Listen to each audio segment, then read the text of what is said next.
clutch like that happen in the grand finals. It is not easy, ladies and gentlemen.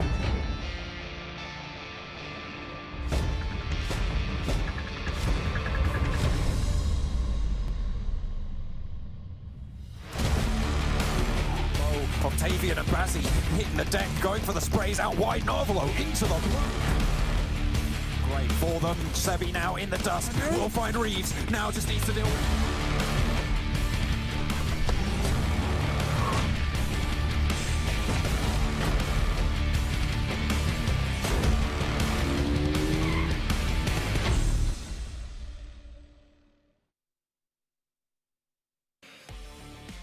I can't believe the day is finally here. It's the final day of the finals of the PUBG Mobile Pro League Western Europe Spring 2022 season.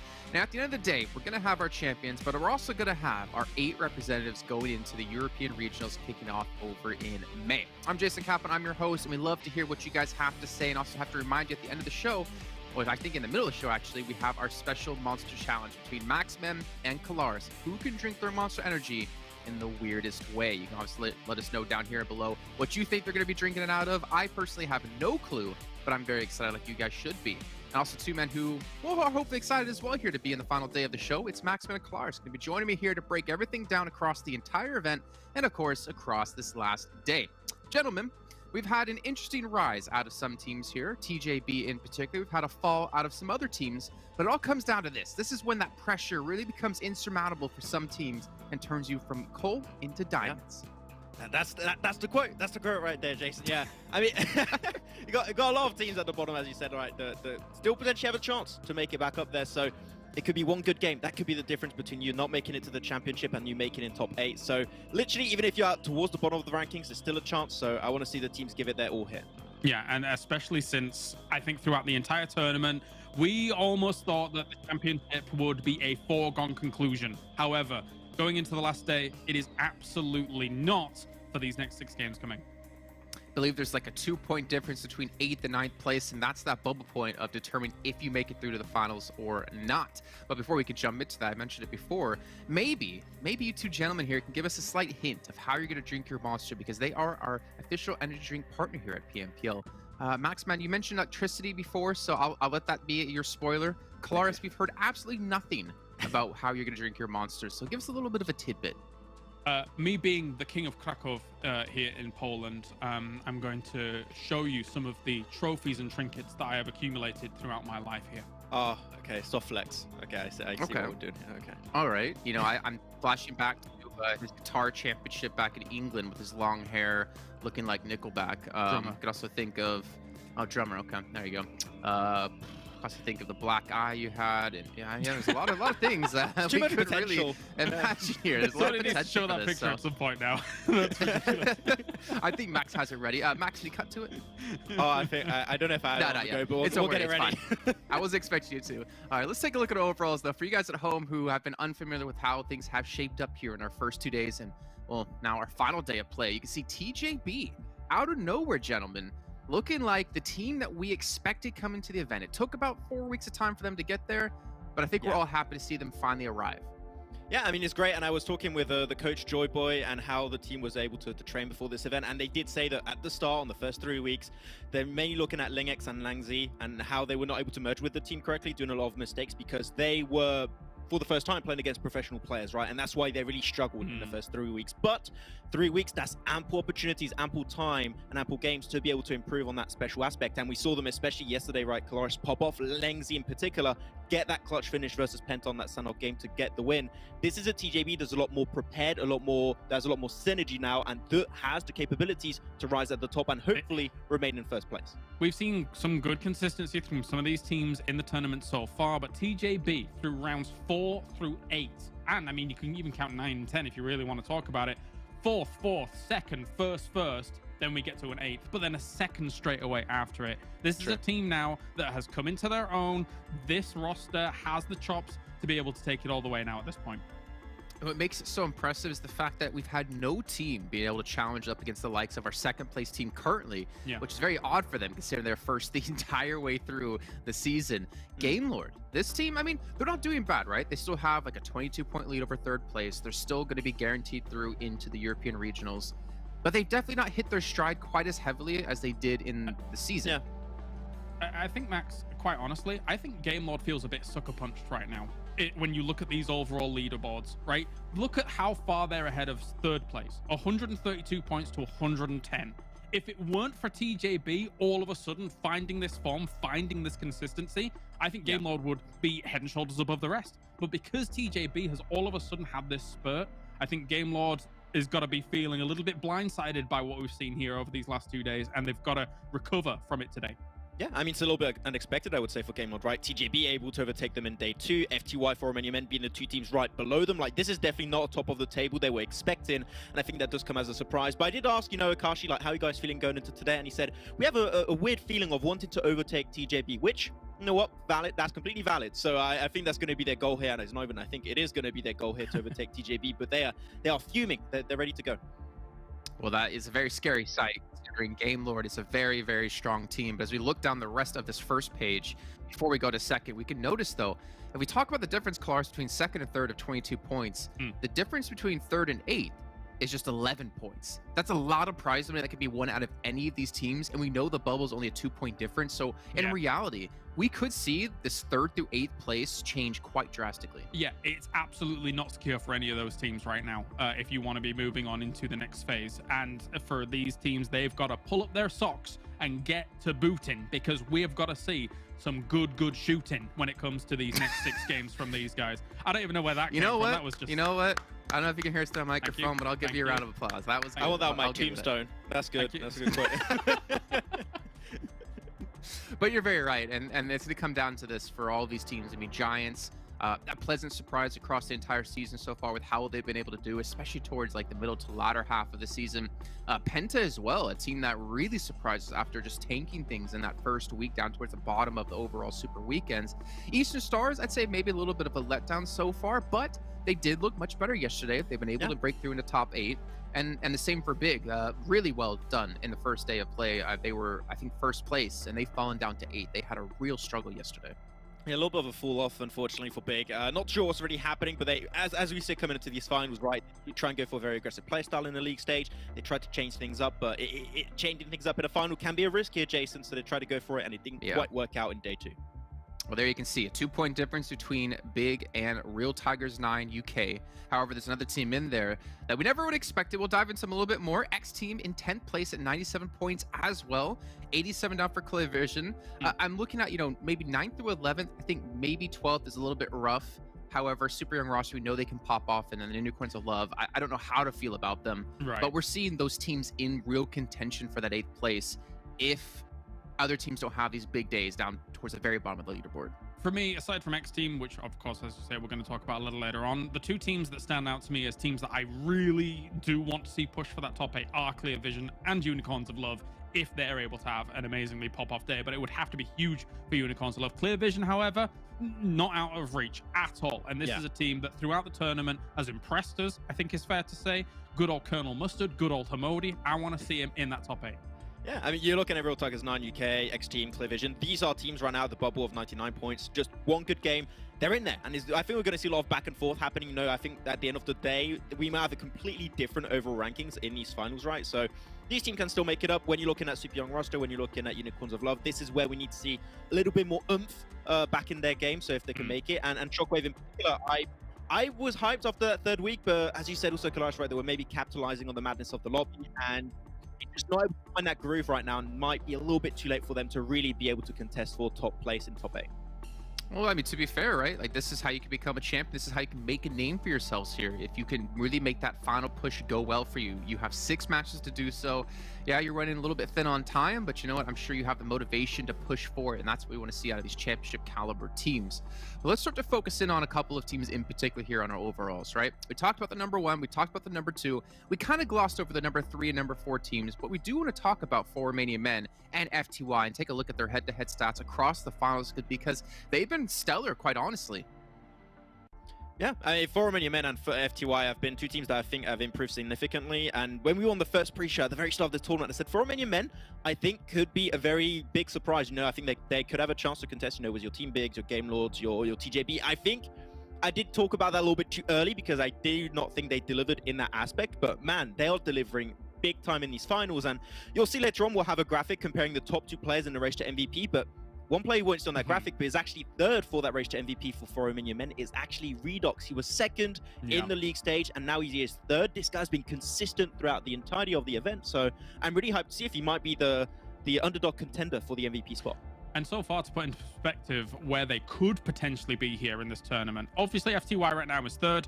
For Romanian Men is fourth. For Romanian Men has had 3 second places with a boatload of eliminations on the back of that. If they convert 1 or 2 of those into an actual victory, that pushes them up to potentially challenging where Game Lord is.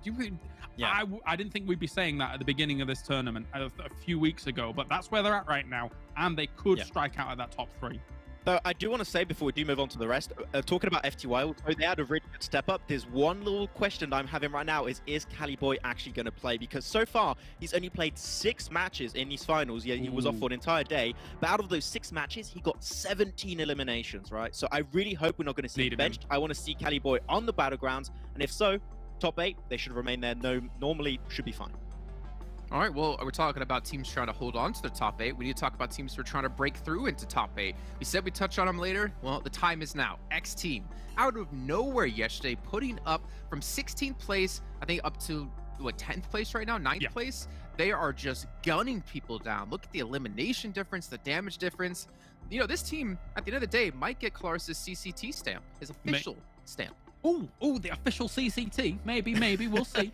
You think about day number 1, what we saw here from XTEAM. They had 13 points. It was a disaster. 16th place, as you're mentioning. Now, as you say, 10th place, 97 points. They put up an absolutely blinding performance yesterday. 3rd, 4th, 2nd, 4th, and 11th, and then another 4th with 11 eliminations off the back of that last game. This team, I think, off the back of Beg for Mercy, especially here, what they've been able to do here, they can now strike at that top 8, which I think they'll probably be quite content with, considering the poor start that they had.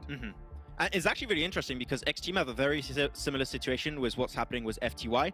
Bimmy only played in day 2 of the finals, only played 6 matches on day 2, and he's got 15 eliminations in those. And we're not seeing anything from Zombie, from Ghoul, from Nightmare, which is, I would say, very surprising seeing how good those players were in the league stage. So, I mean, Bimmy hopefully is not going to be put on the sideways. Like, I want to see Bimmy also playing on the battlegrounds if they want to be able to push themselves in top 8 here. Well, we know that as one team rises, that means another team has to fall. And unfortunately, it's been the team of Big here. Between day 1 and day 2 are the stats we're going to be taking a look at. Mihi and the boys, unfortunately, not having a strong day 2 here. As you can see, a fall off in eliminations, quite a bit of a fall off in damage as well. But we know this team is insanely strong. We know this team is good. We're just not sure what went wrong yesterday. I mean, the adaptation of playstyle, right? They tried things that I think me and Kalash were like, oh, this is actually really interesting. I'm mainly thinking back to yesterday's first Sanhok game, right? Where we theorized, oh, they're going to try and maybe stop Game Lord in their tracks to maybe try and remain on top and actually start creating a little bit of a lead away from Game Lord, which in theory, that was a good idea. And it did work in that game in particular, but it still seems like that change of playstyle, that adaptation they were trying to bring to the table in these finals, it's been a really rough transition, and teams that have been able to consistently improve over time are now able to overtake Big, and they are unfortunately struggling and suffering the brunt of it. Yeah, so from first place all the way down to 8th throughout yesterday's games, which is kind of crazy to say the least. And I think the even scarier thing right now for Big is that the adaptations that Max is talking about, I think they have to use some of that as well as the success that they got in day number 1. Because if they're going to be able to try and challenge the number 1 spot that we all know that they want to challenge for, they're going to have to also stifle the progression of teams like Game Lord and TJB, as well as bring the eliminations and placements from day number 1. And I don't know if they can convert that here in day 3. I think for me, to be honest, looking at Big, I feel like someone needs to call Joe Rogan, because I feel like they've lost their fear factor. And we think back to the first week, teams were afraid to drop near them. They talked big in scrims. When I interviewed Mihi, he was saying, yeah, teams said they were going to drop on top of us. They did in scrims, but then we go into the actual event and everyone's too afraid of us. It seems like really not that many teams are too afraid of them anymore, as they're able to just combat against them, able to beat them head to head. We saw a fantastic game on Miramar with like Giants holding their ground against Big, or sorry, was that day 1? Then we saw PENTA sitting on the hill, not really joining in the fight. It's unfortunate at times, but you know what? Big still have 6 matches to go to maintain top 8 and potentially rise back through the ranks. But as we're talking about teams, right? It takes a lot of individuals to make these teams work. And we also have an MVP prize at the end of the finals. $1,000 here for our MVP. And we got to talk about our #1 and #2 players in contention right now before these 6 matches kick off. So we do have a member from Big. It's Swave, which is surprising considering how of an underperformance they pulled off yesterday. But then we have Beg for Mercy coming through in second. The team, or the player with the most experience on the team, able to just put in work. The way this is shaped up, Max, is fascinating, right? In terms of how things are working out so far, like as we talked about, big drop off in that second day in particular. Swave actually got 6 eliminations. I think it was the very first game of yesterday.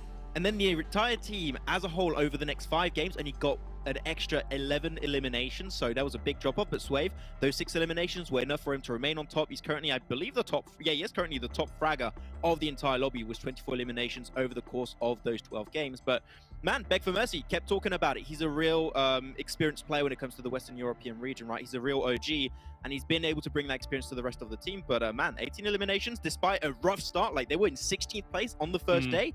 I am genuinely surprised we're seeing Beg for Mercy actually contesting for MVP slot here. Yeah, actually crazy to see that these two here are still in #1 and 2 for current MVP contendership. It shows how much someone like Swave was able to do, especially in day 1, and how much Beg for Mercy was able to do in day 2. But of course, it being this long form and inverted commas of these 3 days, then now we're going to see how they're performing today.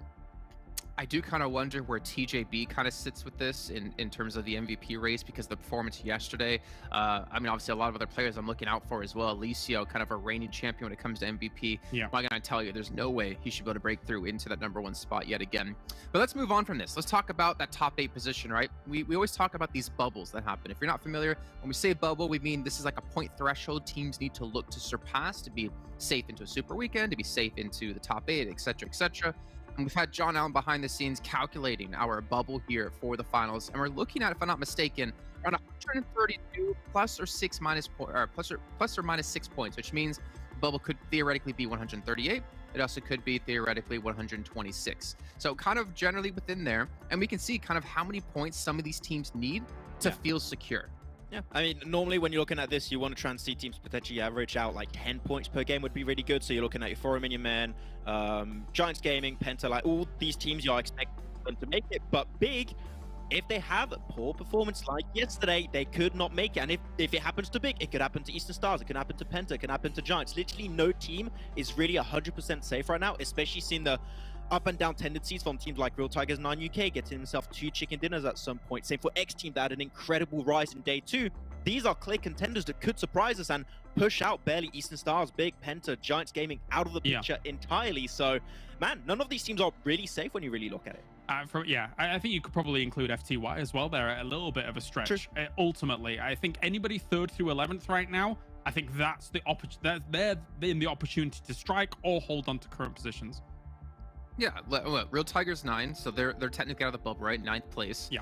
That's like 1.5 chicken dinners throughout 6 matches. Yeah. That's doable. Clear vision. We've seen them put up big numbers before. It's very doable for them. There's definitely a lot of pressure here. And this is kind of what I enjoy about the final day of the event. The culmination of everything is that it doesn't really matter what position you're in right now, unless obviously you're like 1st or 2nd. You still have to play consistent. You cannot let your foot off the gas or the pedal to the metal or metal to the pedal. I don't know what Max has. That's It's very confusing. But you can't really relax at all, because that pressure is still going to be there. You still need to perform, and you still need to secure your spot. Obviously, a lot of prize money as well as move up the rankings. But let's take a look at the schedule here. We have 6 matches left to go. We'll be playing out each battleground twice. So 2 Sanhoks, followed by 2, well, not followed by, but 2 Miramars and 2 Erangels. That's doing 1 at a time. That would be crazy, right? To have 2 Sanhoks into 2 Miramars into 2 Erangels to finish off the entire event. But it will end off on Erangel. We love to see it end off there. But it's going to be an exciting one. And honestly, I hope for nothing but just a close final match between all these teams. I don't want to know who the champion is going to be going into the game. I don't want to know who's for sure secure in top 8. I want every team fighting to that last breath. I think today, for me, is especially exciting, even over everything we had in 2021, because sometimes we come into the final days and we're like, okay, like this team has a pretty decent position. They're probably going to be able to take the championship. Now, the championship is definitely in question. That top 8 is 100% in question. This could go any way here today as all these teams go head to head. Yeah, and also we know the crown of the MVP is not going to remain in Elisio's hand. I mean, normally not, depending if he gets like a 13 elimination game like Narvalo at some point, like that could happen, but it doesn't seem likely. So we should have our very different MVP for the first time in like a year now, which is great to see. So I can't wait to see who that's going to be. Is it going to be Swave? Is it going to be Redox? We're going to have to wait and see how the games go out. You know what's exciting to me going into this last day is because of how close it still technically is for first place, you have teams that we didn't really ever consider coming to this event as being able to say, oh yeah, they're going to be the champion. There's so many of those teams, and I love to see that first game. If we do have one of those teams secure a big chicken dinner, it's going to be extremely exciting. But it's also going to be exciting as we head over to our commentators to kick off here our first match of our final day of the finals. Take it away, boys. That's right. We're getting into the start of the end, right? It's going to come to a close today. It's all going to reach its culmination here. We're going to have those top 8 by the end of the day. To start us off, we're going to be on Sanhok and Imperium. You feeling excited for today? I'm feeling excited, nervous, all kinds of emotions, and I'm just behind the desk looking at the games. Can only imagine how every single one of these players are feeling, whether it's TJB right at the top. Yes, definitely secured their spot in the regional championships, but they're fighting for that first place, right? They have Game Lord on their backs. Whether it's a team like XTEAM had a gigantic day yesterday, but realistically still have it all to do in this final day. I mean, sure, they absolutely do. They are much more in the thick of it than maybe they would have expected at the start of yesterday's games, but they are definitely within that striking range. It is absolutely all to play for, and they completely, seemingly, became a new team yesterday, Imperium. Yeah, and I talked to Beg for Mercy at the end of yesterday's games last night, and I asked him what changed between day 1 and day 2, and the main thing is he was IGL in day 1, Bimmy was IGL in day 2. And what that allowed the whole team to do is to become more aggressive, because as an IGL, Bimmy is far more aggressive, so they unlocked a lot more potential, whether it's Beg for Mercy as an individual player not having to worry about IGLing, or whether it's just Bimmy being able to say to the team, okay, we go for this position, we push it now, instead of Beg for Mercy, who might have been a little bit more hesitant. So that's the crux of it. IGL change made all the difference for XTEAM.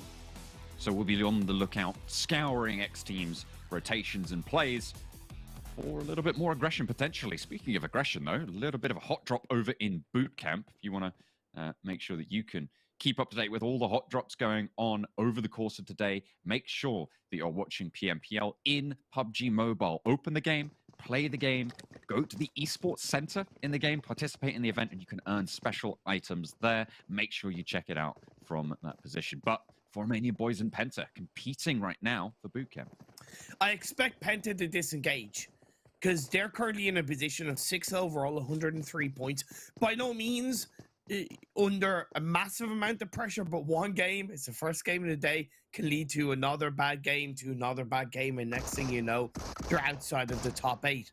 Whereas for Romanian Boys, they're only on 42 points. Their opportunity to get in is a hell of a lot lower. the range on that DPS shot, that's got to feel bad. That has got to feel real bad for Shockwave to lose a player this early on.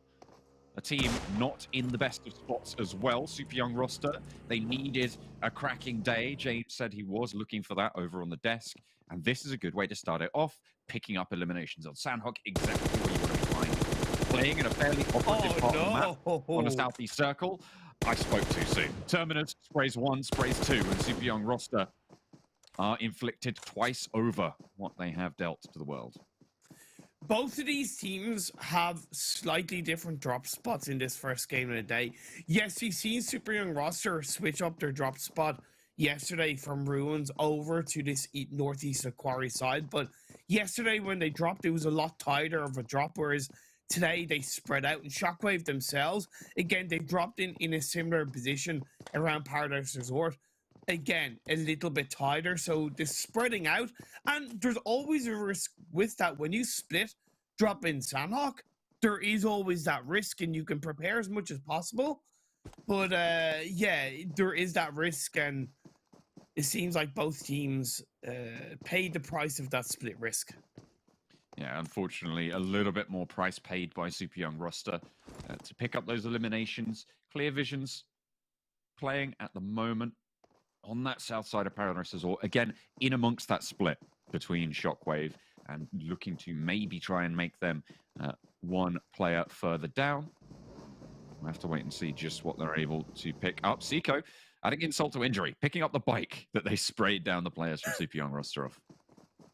It's always such a good feeling. Someone either rocks up to your compound or you're able to get a free elimination or two and you steal their vehicle. It's a very satisfying feeling. It's on the same way as, teabagging, even though that's not really, accepted in modern gaming, but it's that same kind of level. So good stuff from Shockwave, and it'll allow them to rotate as a trio. Clear Vision are around them. They moved out of Paradise Resort a little bit earlier. We haven't had too much of a chance to talk about this Phase 1 circle. It's a different Phase 1 circle compared to a lot of other Sanhok games we've seen. It's predominantly on the mainland. It's actually on that southeast side. So that's maybe, Clear Vision, who get an elimination onto Nightmare, have moved out of Paradise Resort early on in the game. But unfortunately, fortunately for Shockwave, we're having a rehost.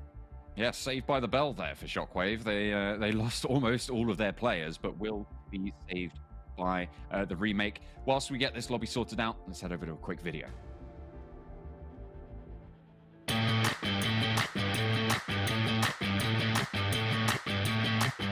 PUBG Mobile is a comprehensive game with many different mechanics and unique aspects of gameplay. The different training modes are perfect to focus on each individual aspect and sharpen your skills. The most popular gameplay modes are Arena Training and TDM, that pits players in a 4 vs 4 gunfight on a small map. These modes serve as a close-range training to sharpen your gun skills and build your reflexes. To improve on-point ADSing and recoil control, players can try out the War mode, which launches you in a fairly large space on Erangel map against 19 other enemies. Here, you can improve your AR and SMG sprays as well as train yourself for bolt-action mastery. Sniper training under the arcade section is also a must-try. Your sniping skills are put to test here, when both you and your opponent are trying to one-tap each other. You can also try quick matches in arcade mode, which basically is a mini battle royale. Everything that you have learned, you can put to the test in its 8-minute matches. PUBG Mobile is not all about grinding and competition, but also about enjoying and having fun and exploring the game.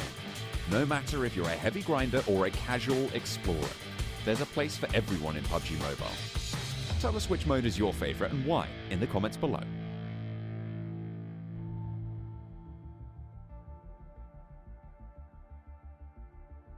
All right, we've got Sanhok loaded back up. We're getting back into the thick of it, and we're going to hopefully see maybe a little bit of difference there for Shockwave and for Super Young roster as well. Hopefully, they're going to have a little bit better of a start to things. If we see the same thing happen again, I don't know how I will react. It will probably be pretty angry, right? Because you shouldn't expect to see those same mistakes happen so quickly after another, so to speak. And I'm curious if PENTA as well are going to still go for that boot camp drop.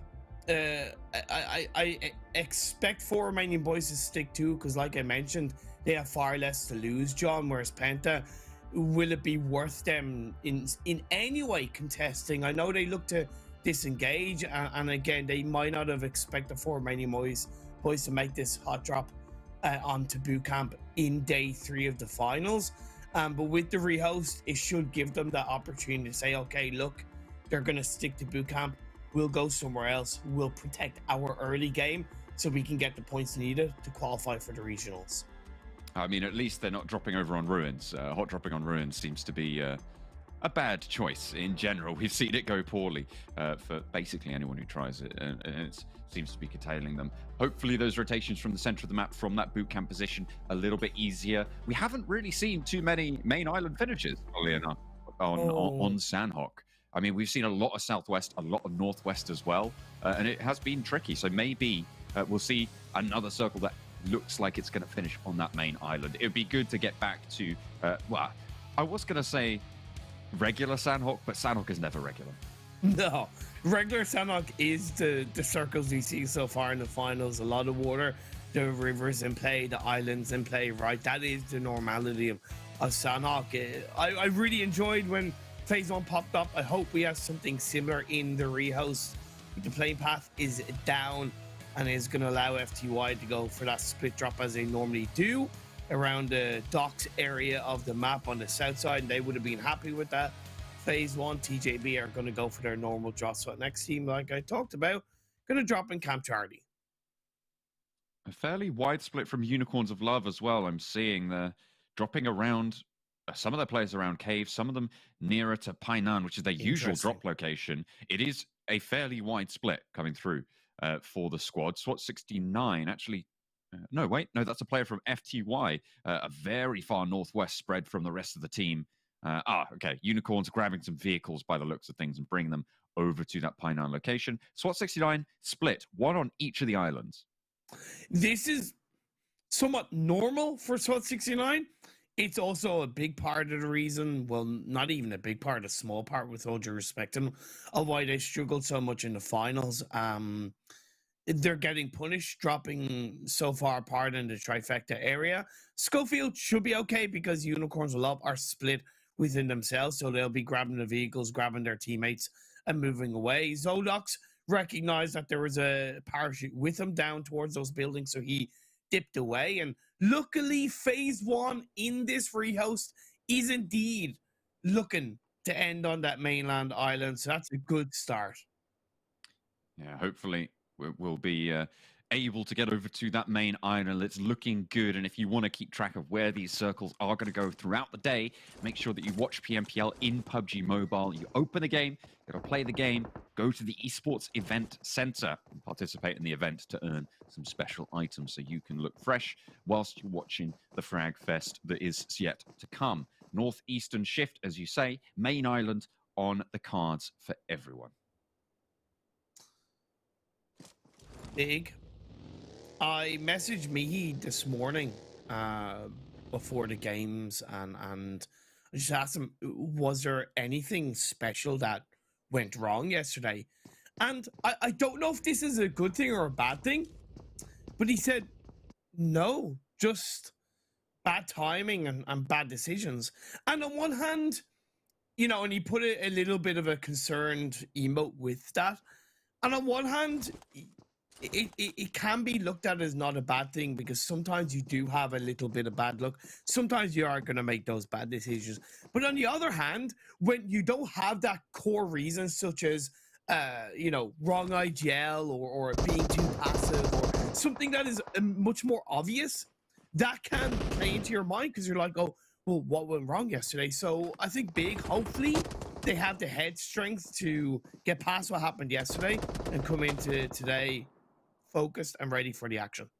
Well, the good news is that they absolutely know that they can perform in this lobby with these teams against these opponents, right? And it does take a lot of confidence to say, you know what, no, we are playing okay.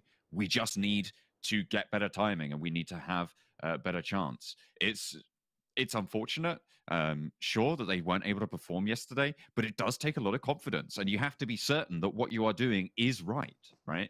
Yes. It's because you could be mistaken in that. You could not be spotting something that you're doing wrong, not seeing something. So it's good that they have that confidence. But the question is that all that is needed to address that?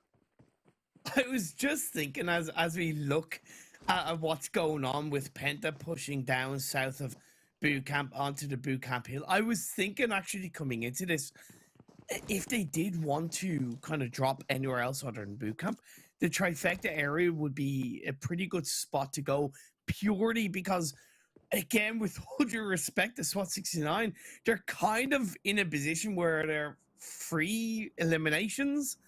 They're coming into this with only 14 eliminations across the first 12 games of the finals. They have 31 points in total. They just haven't showed their strength in the finals, so Penta could look to bully that, and that's kind of what they have done. It hasn't been on that trifecta area, but again, moving up to the hill gave them the information, gave them the vision, the scope in, and they picked one of the SWAT 69 players also. Good awareness from Penta.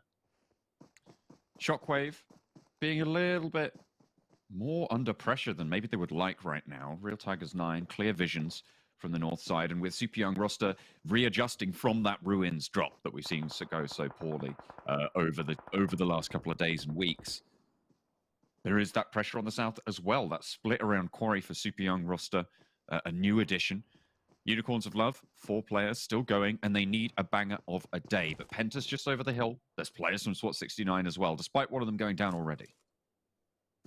Yeah, Shockwave and Super and Ross are both adjusted to drop tighter together, which makes sense. And I think Shockwave, especially, they've gone a little bit more to the east to their drop spot, but again, a little bit like we saw, they should be aware that Clear Vision will most likely move out of Paradise Resort a little bit earlier compared to previous Sanhok games where the circle has been on that kind of northwest side as opposed to the mainland area. And this is good awareness overall for Shockwave, despite the little bit of pressure they are under in terms of having a number of teams around them. Game Lord has a lot of space as they also dropped a bit tighter together, not knowing where the circle was going to be. So they were aware that they've had themselves get caught out in previous Sanhok games. But again, they have lots of space to move into this phase 1 circle. Clear Visions, Shockwave on the hillside. Nades being exchanged right now. No one really pulling the trigger on the full engage just yet, with Real Tigers 9 close by. I imagine both teams know of the presence of this third party on their eastern side. Not that there's too many sightlines towards towards Shockwave, sorry. Real Tigers 9 have better vision towards Clear Vision. All 3 of these teams are outside of the top 8 as well, John. So these are very important moments for all 3 of these teams. You lose a player, it's game 1. I know there's still 5 games after that, but again, momentum, again, that kind of mindset, the psychology. If you get a bad result, if you lose a couple of players early on, it's going to stress you out even more. But on the other hand, the likes of Clear Vision, Shockwave, or Real Tigers 9 are able to come out of this little trifecta potential engagement on top with 4 to 6 eliminations and still 3 to 4 players strong. You're sitting pretty coming into the rest of the day 3, at least in terms of using that as momentum to push yourself into the top 8. There's also that battle for the top spot in the moment is TJB and Game Lord, both looking to play edge opposite sides of the circle on this one. Potential for them to meet late if TJB don't go for the heal out in the zone. XTEAM, a little bit more of an aggressive recoat of paint coming through, but they've already lost one, and Zombie is down. Zodox under fire, but the suppression not going super well right now. Zombie still left a little bit high and dry as Fimi makes the break. Spray from Zodox, landing 1, but not much more than that. Beg for mercy on the backup, and this should be the res here on Zombie. Good pressure from FTY up on top of Cave, and I'm really glad that Maximum highlighted Kale and his impact in yesterday's performances for FTY. It definitely played a big part, but it wasn't the main thing that caused FTY to have such good success in yesterday's games. I talked to Knox, and again, like Beg for Mercy, asked him what changed between day 1 and day 2. In day 1, they got in their heads too much, right? They were thinking 2 to 3 circles ahead in day 1, and sometimes that can be okay, of course. But when you think too far ahead and you're not thinking enough in the moment, and let's say a circle doesn't go your way, you get stressed. And when they were stressed, they weren't calm. And when they weren't calm, they weren't focused. So they lost players here, they lost players there. And it just went kind of from bad to worse. Whereas yesterday, with Kale on board, they were thinking a little bit more in the moment, getting the results, taking it step by step. And we saw a lot of success from FTY. Mango spotted out by Clear Vision. Back behind cover, gets the full stim off. Maybe looking to return some fire as well, but Shockwave have a little bit of a reposition. This standoff has been going on for quite a while. No team needs to move. All of these locations fairly secure for now. No pressure from the north as Game Lord holding all the way back, playing very far north edge and not really pushing in down to the south. Next circle pops, not really too much to do about it.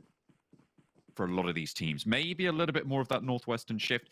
The area south of Paradise Resort completely unoccupied. Anywhere around Paradise Resort completely deserted. If Clear Vision can, and I'm sure they should be able to, bar maybe Samo, disengage away from this.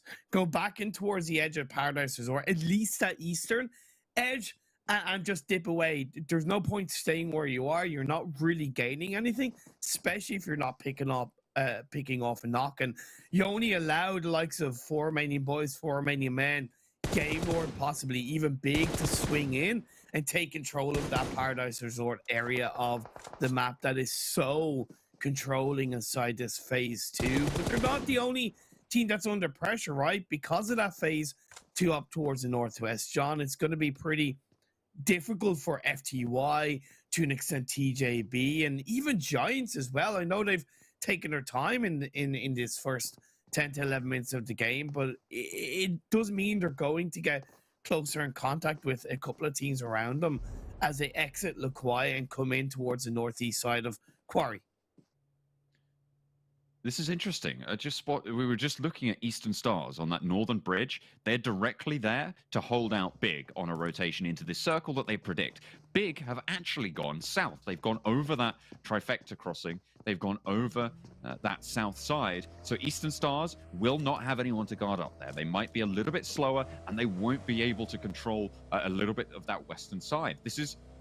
I think this is a change from Big, if I'm not mistaken. They do normally take that route. Certainly Game Lord take that route down. So the Eastern Stars, they've been given the slip. They showed parts of it yesterday when they had a 2-2 split on one of the Sanhok games, but this also makes sense because, like Penta did at the start of the game, SWAT 69 kind of control the trifecta area, and they are a little bit easier to conquer, but it's a good start as they get to knock into Mazzaro.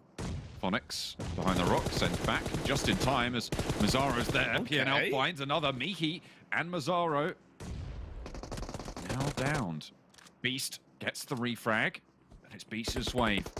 Remember, Swave, one of our MVP candidates, but he's at the back. He's taking shots as well from SWAT 69, a team that, by all accounts, as you said, should be a little bit easier to push through, but right now, the top of the hill working very, very well for them. The res potential onto PNL there. Beast wants to push this, wants to push on this position, maybe get Mazzaro into a resable spot as well. Phonics holding down, sticks the res, gets the gun back up. PNL has the spray around the side. Phonics needs to strike now, out wide. Big able to dispatch him, and now just one player for SWAT 69 as Beast is the last up for Big. SWAT 69, yes, they came into this engagement down to 3 players, but they got 2 knocks. What does it make it? A 2v2. There's no better time to try and win an engagement when it's 2v2, especially when you came into the engagement as only a 3-person team. Instead, they go for the revive, which I never advise. And they get the swivel on them. Now, a bit of a reset is coming out. Beast is pushing forward. Beast has a lot of, one of the bigger health bars on his team right now, but SWAT 69 seem to be aware of this. Beast moving up, but the reposition is there as well. Seems like they have the read on each other, but PNL and Phonics are easy pickings for Beast. He steps up, sprays 1. Does he know there's a second player there? Have to wait and see. Phonics got the heal off, but Big are up to 3, and they're up to fighting force as well. Phonics falls, and now 1 player versus 3 from Big. Needs to stand tall, but Beast moves over the top here, will spot the player in the grass, and Big roll it on down, losing 1 player on their southern shift. It was always going to be a level of David versus Goliath for SWAT 69 in that fight, and they nearly had it. It was a great start in terms of a defense on the top side of the hill, getting 2 eliminations and even confirming 1 of them. But the second they opened that door and let Big through, Big took full advantage of a good turnaround and great play by Beast individually as well. He was the composer of that fight for Big, right? He pushed in with Swave, then got the second knock while the revive was coming through into Mazzaro. He definitely pulled out all the strings. He was the last player alive for Big as well, so did in fact step up when it mattered. But Big are still down to 3, and on Sanhok, that could prove to be pretty brutal moving forwards. The circle shifts a little bit further north of them. A lot of that river is still in it, which means that Clear Visions right now have a pretty prime chunk of real estate. Eastern Stars as well on that northern side will have to fight off Game Lord, but both of them looking pretty good. TJB now in a fight. As are Unicorns of Love. Icy, felled, sprayed down, eliminated. XTEAM pick up the point. Good rotation for Unicorns Love, but again, just not watching your backs.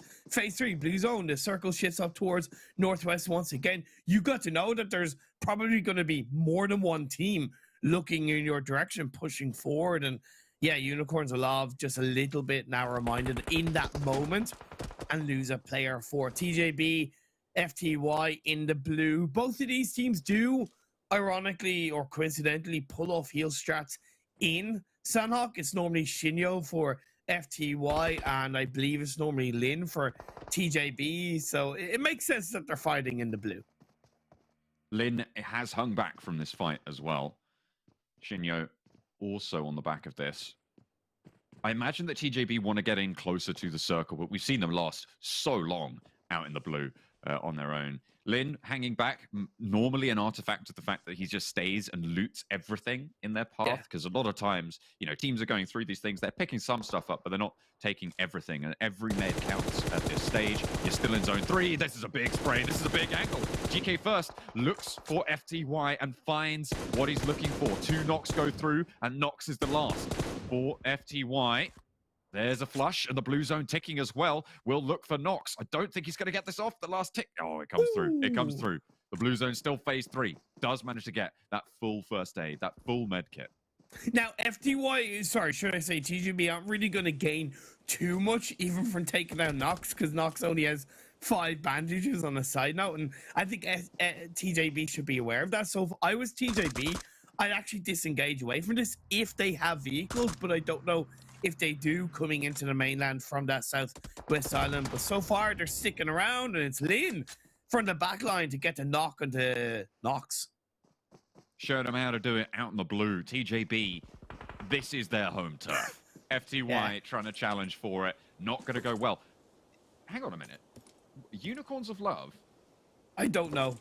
I don't know. I've just spotted this on the map. Yeah. I don't know if you've been looking at what's going on. They've just sent all the way south through the middle of this fight. They've gone all the way across Quarry. I guess they're going for a wide swing rotate. Yeah, and their entry point into the circle is going to be difficult, but I think this is the easiest opportunity because there's less roads and there's just a little bit more buildings that you're able to play into. The other option they could do is actually just loot up as many buildings, get as many loose meds as they can, and go for a bit of a heal strat, because like I said, their entry point into the circle is not going to be easy for Unicorns Love. No, there's only 2 of them remaining as well, but plenty of other teams taking some fairly heavy casualties. 4 Romanian Men, Shockwave both being eliminated as the circle zone's a little bit further north. Super young roster right now, right in the middle in a strong compound. But it's Game Lord on the north side. Taking on Real Tigers 9 at the moment. Game Lord seemingly in control. 3 players are alive. Real Tigers 9. Nascot is down, so there's only 2 of them really active here. This is a very important fight, and it's an isolated one at the moment, because that hillside on the northern edge, it's in the minority of the circle. So if you're able to control it early on, you're able to scale down from it a little bit slower, more methodical and less panicky. So Game Lord, if they win this fight against Real Tiger 9, which looks to be the case, but they haven't cleared out the final player, it will give them much more to deal with, or much less to deal with, coming into phase 5. Spicy spots an ankle, gets a tickle of damage, but Mango's back behind the rook.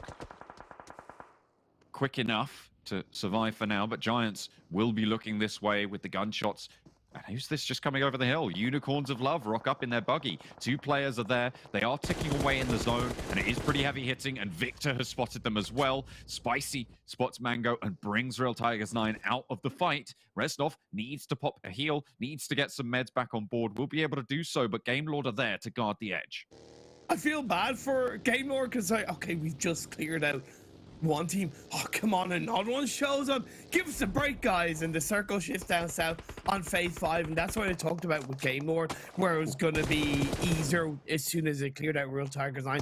They have a bit of time, but they have to cross the road in towards the upside of Paradise Resort. We're looking at a Paradise Resort finish, and this is going to be great for Giants. They're nading down the hill. Unicorns of Love want this res, but Giants are swarming this hillside. They know that they can't bear the threat of all teams on all sides, so they are fighting out in one direction. I like this decision from them. And Unicorns of Love will suffer from bombardment. Again, a bad start to the day for the Unicorns of Love, and this might spell disaster for them in terms of their hopes of striking out for the European regionals. Just no direction, no purpose, it seems like, from Unicorns of Love. Like, they dropped essentially in Painan, and they go out like that. It shouldn't really be the case. Eastern Stars on that western side of the circle do clear out big. It was never going to be easy for big, considering the circle shift over to the east, but Eastern Stars have played this so far very methodical, very calculated. Yes, they set up a bridge camp. It didn't work out, but it still allowed them to set up a great spread in the first 3 circles. XTEAM for Romanian Boys competing right now, but XTEAM have the corner of Paradise Resort, and Beg for Mercy racks up yet another, striking for the MVP as Big do get eliminated as well. Eastern Stars on the western edge now will be shot out by Clear Vision, spotted. PENTA eliminated as well. Teams are starting to fall very, very fast. And what's that coming over the hill? It's Lin, still healing out in the blue for a TJB. Super young roster, looking to rip apart the Eastern Stars players to make the push. They are ahead of Super young roster, but the Eastern Stars are broken, beaten, and scarred. Giants are actually playing on the northern side, outside of the circle, looking for the game lord players. Narvalo seems to be in the blue, go for a bit of a heel strat himself. See how long that one can last. The excellent swing out from the Giants. They're sweeping through this territory. They took out Unicorns. They're moving through Game Lord. See how far around they can go. But the Eastern Stars really struggling against Super Young roster. A full med kit for Hamodi as well. Kapahala last standing. Known position. It's Molotov behind. That will burn Kapahala out. Force the engagement. Needs to get a spray. Needs to get a knock. Does a lot of damage. I think he's sweet spotted from the sidelines. The off angle works out. Super Young roster take Eastern Stars out of the mix. And important timing for Super and roster, because like you mentioned, Giants swinging around. They're going to be the next target for Giants. And Hody takes a lot of damage, pokes into Groza, but he speaks too soon, and Giants gaming go down. XTEAM and Narvalo from outside in the blue take care of business. Giants eliminated. FTY down. Only the one heal strat right now for Lin, as Narvalo might just be able to tick that one back up if he's lucky. TJB will be eliminated as well. So now only Narvalo out in the blue. 5 teams remain. That was a very fast rundown of the team count. I don't know how XTEAM have survived all of this, because you saw them kind of get engaged upon by FTY a little bit earlier on, but it seems like since then they've avoided all the craziness that involved TJB, FTY later on, and they've just played their own game into the southern side of Paradise Resort, and they're still up as a 3-person team. Clear Visions nading out, but it's Beg for Mercy to pick up yet another elimination. The guy's on an absolute tear. Clear Visions with 4, though. They have the numbers advantage. Poco, Narvalo, the wild cards in this circle. And with Game Lord and Narvalo, you know that that can have some impact. The thing is that Clear Vision absolutely knows there's 2 other teams minimum around them. So that's going to slow them down and make them respect what is in front of them. Poco needs to find something, but won't be able to do it. Falling down for Romanian Boys still. Getting this late in the game. Pretty solid. Sprays from Clear Visions. They know this position from XTEAM. They are right on the edge of the circle. The blue zone's pushing him in. Bimmy has to fall away. Get behind that smoke. Gets into the circle. Needs to pop a heal now, but will not be able to do so in time. Alking gets the angle. Gets another as well. And now it's just the MVP candidate. The fighter for XTEAM, but he will fall too. And Narvalo ladders up to second. I don't know how much longer he's going to be able to stay out in the zone. Has 8 first aids, potential to be dangerous to a couple of these players from Clear Visions, and he must know with the way they're running around that they've cleared out everyone else. Yeah, we saw Team Seeker pull off something massive. I believe it was in 2021 or 2021, if I'm not mistaken, against Bluebees from the blue. But I don't think it's going to be easier or any easier for Narvalo, because he has to take down 4 players of Clear Vision in the blue, and it seems like it's going to be a second place and a very good result for Game Lord realistically, right? as he gets a knock, looks for the confirmation on the emoji, takes it away. What a cheeky fellow. There we go. Gets an extra point for Game Lord. Good news for their challenge in the zones, in the points tables towards TJB. But Clear Visions take a chicken dinner. This is great news for their chances to get into that top 8. They played the game pretty much perfectly. I don't know if it was exactly phase 2, but they did do what I suggested that they should do. Disengage away from Real Tigers on the southeastern side of Paradise Resort. It didn't make sense for them to stay there, again, because they hadn't in any way found a knock, and they did that. They sent it over towards the southwestern side of Paradise and punished a lot of teams coming in. 13 eliminations, a very clean result for Clear Vision. Challenging off against teams like XTEAM, Real Tigers 9, Big, Eastern Stars, and even Penta and Giants. It's really, really solid. These guys were at the back of that pack. 87 points at the start of this game. A chicken dinner, 13 eliminations. Beautiful, beautiful for them to be able to find such a result that will catapult them up, really put them in the conversation, and it's a matter of carrying that momentum forwards from now on. Exactly. It needs to be followed up, right? It requires more than one good result in the final day, and this is just the first game of the day. 5 more chances for Clear Vision, every single one of these teams. XTEAM, who are ahead of them by 10 points, got a good result as well, right? Got a top 3, so that massive result by Clear Vision kind of weighed down by teams above them getting a good result as well. Eastern Stars didn't really get a bad result either, so indeed the momentum needs to be followed up by Clear Vision. Hopefully they'll be able to lead that charge. It's good to see, but XTEAM still having their presence there, continuing that change of IGL power. Seemingly Bimmy is doing a lot of work. They have alleviated that pressure from Beg for Mercy's shoulders, and you can see him shrug the earth at the moment. He is absolutely out of his mind on these games, picking up the points, making sure that the flanks are cleared, and they will be able to find a little bit more on the day, hopefully. Big falling short just a little bit yet again, though. So is that going to continue? We'll have to wait and see with more games to come.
Welcome back, everyone, to PMPL. This is the final day of the finals, and we're going to be seeing already some big movements happen when it comes to the leaderboards. But really quick for you guys at home, make sure you're watching PMPL here within the Esports Center. You can get yourself some rewards, and there's also a nice little survey for you to take in there, asking who's your favorite host of all time. And if you put Kalaris, I will personally come down there and cry.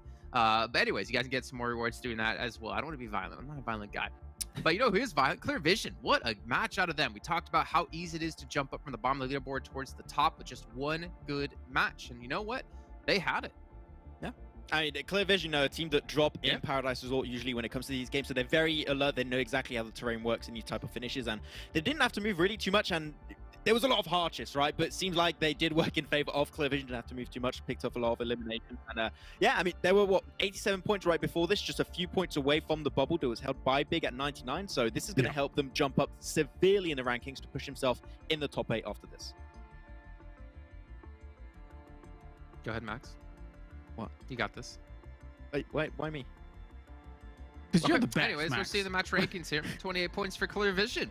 Good eliminations. Obviously, placement points on top. The XTEAM as well. I mean, we saw Bimmy again and Beg for Mercy just popping off. But, I mean, we got to talk a little bit about Navarro at the end there. A great, clean elimination to get them that extra point. And you never know. At the end of the day, that one extra point could be the difference between first and second place. Yeah, for sure. He understands in those final moments, you're not really going to be able to convert much more than just one knock and one complete takedown if you're in that situation. So going for that, brilliant stuff. As you say, 1 point could be the difference maker, and every little thing is going to count. But Jason, I'm so happy to see Clear Vision up here, the way they were able to play this out. Likewise, XTEAM kind of continuing on the performance that we saw from yesterday. And as I said, Clear Vision for me is one of those teams that I would love to see in the top 8. From this, absolutely up there now. Brilliant. Yeah, but even Game Lord, they should have been able to close the gap up against TJB to get themselves into first.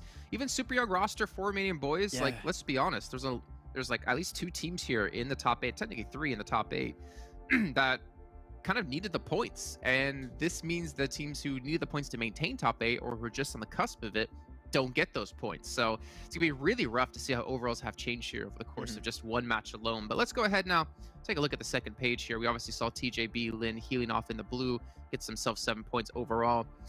But gentlemen, I'm gonna have to bring this one up. Unicorns of Love. Unicorns of Love. 1 point.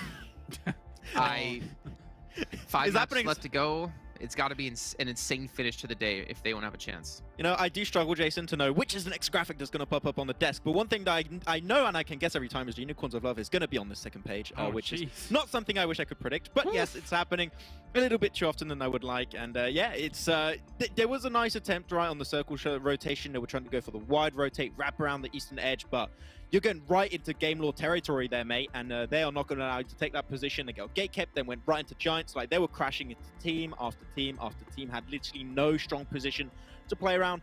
Unfortunately, it's Sanhok for you. Sometimes you're not going to have games go your way, but for Unicorns of Love, they can't afford a bad game to start the day. So, yeah, as we keep saying it, there's a world where Unicorns of Love don't put themselves in top 8, and things aren't looking good for them here. There's not too many question marks left around this team. I suppose the last one is which 4 players are going to be on their team next season, you know? That's literally what I was going to say, but I was like, I probably shouldn't say that because Unicorns of Love organization might hate me, but I'm glad I'm not the one who said it. I'm willing to do it, you know? It's real. I mean, to be fair, season straight, they've had a different roster. Yeah. No, absolutely. I mean, they like to, they're looking for glory, right? And they're looking for their perfect iteration to be able to do it. I think, to be honest, this roster, actually, the names on it have the chops to be able to do so, but nothing has gelled for them this tournament, unfortunately, and they're going up against arguably the strongest Western Europe we've seen so far. Okay, well, you know what? Max mentioned something at the top of the day. He mentioned a certain player coming in for XTEAM. He mentioned Bimmy, and we want to take a look at how he was able to do here in this last match. We talked about, I believe, he wasn't playing the first day, if I'm not mistaken, Max, you mentioned? Yeah, I think it was day 1 he was not playing, and he played in day 2, so I'm happy he's not benched. That's good. Yeah, I mean, he shouldn't be benched. Let's take a look at the player stats here for XTEAM, and you can see exactly why I'm saying that, because him and Beg for Mercy, again, able to do some decent eliminations, but even Zombie, someone you called out before, Max, able to put up 3 himself. Yeah, that's good. I'm happy to see a little bit more effort from Zombie in particular. Ghoul, well, not much. Well, nothing done, actually. 0 damage done this game. It seems a little bit unfortunate, but it's good. I'm seeing a little bit more life into Zombie, which is a weird sentence to say, but it's happening. He does seem a little bit more lively than your typical Zombie, which is always good to see. I hope we can see more of that, but Beg for Mercy, as we said, no, always the one really stepping up for the team. Bimmy, he was the one stepping up yesterday. And also, as mentioned, right, during the casting, Pim did say that he talked with him, and there was a change of IGL, so that also is a very big impact on the team, right? So it seems like the change was for the better. Bringing Bimmy in also on day 2 was for the better. So this is a team that has, with this game, improved significantly in the rankings, and let's see if they can hold on to it now. Yeah, in the gameplay, you can see a multitude of changes, which is cool. And this is not a team I thought would be making top 8 after, you know, kind of the fall, after we saw that amazing 24 elimination game from them in the league play. But hey, we're right back up there. We're moving on ahead. An XTEAM right now is contending. Max, I'm going to ask you a weird little question here, but I think you watch enough anime or whatever to know about the answer. What is the difference between a zombie and a ghoul? Oh, I mean, I mean, the zombie is he's dead, but then he comes back to life, but he's not himself. Oh, that okay. Actually, you know what? I might have to do some research after this. I don't know. I don't know if I can actually describe. Well, properly. there was a couple answers you could have given me. One of the acceptable answers would have been 379 damage and 3 eliminations. But I'm also curious as well the difference between like the mythical, not mythical. I don't know the right word. I think for I know zombie the and what it answer. goes. Okay, Colors. Yeah, you well, enlighten us. You know, I play a lot of these kind of games. You know, a zombie, isn't it like the reanimated of the dead? Corpse, but a yeah. ghoul is kind of a bit more demonic-like, a bit more. I was about to say spooky. Physical More undead. That's the spooky. thing. I'm not sure. Ooh. But no, anyway, what I gave as the previous reason, not the spooky bit, I think is correct. Anyway, Okay. never mind. All right. You know what? I'll research that at some point. Let's take a look at our overalls really quickly, and we'll Good segment. touch on a couple of different things here. Yeah, great segment. We can see Game Lord in first place, actually Oh. surpassing TJB by 2 points. And really quickly, because I wanted to actually take a look at Lin.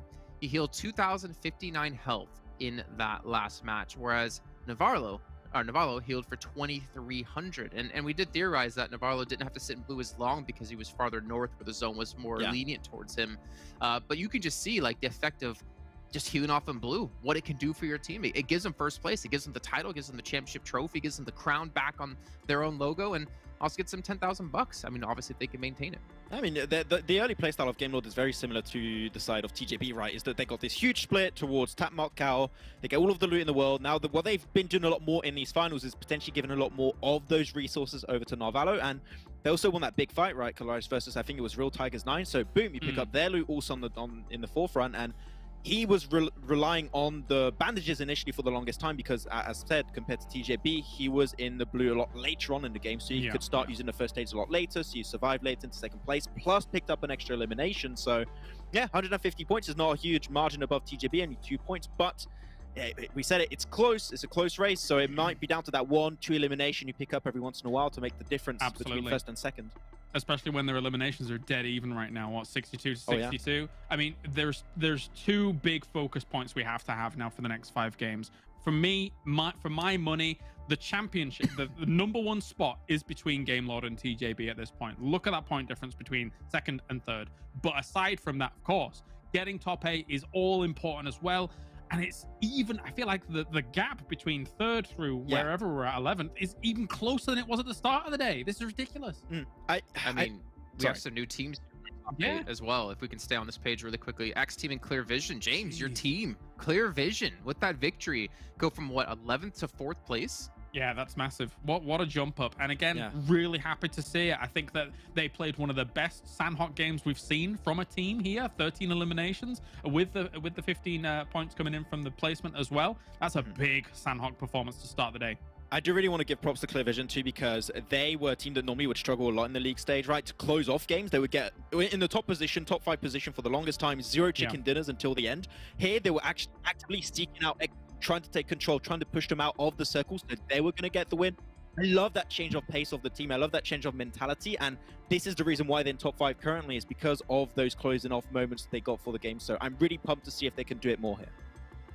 We can see here our second page, Eastern Stars and Big have both fallen off our top 8 at 105 and 103 points respectively between these teams. It's getting tough times. I mean, the cutoff for Romanian Men at 106 points, Eastern Stars at 105 points. So 1 point difference separates from playing in the finals and having to sit there and watch it at home.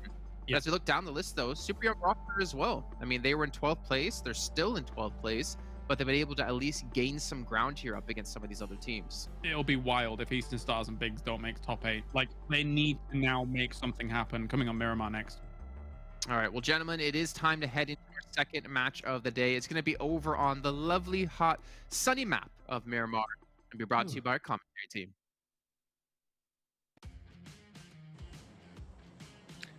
Well, that is right. We are going to go straight into Miramar. We're not even going to be able to see our faces. Blank's going to remain hidden for now. He's a secret caster. Secret rare? I think so. Yeah, absolutely. I'll take that one.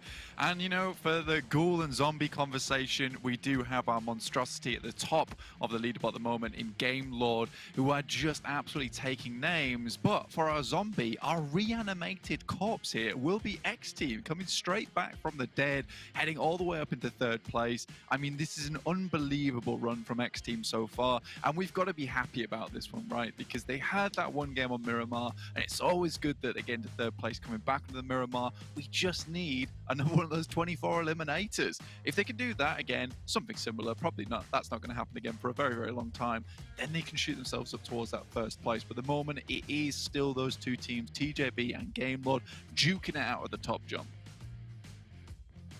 It is absolutely a battle for the ages, and one that kind of, honestly, I didn't expect to see almost at all. I expected to see Game Lord there, obviously, but it has changed things up just that little bit, having the unlocking, if you like, of Langzy and Lengex on this TJB roster. They have really started to step up for it. I'm there for it. I'm there for it.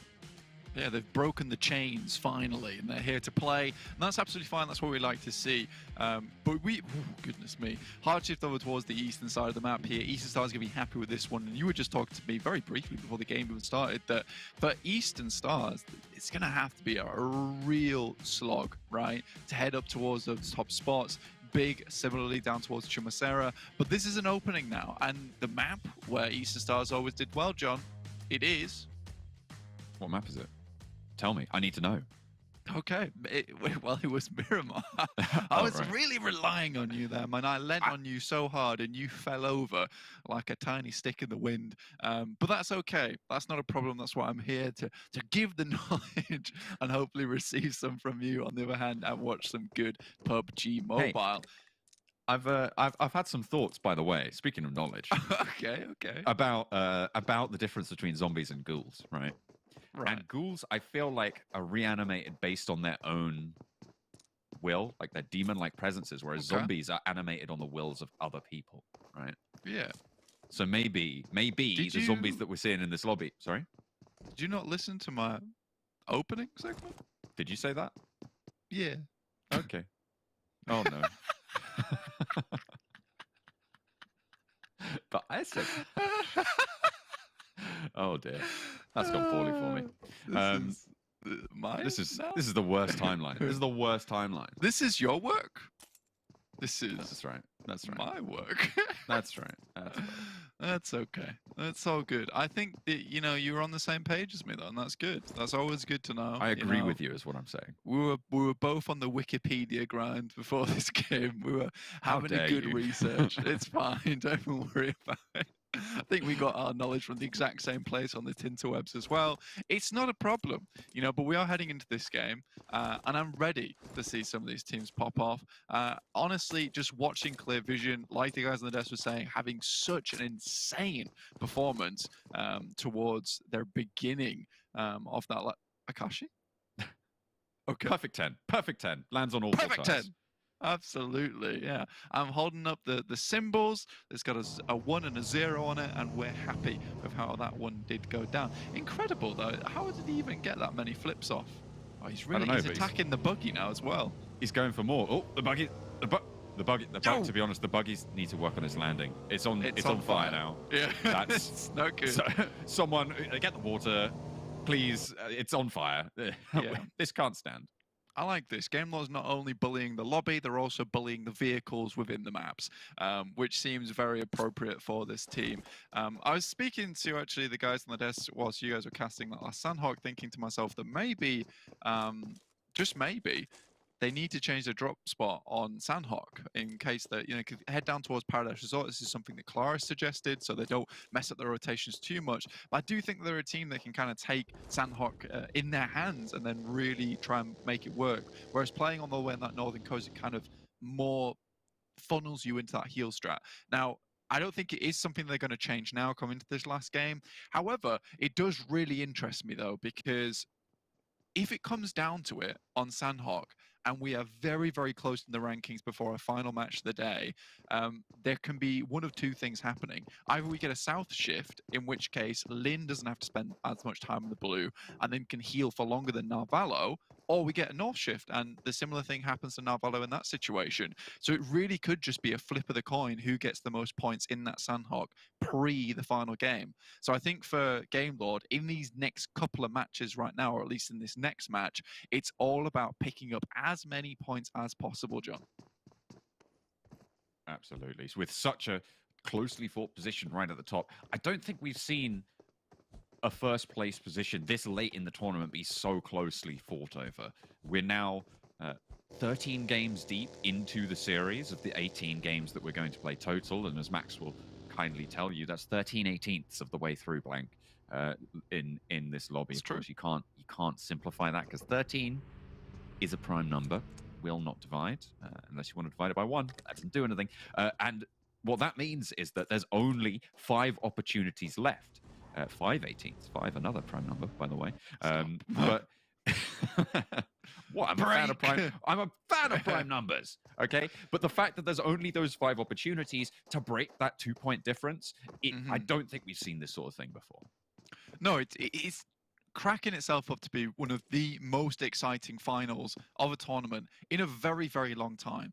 I think that previous PMPLs, we've had a very clear winner from the start, and it's always been a case of, you know, our most exciting aspects of the game have been that 2nd, 3rd, 5th place, right? I skipped 4th because I don't like 4th. But I think this is the major thing that we're looking at. Is we're looking at very exciting finals where a lot can happen even between the rankings beneath. And if I just take a quick peek over towards the rankings themselves, you know, you have 10th place Big of 103 points and 3rd place XTEAM 116 points. There is so little variance in these point numbers that come every single game right now, we can have a new team up towards that top 3, and that is what's so exciting to me at the moment. I hope you guys at home are excited about that too, because it is exciting. I agree, absolutely. It's actually thrilling. The fact that you have these 2 teams dueling for that top spot, and then you have this this gladiatorial arena of teams beneath them that are all trying to pick up those scraps. And I say scraps in the nicest way, because even, you know, getting up towards that 3rd place, that's going to be $5,000, right? And I feel like we can't really classify that as scraps, but that top spot, 10 grand right at the top, looking pretty spicy. Very spicy indeed. And that number doesn't go down too much for the rest of the placings as well. So you really are trying to get in as much points as possible. For some of the teams, though, it might just be all about that 8th spot at the moment. I'm looking at Unicorns of Love, who really need to bring themselves back out from the blue or whatever's going on with them at the moment and get themselves into that 8th place. Because I did think that through their first and second Super Weekend, I expect this to be a top 8 team, but they've really fallen off, and it almost makes me sad considering how well Icy has been playing as a new starter for that team. I just think that maybe that guy deserves more, I don't know, but he really should be able to do something similar to what Beg for Mercy is doing for XTEAM, although the rest of the team is now starting to step up behind the curtails, which are flaming right now for Beg for Mercy. I mean, you say that you saw Unicorns of Love as a top 8 team. I saw them as like a top 3 team at the start of this tournament, you know, coming in, especially after that first week, the first week or 2. Then they just disappeared, quite frankly, and now it's just not the same team. And I'm really hoping that these 5 chances, as you say, are going to be good. But maybe, you know, we've got a little bit of an Austin Powers situation. X-Team have stolen their mojo.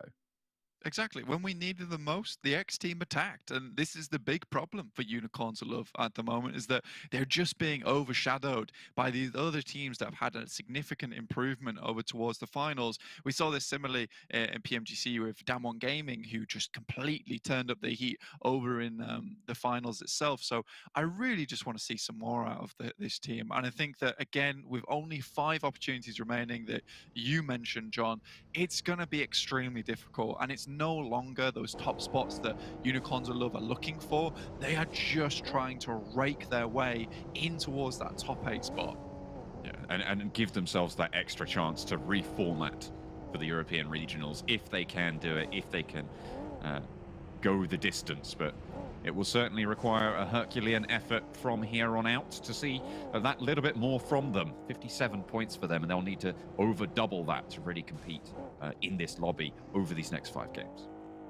Looking at this Miramar here, Eastern Stars doing something a little bit unorthodox for themselves. CP and Roster continuing to get caught out on their rotations recently in this finals. But Eastern Stars have moved quite swiftly from Impala towards the center of this circle. Now, I really like this from Eastern Stars. I think they are a team that's trying to grab their own fates by their hands right. And I think that most of the time they do just sit around in Impala for far too long. This time they've moved out towards a position where they have a little bit of high ground. They can control the roads around this areas to the south of Minas Generalis, and I think this is Eastern Stars trying to put up some points, and it's where it's desperately needed here on Miramar. An opportunity that should not go squandered here. Clear Vision's continuing to keep things rolling at the moment. Another elimination comes through. Eastern Stars taking hits. Not good news for their strike towards those top 8 as well. The fact that we live in a world where big Unicorns of Love and Eastern Stars are in the bottom 8 right now, it's shocking. It's shocking to me that we sit here and exist in this world. But Real Tigers 9, they've had a little bit of a shock there. Now Squad went down, and they're going to put the nades in for the response. Mango finds one on the upstairs push. Phonics isolated away from the rest of the squad. Might be looking for the res, but no, wants to drop out instead. Knows there's only 3 players, and this reposition does not have an overlook. The position on the off angle for the extra player from Swat 69 controls this side of the building, so he knows he's a little bit safer, but how much longer can it last? Because Phonic is going to fall. The spray from Hardman gets the flush as well. Schofield tries to remount up the stairs, but Hardman's there to stop him. Yeah, Real Tigers 9 dealing with that fight pretty quickly. PNL, even with the Golden Mirado, that's not going to give you enough luck to win out during these 3 players. He pulls something amazing out the bag, but with PNL just not really performing for the majority of this tournament, I don't expect it to happen. In the meantime, Eastern Stars is taking heavy damage down towards Impala. They've already taken 1 knock and a flush, but already a knock-off from the other side in Clear Vision. And XTEAM currently harassing them massively. Beg for Mercy managed to throw a very long Molotov over towards Doran, and that ended up knocking and flushing him. Hard shift over towards Impala, and not exactly something that Eastern Stars really hope to see here, John. With this hard shift, you know, all that work they spent trying to get over towards position, altering their drop spot, altering their rotational path, it's all for naught because they will have to head back now. But this is a chance for Unicorns of Love to slither on in on that eastern side, on that eastern road. If they can get there fast enough, if they can scout it out efficiently, there is space in this circle for them. We've seen these cliff sides in the past on the eastern side of Impala be really solid if you can get a hold of them, if you can control them. So if the Unicorns can take that position, maybe there's that chance that they were looking for. And this is not what you want to see. I mean, the guys and me on the desk were counting the amount of hard shifts that went on in Sanhok, and I think we were 5 for 5 by phase 5, right?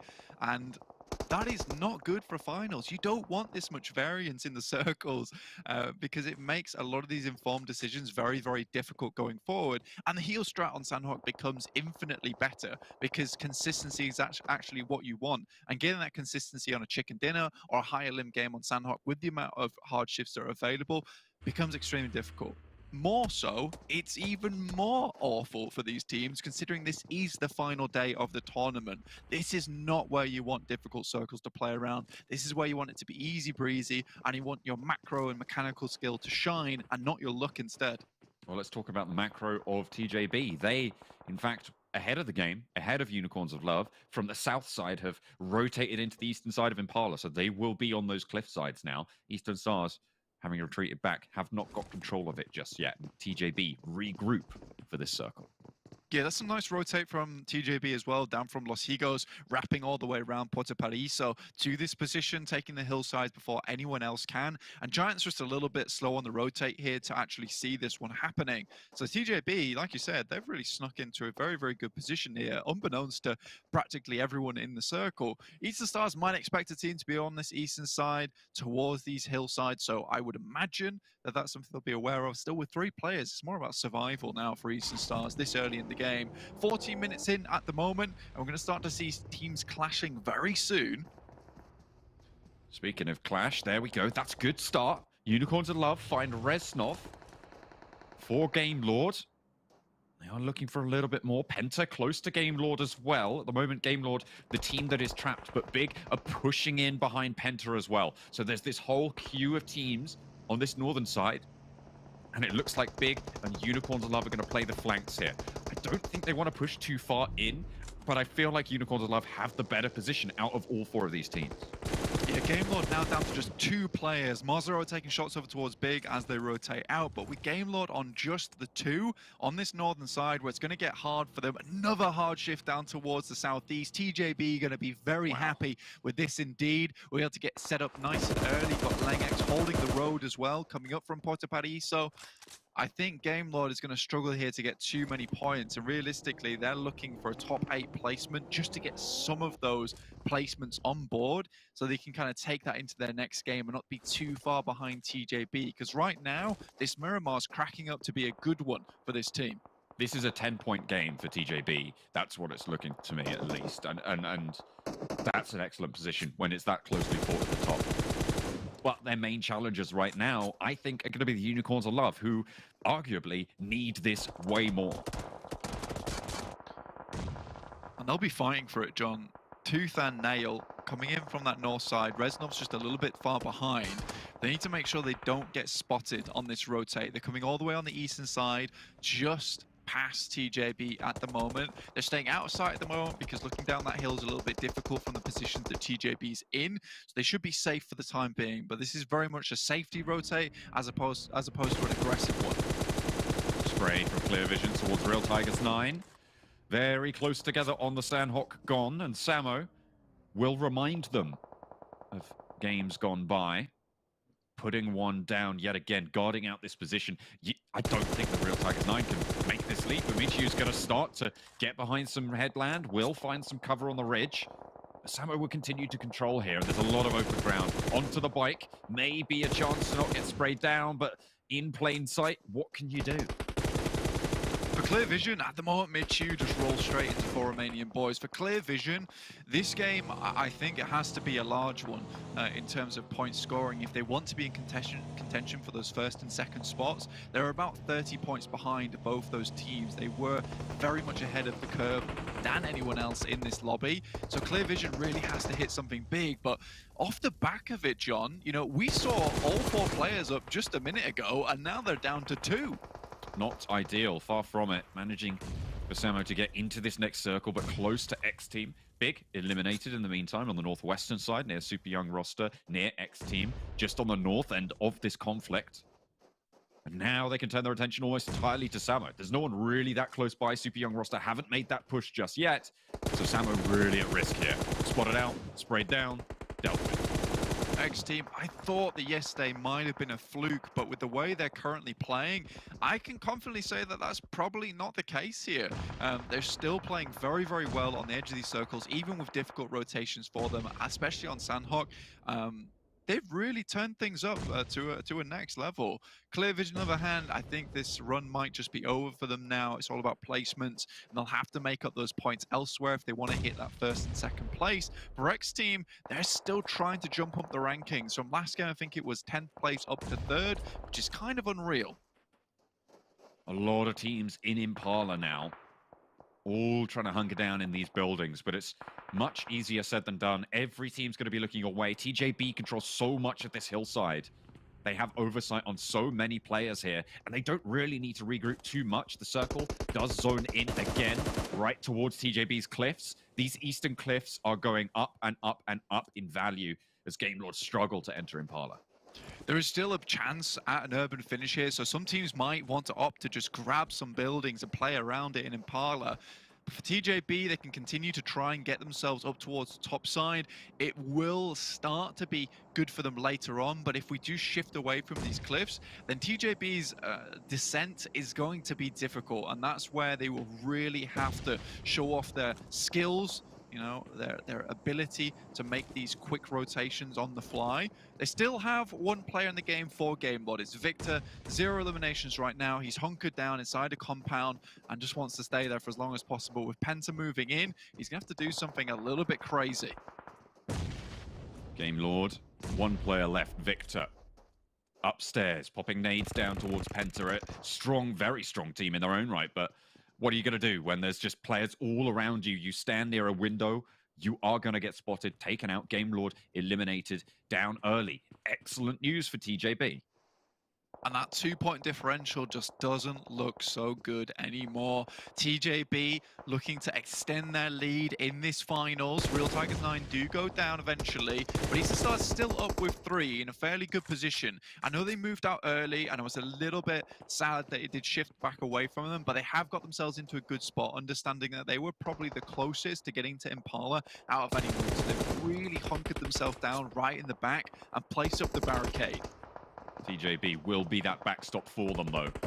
And if the circle pushes out that way, as you alluded to earlier, it could prove to be really, really tricky for them to leave, but they can guard out a lot of these teams who are going to try and get there before them. Unicorns of Love on the back side of TJB right now, down to the south. Giants split up around them a little bit, but Giants seem to have spotted them. You see Alicio taking damage there.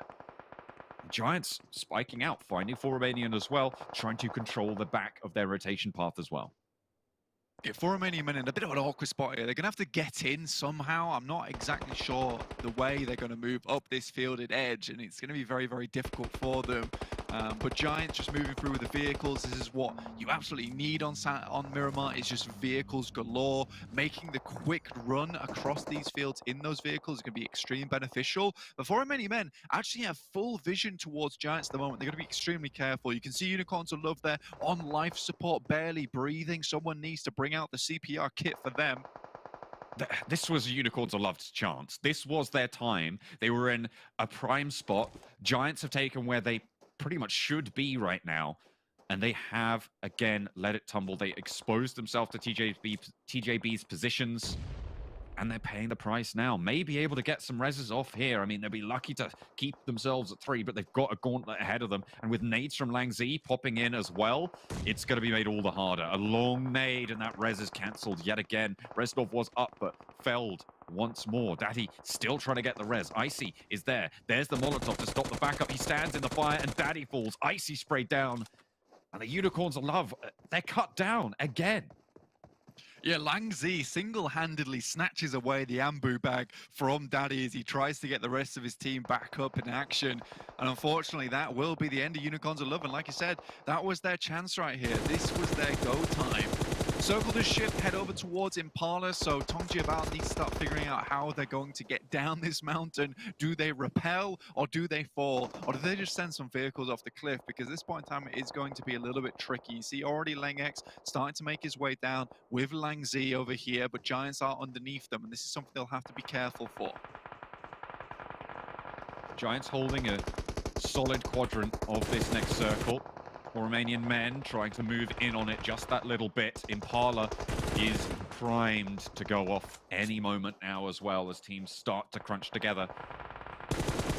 Next team spotted. Zombie sprayed out, but Ulysses doesn't get the knock and he has to fade away. Worried about the rest of the teams in Impala having sightlines. There's still 4 Romanian Men that they need to worry about, but that one's going to land. Bimmy goes down. Zombie looks for the rest. Ulysses does the only smart thing available, is to take out the vehicles. This long haul for XTEAM is going to be incredibly made much more tricky by the fact that they don't have any vehicles to work with. So if Ulysses can shoot out the wheels, it means for XTEAM there's not a lot of cover making their way up. Salazar moves out though, off in the distance. You can see him just on the right hand side of your screen there. See if you could reposition, maybe find some shots over towards XTEAM on a slight rotate. Could be interesting. Regroups just that little bit, maybe just getting some scouting, checking those fields, making sure there's no threats there, because now they hold a big chunk of that south side with some decent sight lines towards the rest of the town. TJB, they're guarded from that by that massive high ground block that's sort of separating them right now, and no TJB players are up the top of it, so Giants looking to control here. Yeah, Eastern Stars have a player that's sent out just a little bit over towards the western side. You can see that on the top right of your screen, but the rest of the players currently in church. And I think that's not a bad position for them. Langzi getting knocked on this side. This is what I was talking about. It becomes so hard for TJB to make their way back down without being spotted, which is why they've tried to make as many casualties as possible on the drop down so that no one's really looking at this position. But now it's time for Eastern Stars to hold these teams back, but they have high ground to play around with in this church and a lot of windows to look out of. A lot of windows for nades to go in. If TJB can land them, they might be in luck, but Eastern Stars holding up on this high ground. Giants spot the last player for Romanian Men, isolate it, control it, and they'll look to do it some more. The next circle goes away from them. This takes a chunk of damage there from Grenade. Giants with 6 eliminations, still making their way around. XTEAM know this position from them. Goodness me, that's aggressive with the vehicles, and somehow they make it in. And Ulysses goes down as well, trying to tumble off this hillside, going well for TJB, but not so much for Giants. Reservoir for both of these players, however, and Salazar looks to get Pocus up. Nano looks to get Ulysses back. And this is all just about getting in. Bimmy kind of doesn't quite hit that molly there, unfortunately, but Giants now control 2 pretty good buildings within the Impala itself, so extremely well done for them, and I think that was a Hail Mary from them. In the meantime, the TJB, they've made it down. Athis, Kapahala on low HP at the moment. Athis holding out in the side room there, but not going to be easy to hold off TJB. They are on form again on Miramar. Looking to descend. The Eastern Stars are down to 1. This is their drop spot. This is their home turf. And on Impala, they have been dismounted. 7 teams remain. Goodness me, Eastern Stars must have thought they were safe, but when they heard the knocking on the door and the TJB open up, they knew it was over for them at that point in time. 5 eliminations so far, but only 3 players. Langzi going out to the blue earlier, but still they're controlling a very strong position here, and it'll all depend on this next circle. Octavian also going down 0 eliminations for Eastern Stars in 7th place. It is really not gone well here, despite their positioning in this match. It felt like it should have been better, right? Without TJB there, maybe. And you've got to think, the Unicorns had the chance to take that position. I'm still annoyed about it, Blank. I expect more from this team. But it's TJB who show them how it's done. And right now, they're showing everyone else as well. Yeah, they're consistently moving up. The Giants there on the way in. Lin goes down quickly. GK First has to drop out. Doesn't take too much damage here, John. Oh, Lin is downed, but there is a response. Very, very effective from GK First, as you say. And around the side, looking to control Nano. I think that's the last player now for Giants. Yeah, they managed to take care of Salazar. Molotov in the window. This is good. This is very strong positioning for that Molotov. Will be able to get that burn on. Takes GK First down. Now, with just the one standing for them, it's the new addition to the roster, TJB, who has been standing up for them all the way. This new duo has been doing so much work, but with the good cook on that nade, it could be brutal. TJB could go up in smoke, but it looks like it's not going to find the damage they're looking for. The push from Nano brings Ulysses back into the fold. GK First falls down. 1 player standing, but there's the first knock. Looks for the second as well around the side. Looks for more as he comes in. Goes for the flush. It's a little bit greedy, and it's too much. Legex stays alive for TJB with 5 teams remaining. Bimmy's looking to push in as well. Nades in through the window. Wants to convert on the fight with the third party, but there's only the one left, and Shockwave and PENTA still on the door. Goodness me, it's the classic Legex adrenaline shot to the heart here, and he is absolutely going for it at the moment. Still in this game, look at him prone.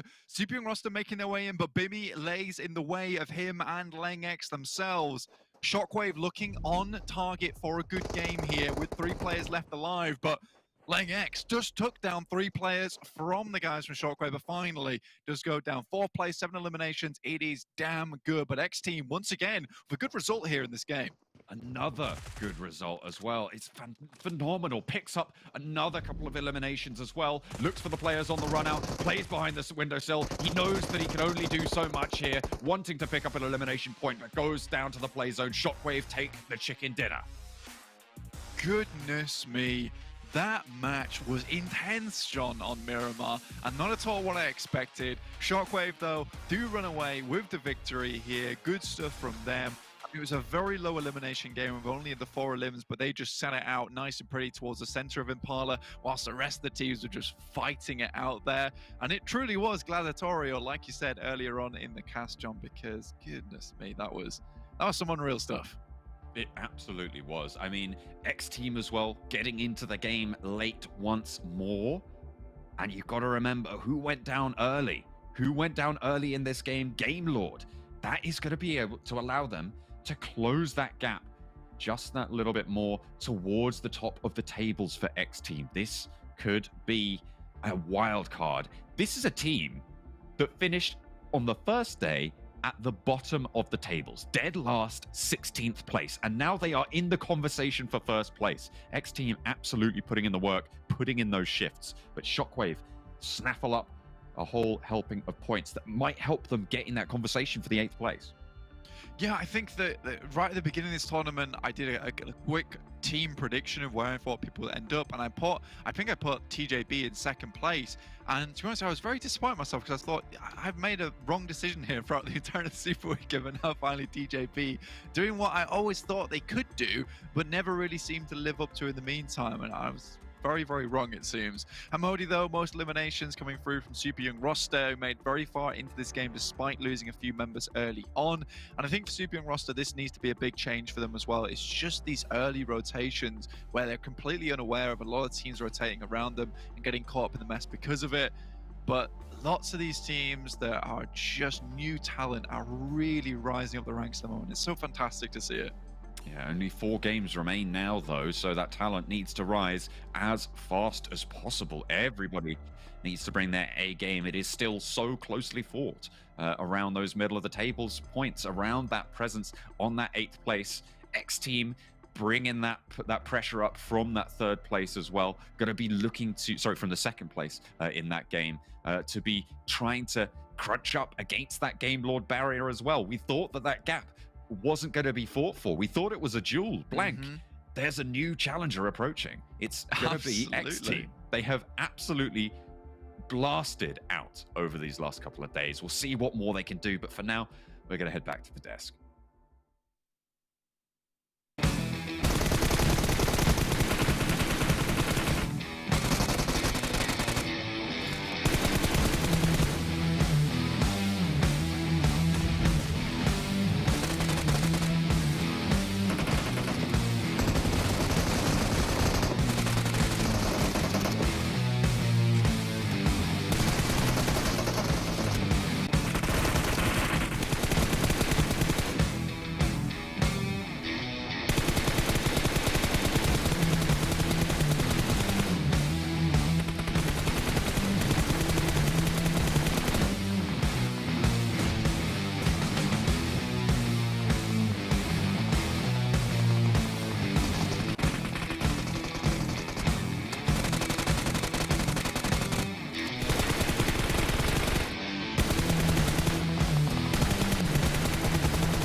Not a bad match coming in for Shockwave here. Maybe a little bit too late, but either way, it should be able to catapult them up the leaderboards, potentially have a chance to break through top 8. We still have a lot of matches left to go here as we have, what, 4 remaining? Actually, yeah, with Erangel coming up next, it means we do have 4 remaining. 4, I think. Jason Kaplan.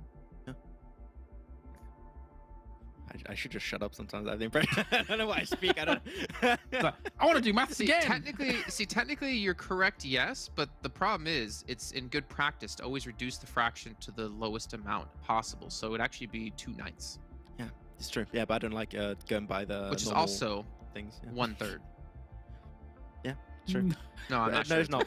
It's not 1/3. It is 2 ninths. I was just saying true for following, but no, it's not. You got me. It's a test. Can we talk about the video game? game? Has been failed successfully. Let's take a look at the match standings, though. It's 70 points Shockwave got, as well as some other teams. You saw TJB fighting, picking up 7 limbs, not letting any team take them down until obviously they did. But Shockwave, 19 points. Not a lot of limbs to show for it, unfortunately, but it's still 19 points. But also XTEAM, another 19 points. If I'm not mistaken, XTEAM might have passed that 132-point threshold we were looking at. Yeah. And are they now secured?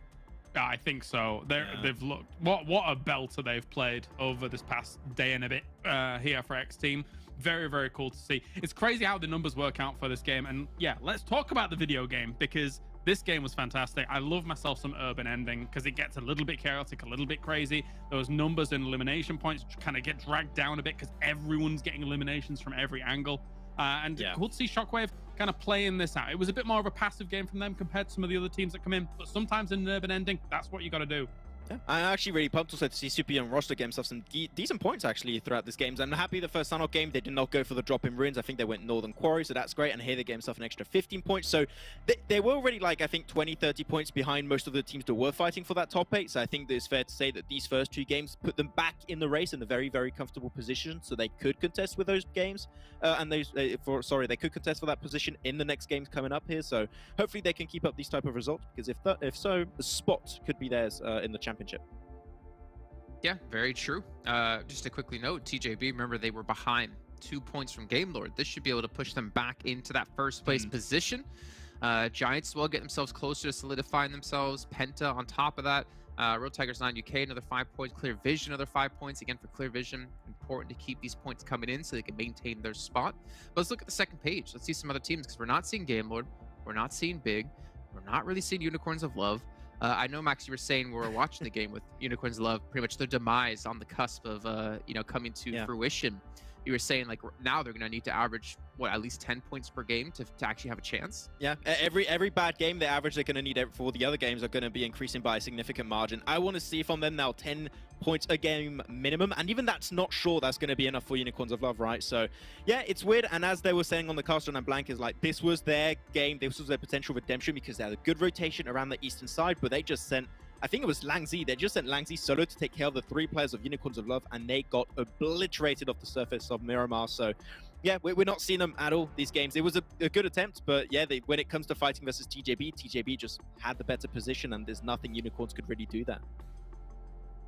All right. Well, SWAT 69, Romanian Boys, a couple of teams that are looking like there's really no way they can get through, unfortunately, but they still have a chance to play spoiler. They have a chance to, again, we don't know how PMGC qualification is necessarily working, right? Because it could be like last year, where all your points from Super Weekends, all your points from finals get added and tallied together to potentially push you into a qualifying spot. So even if they're not going to be qualifying, if they're confident they won't make it in the top 8, every point matters. Every point you take away from other team matters. And plus, you get extra prize money for every ranking you can go up here. So it's really important for them to keep pushing on, keep trying to improve here, because the year still has more PUBG Mobile to happen. But let's dive into a little bit of a head-to-head in this last match between our number 1 and our number 2 team, which is who, Max? Was it that game? It's Shockwave, man. Actually, I didn't write it down. Don't have the stats. Well, you got to ask me trick questions already. What did I just? It's game log. The funny thing is, I did say before we came on air, like, oh, we're gonna go with this story, and we're gonna go with this story, and Max like, yeah, okay, that sounds good. I can talk about this team and that team, and then he forgot the teams that we were talking about. I wait for it to pop up, and then it all comes flooding back. That's how it goes. It goes out, and it's like, oh, okay, I remember, and then I go back into it. It's fine. Okay. You want to help him out, Cloris? Let's look at TJB and Game Lord and see where they're sat at right now. There you go. Watching Max's face to see that light, flick on, like, oh yeah, these guys. Now I know what being a zombie's like. Yeah, cool. I understand now. We do know the difference between ghouls and zombies. So. But Max, we want to talk about these 2 teams in particular. Again, like, there's like many battles happening right in this game. There's obviously the battles within the match. There's a battles between like first and second place. There's a battle between teams in top 8. There's a battle between teams trying to fight into top 8. And this is why we need to focus on these 2 teams, because it is for the championship title right now, unless we can somehow see a team in 3rd, 4th catch up drastically. Yeah, which has been actually happening recently. We've been seeing some really good points coming out from XTEAM, and that margin, I think they had, a 20, 25-point lead between 2nd and 3rd. Like, XTEAM has been able to close that gap pretty significantly. So there is potentially a contestment to be made against these top 2 teams currently, but TJB, we have the impression coming into these finals, especially yesterday and today, that they are playing a very information-based game, especially on Miramar. And that's how you can see them get their rotation on the east of Impala, right, Kalash? Because they were there super early. And the moment they got in that spot, Game Lord were already down to 2 players struggling to fight for positions in circles. So, man, the information game for TJB is working wonders for them here. And let's talk about this in terms of the comparison to usual urban endings, right? I think a lot of people would have looked at TJP's position and thought, ooh, if that goes into Impala, ooh, what's going to happen? Little Jamesy here, not too concerned. I'll tell you why. His new alias, Little Jamesy, Little and his brother, Big Jamesy. That's right. It's my rapper name, guys. All right. So the church building actually provides you great opportunities to be able to dive off that cliff area and have cover straight away. It is unlike any other approach into an urban situation. They understood that they had to make that path there. They understood that actually there is a team already there, Eastern Stars, and cleared them out very nice. Eastern Stars was wise to take up that spot just in case someone was coming off that cliffside, but TJB was just too strong. So I really like how TJB played this. Okay, we have to round up the conversation about those two teams now because we have very limited time and we want to jump into another team that is on the rise today. Super young roster. Let's take a look at their stats from, I believe, yesterday. Technically, it's a saying. And today, because they have had a big step up here. They're looking much better. We can see, obviously, this is, what, 3 matches compared to 6 matches. So left side 6 matches, right side 3 matches. Like, that is ridiculously close considering they still have half the matches left to go here. Eliminations almost is on point 2. This team is stepping up here. They're making some moves, and I can tell you, they've gone from being, before this match began, in 12th place. They're still in 12th place, but they closed the gap by about 10-15 points. Yeah, and so they're about to breach 11th.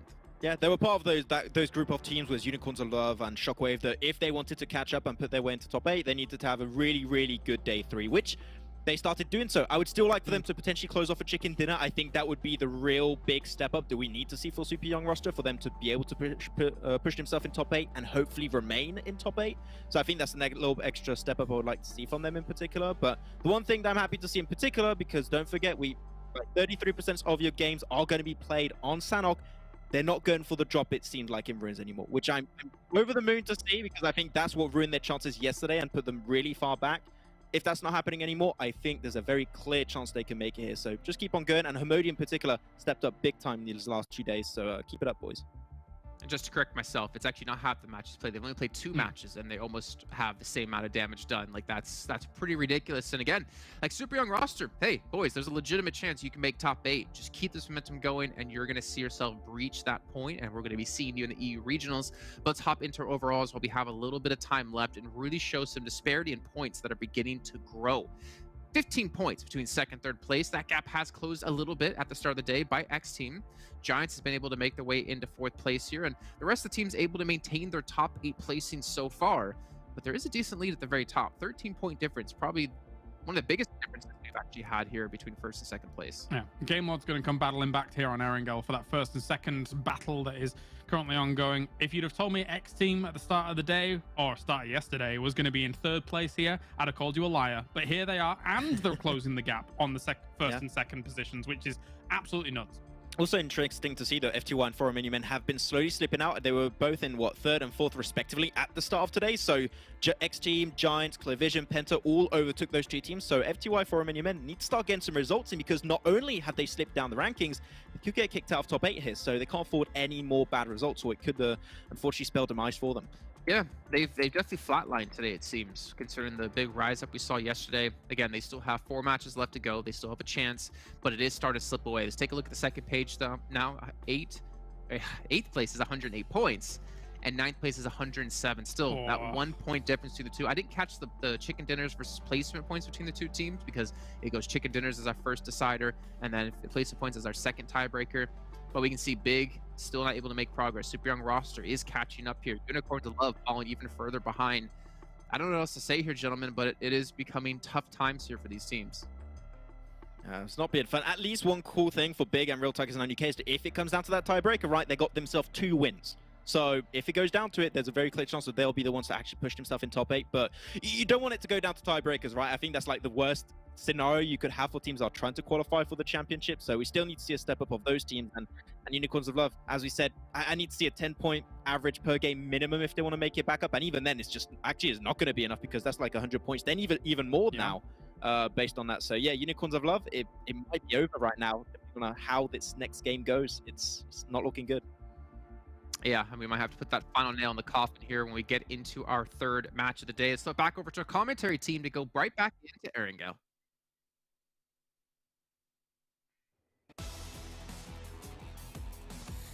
This is it. We're into the first Erangel game of day number 3, and one of the remaining 2 Erangel games of the PMPL Western Europe Finals. Blank, it was an intense game, the last game.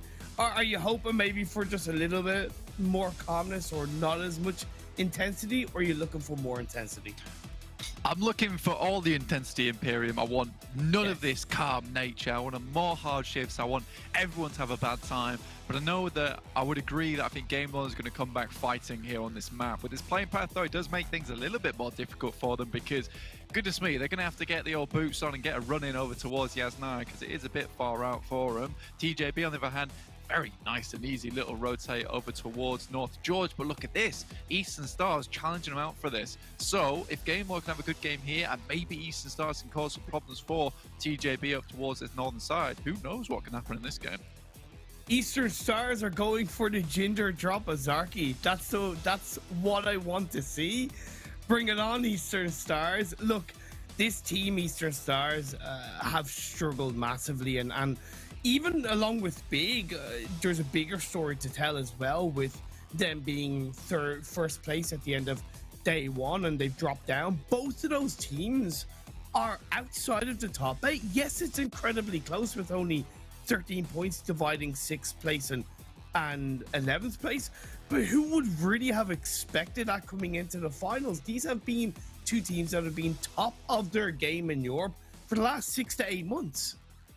I know, and I think it has been very, very odd for me to see Eastern Stars and Big down here. I think for Big, there has been these moments, though, where you're like, this is a top 3 team, a top 2 team. But for Eastern Stars, on the other hand, it's been just very much cruising along, and we've been waiting for that cruise to drop the propeller on the back and start absolutely slamming the speedboat in here, because honestly, this is when I expected Eastern Stars to start flying, and they have not done it so far. It has just been easy breezy. 107 points. They're just behind 8th place by 1 in 9th place at the moment. But I think if there's any 2 teams that should be going to EU Regionals, it is Big and Eastern Stars. However, they have to make that happen first.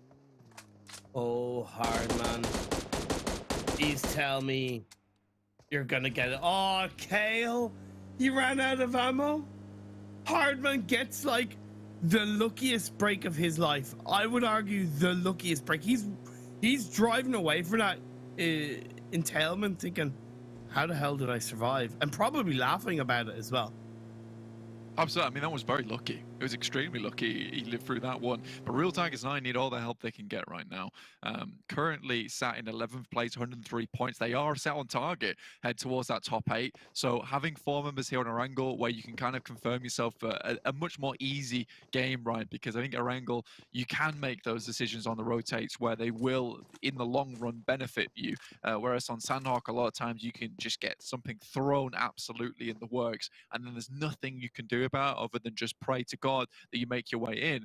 Game Law at the moment, though, still desperate to make their way over towards Yasnaya, right? So they're not in their usual drop spot. And Clear Vision currently has sights on 2 of the players. However, the other 2 on the northern coast. So they're not actually able to assist on this fight here in Imperium. So this is a bit awkward for Game Lord and not where they want to go down, with historically Erangel being one of their best maps, if not the best map for them.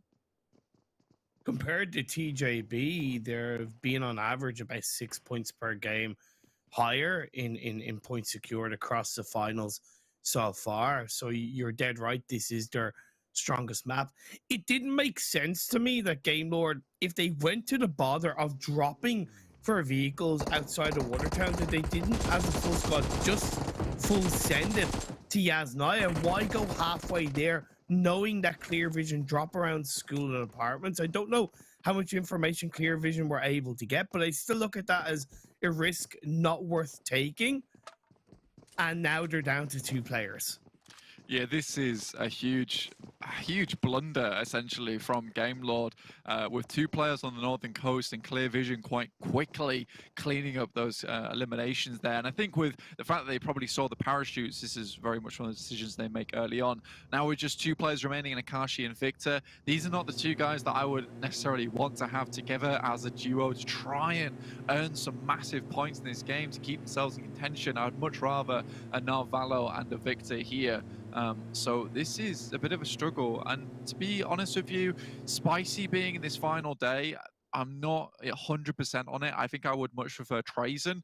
Then again, it has been awkward for Game Lord. There's been some weird mistakes been thrown out here and there, perhaps due to the playing path, perhaps due to the circle, but still, it's not the Game Lord that I know. And that's actually a question that it's been on my mind, and I've been asking myself it as well, because I compliment the game order on their ability to have 6 players in the roster that, for the most part, you put them in any game scenario and they're going to perform. Any 4 players are going to perform pretty damn well. But in this situation, in this structure where it's 3 days, 18 games for top spots, for spots in the next stage, I would argue now is the time for Game Lord to have the same 4 players play every single game. And they haven't had that. Trazen has played in some games. Robs has played in some games. Is he spicy in this game? And I think that's come to bite them in the butt a little bit. I would have preferred to see the same 4 players. They're what they prefer as whoever makes the actual roster decision, to say, okay, it's going to be this 4 players for the whole finals, because at least they can build on each other's momentum or failures throughout every single game, rather than switching players out here and there. Clear Vision, on the hand, getting those 2 eliminations there are so good for them, considering the position they're currently in on the standings. Getting those 2 extra points off the bat, you know, it being in 5th place, 120 points, not that far behind of XTEAM in 3rd place with 135. So getting this initial starter, not only the elimination points, but also kind of semi-defeating the Game Lord on your northeast side, who tends to give Clear Vision problems on that rotate in. This is going to make their initial rotation infinitely easier in period, which is always what you want to see. And Giants don't usually pose that much of a threat in Pachinki. However, this is kind of a new Giants we're seeing at the moment. A little bit upgraded, a little bit more evolved. So I think any team that's rotating past Pachinki should be a little bit more worried now. Giants 2.0, you could say. You know, maybe they've got an operating system upgrade or update, should I say. Unicorns Love dropped in South George, which makes sense because of the playing path. They have dropped South George before. They go for a very early rotation on that western side, which I kind of agree with. It stops them from getting in any way interacting with TJB, and it does allow them to kind of put maybe a little bit surprise pressure on XTEAM. It's not going to be the case, as XTEAM have spotted them out from the high ground. I think for Unicorns of Love, heading down this way, you're always going to interact with at least one of the teams, be it Super Young Roster or XTEAM. And I think for this being a secondary stop for XTEAM anyway, there is a massive cluster of teams down here, with 4 Romanian Boys even being up towards the northern side. This is a bit rough for Unicorns of Love, and like the guys on the desk were saying, the run might just be over at this point with the amount of current points they currently have and the bubble that we've predicted. It is going to be so difficult and require game after game of massive eliminations, massive placement, and right now I just do not think that Unicorns of Love can pull that off. I agree. I was looking at the overall standings coming into this game, and for me, I think the top 5 from TJB to Clear Vision, they're all secured. Even if they all have terribly bad games, I think their spots are generally secured into the next stage. From 6th to 13th, that's Penta down to Shockwave. I think all of those teams are fighting for the remaining 3 spots, right? And yeah, Unicorns Love 4, Romanian Boys, Swat 69. I'm sorry. I just think your journey is over, at least in terms of getting to the regional finals. Like Jason mentioned, there is money in play at least. Exactly, but that money in play does go down significantly as you drop down the rankings. And I mean, just looking at 1st to 2nd place, you know, that is a massive $3,500 drop off. So anyone who's looking for that 1st place is looking for a lot of money as well. So it does actually mean a significant amount getting that 1st place, but it also means a significant amount just in terms of pride and glory, right? Getting that 1st place, yes. If you're a Game Lord, you know you kind of deserve that coming off the back of league stage. You had such a significant advantage over everyone else, but TJB, like we've all been saying, have just dropped the weights now, and they are 100% just fragging out. And with this Game Lord going down to just 2 very early on, and TJB having a comfortable rotate down towards the field, goodness me, I think this could be another good game for TJB if they play their cards right. 4 Romanian Men on our screens got a knock onto one of the Penta players' hulls, and they're looking to chase it. Gets a confirmation on the hulls with the run over the vehicle. But one thing that I've just noticed, Eastern Stars rotated from Zarki all the way over to the northeastern side, essentially in between Rozhok and Yasnaya, I gotta wonder, maybe picking up on the elimination feed and seeing 2 Game Lord players going down, could that have been a bit of a targeted rotation to look for the remaining 2? Or is it just them switching up to the eastern side so they have their normal path line into the later circles? You know, it could be targeted, but I would imagine here, even if you just see them in the kill feed and you pick up the team name, right, you just want to be heading over towards this eastern side just because it is a lot more free. And with the play path being all the way over to the western side, you know that this eastern side is going to be a little bit more comfortable to rotate in towards, at least past school and farm. Someone is just absolutely sending the entire magazine over these vehicles. And I would say conserve the ammo, to be honest with you. Not hitting that. Look, you gotta give 4 Romanian Men an A for effort, and I actually think it's a bit more of an important thing to do for them in the early game, even if they're not really connecting. And as much as I get it about conserving your ammo, because they're on that ferry pier hill and it's right in the center of this phase 2, so the more space they can effectively create around them, the easier it is for them to rotate should a hard shift away on another direction, such as west, east, or north. Unicorns Love move down south towards Quarry and Primorsk, and then move back up north and been caught out by TJB. And I think these are rotations that you should know are happening. This is a very, very clinical rotational path for TJB. It happens every single game almost. It's not something that you should be caught unawares of. Icy now just out here. Lengex currently healing up. Still tossing nades in at the moment. Lengex could suffer because of it, and he does. Icy now pushing it in, doing a decent chunk of damage, but is going to opt to go for the nade throw to try and secure that knock and at least counter TJB. But okay. Oh, yeah, okay. Alicia with the DP28. Icy looks to try and stay alive, but a lot of damage has been dealt onto them. TJB, both of these teams are on very different journeys. Unicorns, well, fighting every ounce of the way to keep their hopes alive coming into the regional final. With TJB, they're fighting for first against Game Lord and XTEAM. Well, it's all down to Lin to try and at least pick some of these players up, and this is probably best case scenario for Game Lord at the moment, is that TJB does go for this. Yes, they'll get 3 elimination points, but just how many players can they pick back up again? It looks like they might just get the 3, but Alicio is coming in thick and fast. He's looking to pick up the final eliminations here.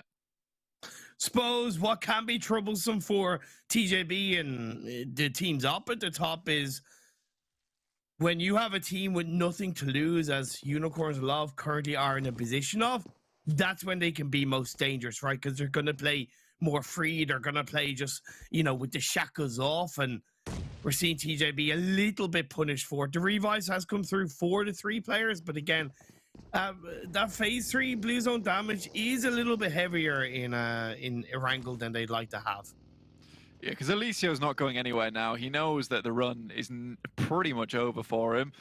Not sure where he's dropping this nade. Maybe cautious of the 2 players might be coming up on his position at the moment. Just keeping one prepped in hand is never a bad idea. Just be able to toss it through. Right now, TJB, I think they're spending a little bit too much time around this location. I mean, the first aid kits don't look too healthy. Lin obviously has the most. It's Lin, of course. But they're spending a huge amount of time out here. And maybe not for the benefit of themselves.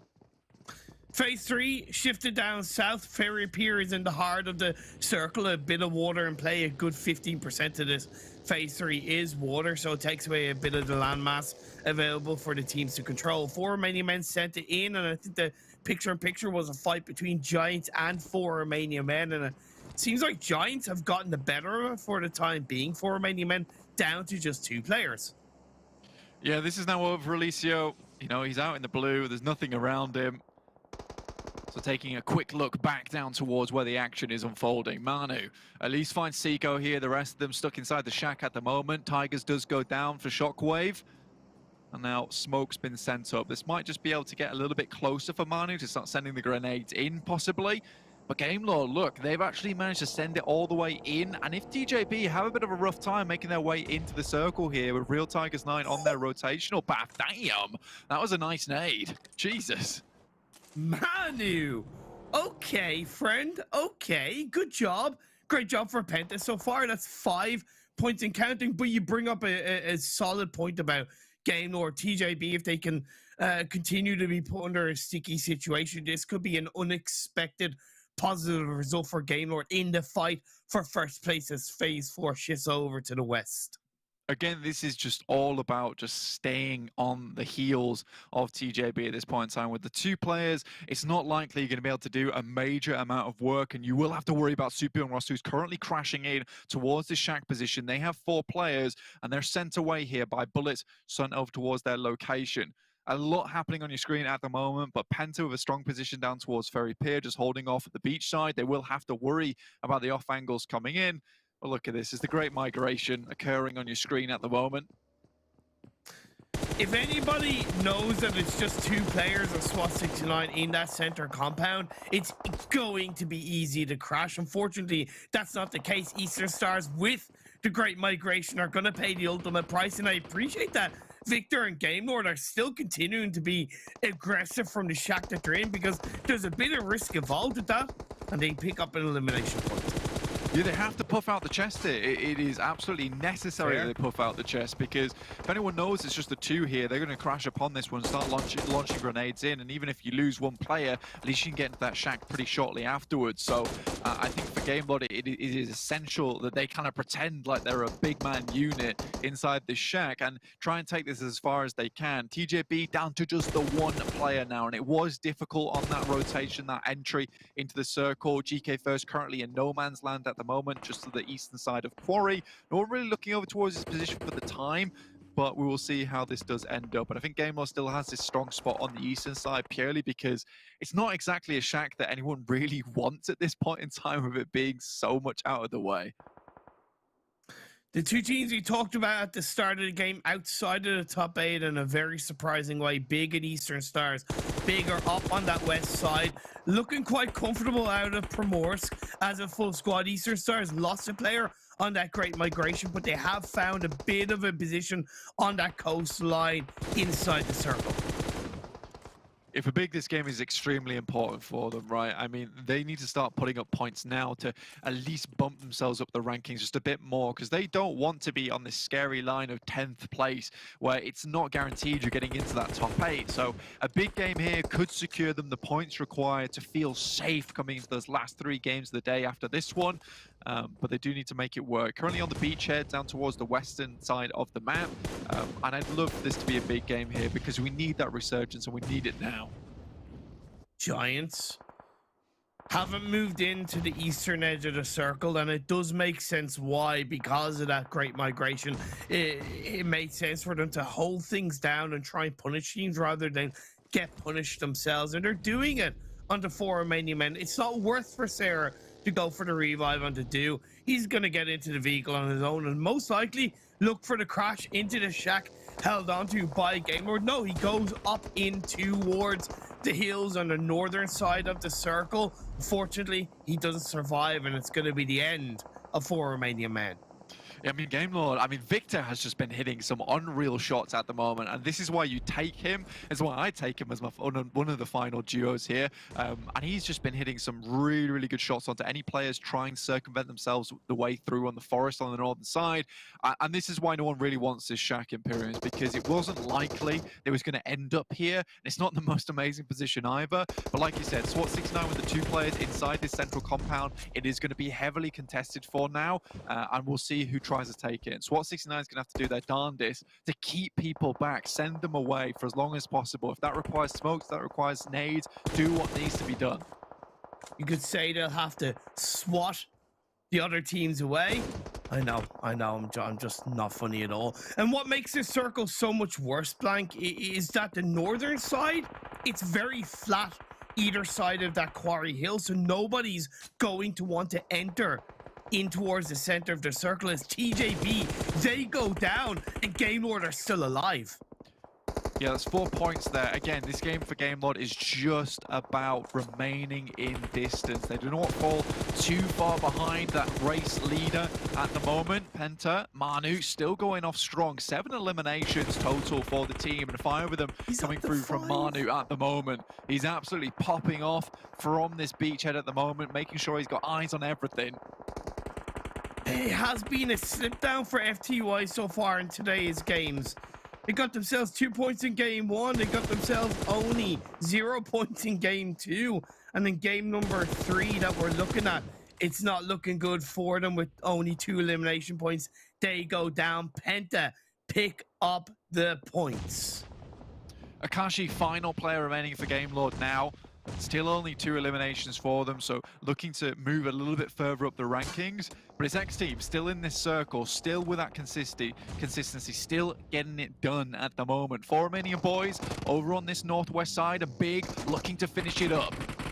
They need this big result, and Keme gets finished off and big with 5 elimination points. They take control of the northwestern edge of this circle. This is what you wanted to see. This is what I wanted to see. This is what Big needed to see. An entirety of the circle now laid claim to, but it's all depending on this next circle shift. Again, SWAT 69 holding on to this position as best they can, and they will ladder up for it. Gamelord going down, so just 1 point behind, I believe, of the guys in TJB. Nice nade from Ali, but it won't do too much as Doran swings round. It's just going to be difficult still for Eastern Stars because there's still 2 players on supering a roster, using their smokes to push on forward. Octavian's being knocked, Doran's on his own, and if there's ever a time he needs to stand tall, it has to be now. But PENTA come in for the third party. They don't care who it is. They're going to pick up the eliminations, and then find even more supering roster are down. Maybe they don't realize. Yes, they do. It's Muzi to get his 6th elimination in this game so far. We thought Manu was popping off. Muzi is following suit. Muzi and Manu consistently being some really, really good players on PENTA, and to be honest with you, carrying the majority of the weight for this team. Dwas now with Muzi himself, just looking to finish this game out strong for PENTA, but a nade through from SWAT 69 will do a little bit of damage, but not quite enough, and Dwas is going to have to administer the first aid very quickly.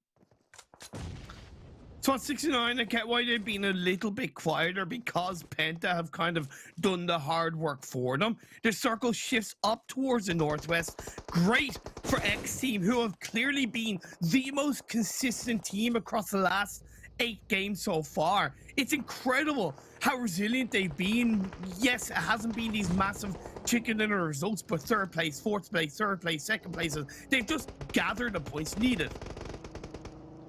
Giants finally falling here. Dwarf moves outside. It's a nice nade from Nemo, but does it do the trick? Not quite. Dwarf survives here. Big side to move down, using the smoke to their advantage. XTEAM off in the distance on the eastern side, on the road. A lot of this will come down to which side of the road this circle actually ends up on. If it heads towards the center, you know, none of these teams are going to be too happy. In the meantime, the SWAT 69 has taken a lot of shots over to everyone, but still 0 eliminations here. A super quiet game from them, but clear vision. Again, another team that wants to pump up their rankings, get towards the top, whilst TJB and Gamelord seem to be, you know, kind of falling short at the moment.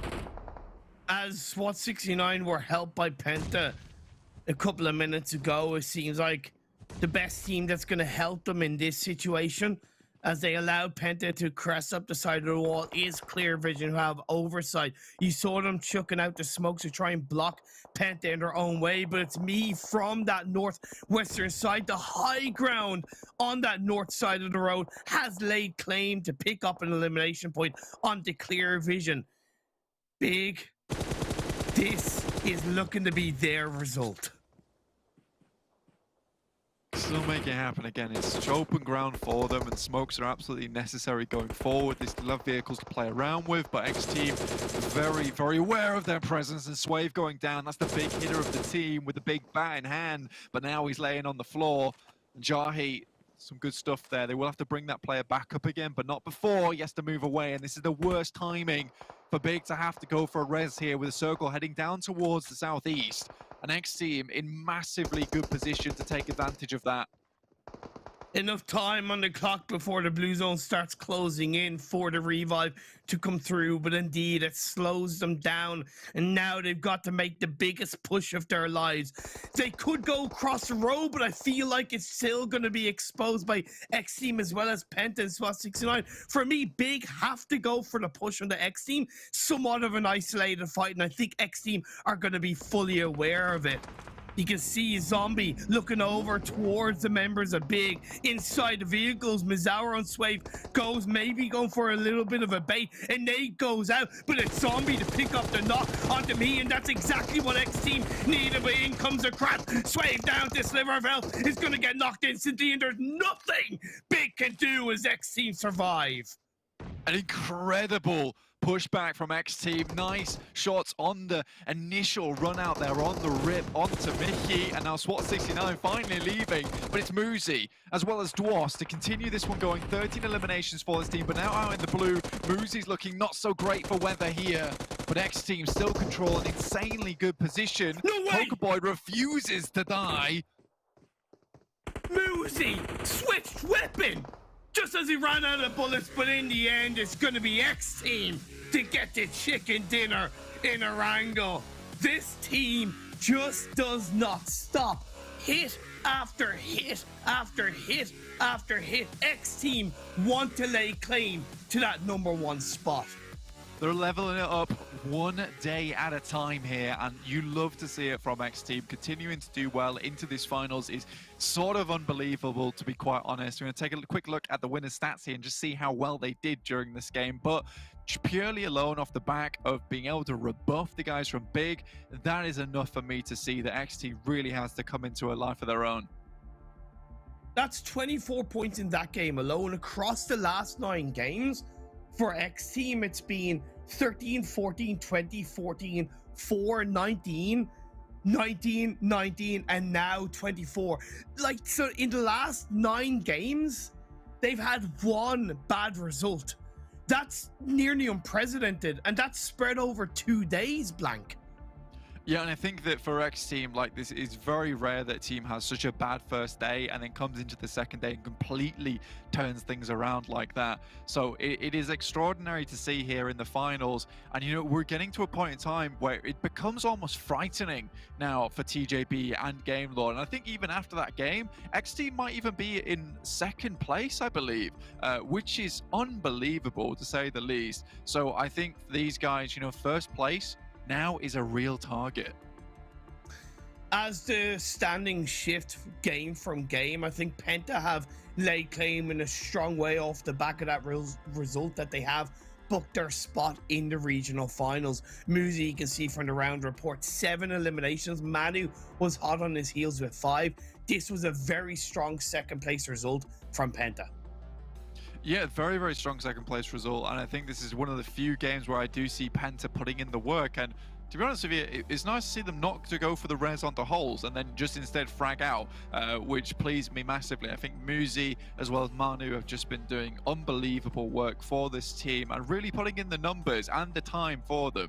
And I think that's something that has to be congratulated for here, because we saw these brief glimmers from Muzi towards like the center, the middle of the tournament, and slowly but surely from there, you know, Muzi has just come into each game better and better in terms of this fragging capability. So it's really nice to see, and it's something that PENTA massively lacked, and now they have it. This is a really key player for the team now.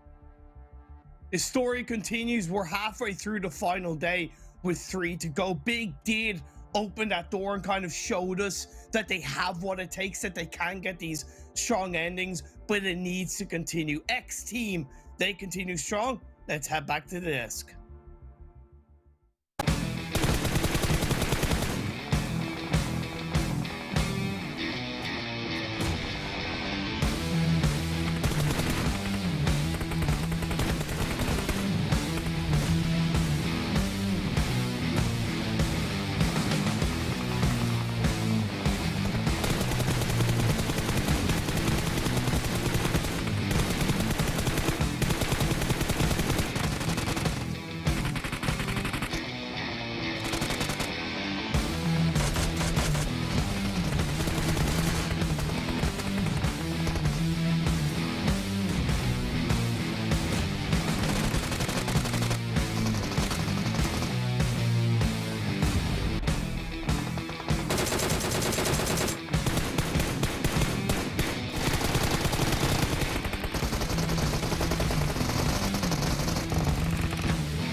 Guys, I hope that Big jumping out of the car early, taking a lot of damage, Swave knocking himself, does not come back to bite them in the butt. If they don't qualify by like a couple points, I don't know what else to say. Like, that was their match to have, guys.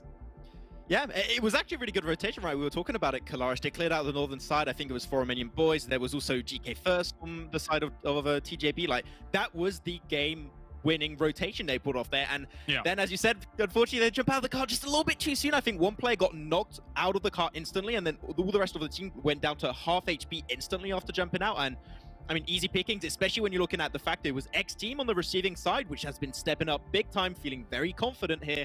I mean, a mistake like that, that's going to be punished instantly, and XTEAM took all those limbs super fast. Especially when XTEAM's greeted them so well in that moment. And as you say, I think they're feeling very hot right now.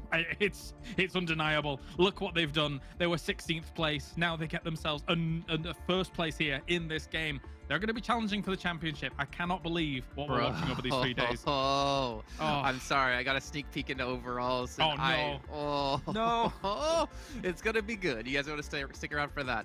But let's quickly go through the rest of this because we do have a special little segment to do, actually, when that clock hits about 2 to 3 minutes of time. TJB, 4 points. For Romanian Boys, 5 points. But again, for Romanian Boys, the chance to qualify, pretty much none. Null. Zip, goose egg. But again, good points for them. Still some money to win if they can move up the rankings. Same for Swat 69. Excuse me. And Clear Vision, again, another 9 points. Like, I know sometimes we're seeing some teams like 5 to 9 points, maybe like 4 to 9 points. And we're like, oh, that's good. To be honest, it's actually really good because it means you're solidifying yourself even better into that top 8 because the other teams aren't getting those points. Yeah, I mean, what it's doing right now is you're not falling down in the rankings, you're just remaining in top 8. This is what these results are doing for Clear Vision. If they want to go higher, of course, a top 3 position, a chicken dinner, that's going to help them jump up and potentially push himself in what, top 5, top 3, I think is a little bit potentially out of the question for them. Still possible, but we're going to need a good end of the day for them. But 9 points, if they keep getting results like that all the time, it's good. But the one thing I'm seeing and it's scaring me a little bit for 2 teams is for Romanian Men and FTY. Before this game, they only had 2 points each in the first 2 games there, Jason. And they're not getting another good result. 4 points for Romanian Men and only 2 points for FTY. Like, they're going to give away 2 spots for the championship here, apparently. I mean, for Romanian Men, they were, what, I think 2 points, 3 points ahead, maybe 4 points max ahead of, like, the 9th place team. Yeah. There's a lot of teams still gunning for those positions, man. They need to start picking up points here, or they could be quickly out of top 8 as they were quickly into it as well. Some tough times, but they still have a lot of matches left to go. We're only halfway through the final day of the finals. Let's actually jump in with XTEAM, though, and take a look at their average stats today. I almost want to do like their average stats across the Super Weekend, but to be fair, that day 1 was just, or sorry, Super Weekend, the finals. That day 1 was really rough. But Bimmy, man, where's this guy been? He is just putting on a stellar performance here. He is really showing up when the team needs him. Even Zombie, I would say here, Kalaris. Like, we're looking at his stats, 2.67 average knocks coming out every single time. Average 11's 3.3. Like, I had my questions about Ghoul and Zombie coming into these finals. Those doubts have been answered in big ways, and I'm really hyped. But man, Bimmy has been the big surprise for this team and really helped them step up these last 2 days. Average survival time, 25 minutes. What is this? What's average going on? 8. Okay, so again, to round out what we had from yesterday, they got a 3rd, a 4th, a 2nd, a 4th, 11th, which, yeah, whatever.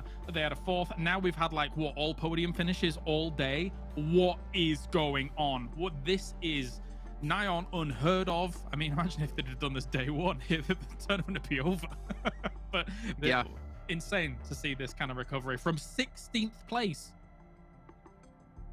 I think that's the most important thing. Yeah, well, and we'll check in with where they're going to be here in a second when we get to overalls. But before that, we got to check in with something else. Our race to the MVP, right? We talked about the start of the day. Swave was in first place, if I'm not mistaken. Then we saw Beg for Mercy was in second. And I believe Redox was third. Is that what it was? Yes, Redox was third.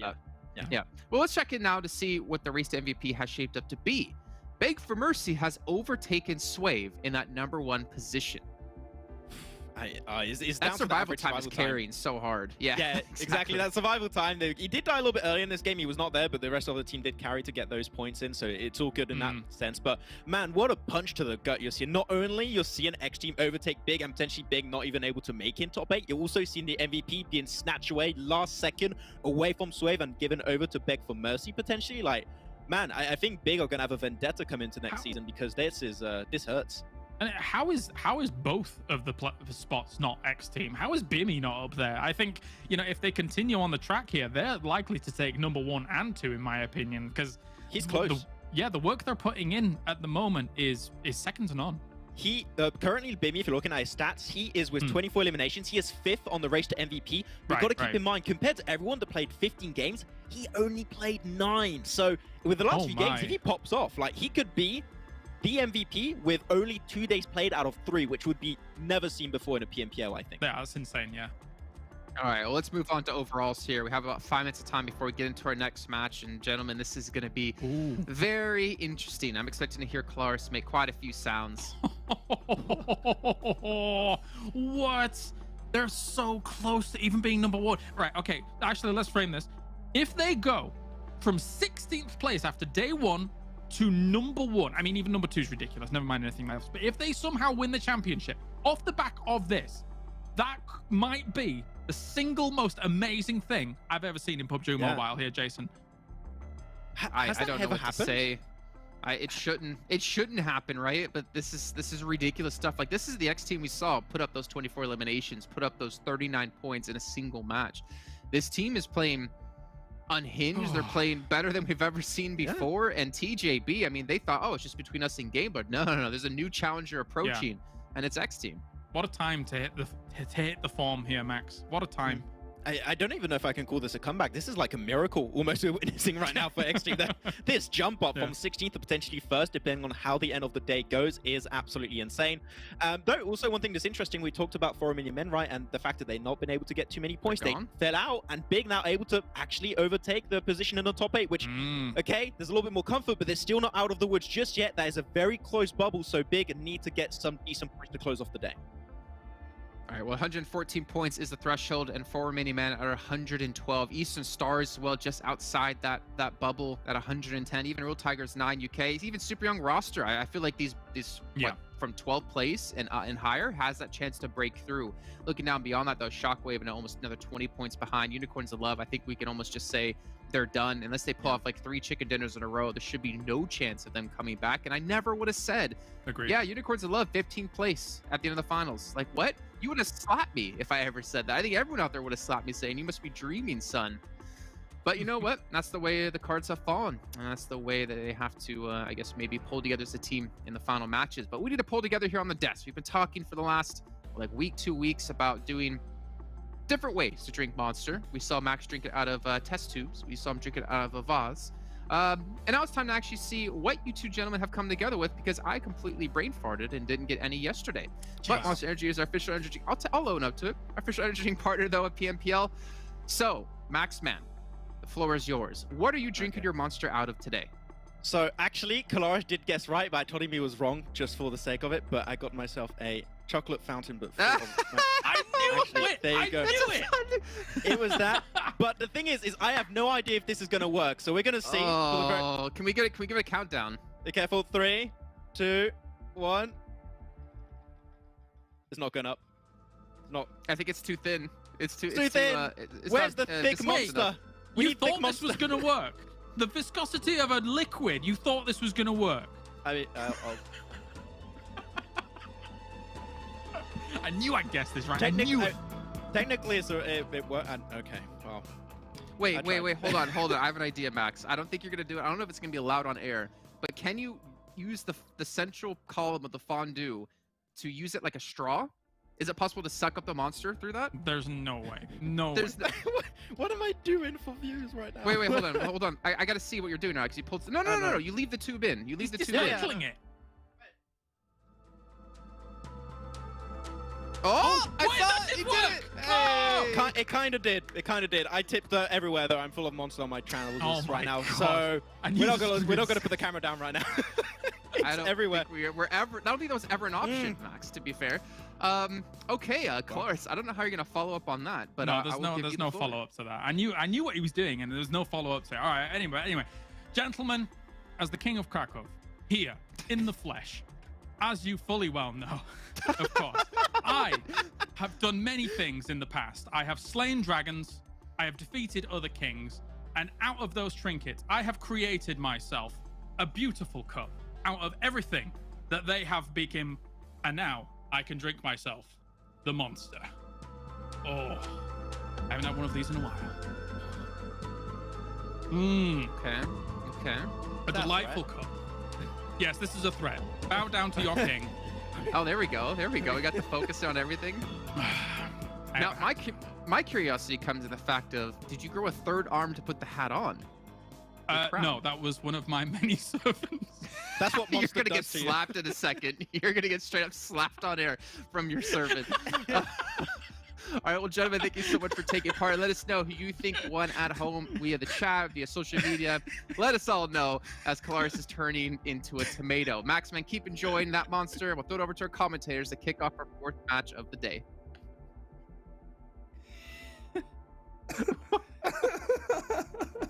I mean, Oh man. what a way to close out that storyline, eh? I mean, absolutely loving the commitment to the craft there from Max as well. I mean, to just to cover himself in monster head to toe. I feel like that's a bit above and beyond, to be honest. I say fair play, right? It's all about having a bit of fun, creating some content. We can be serious about the teams when it needs to be, but having a bit of fun along the way is what matters the most, and making people smile. So props to Maxman and Kalaris. Jason didn't come up with anything, which is a little bit of a shame, but fair play to the whole desk for giving us all a laugh. Yeah, absolutely. I mean, yeah, we of course we admonish Jason for his lack of preparation on that front, and we expect better from him in the future. There's plenty more that we expect, though, from a lot of this game still to come. This is Sanhok. We're expecting Sanhok numbers. We're expecting TJB to be healing. Game Lord seem to have joined up on that sort of train on Sanhok as well. We saw that in the first game. Maybe an artifact of the circle, but XTEAM have been placing every single game, and they are here to play for that top spot. It's wild how close the top three are when it really comes down to it. And with 3 more games to go, that could swift up once more. Penta, I would argue, are up there as well, right? They're only 25 points behind TJB. You get another strong result, another poor TJB result, and that's going to be them up there in the mix. Big have moved into the top 8, but again, it's very close. They're moving onto this map that they have in a lot of times in the past, whether it's last year or this year, proven that they can conquer. This needs to be another game that they need to get 15 to 20 points on. We're going to have to wait and see, though. Plane Path will be heading over. The Isle of Sanhok, really inconsequential in general on Sanhok, and it will be once more this time around. Teams will be able to get wherever they want to go. Really, the major factor of the plane path is who can get down to the ground first, and it's teams like Big, Eastern Stars, for Romanian Men, who all drop around this early part of the plane path. They could potentially get ahead of the curve, get in some early rotations if they are uncontested.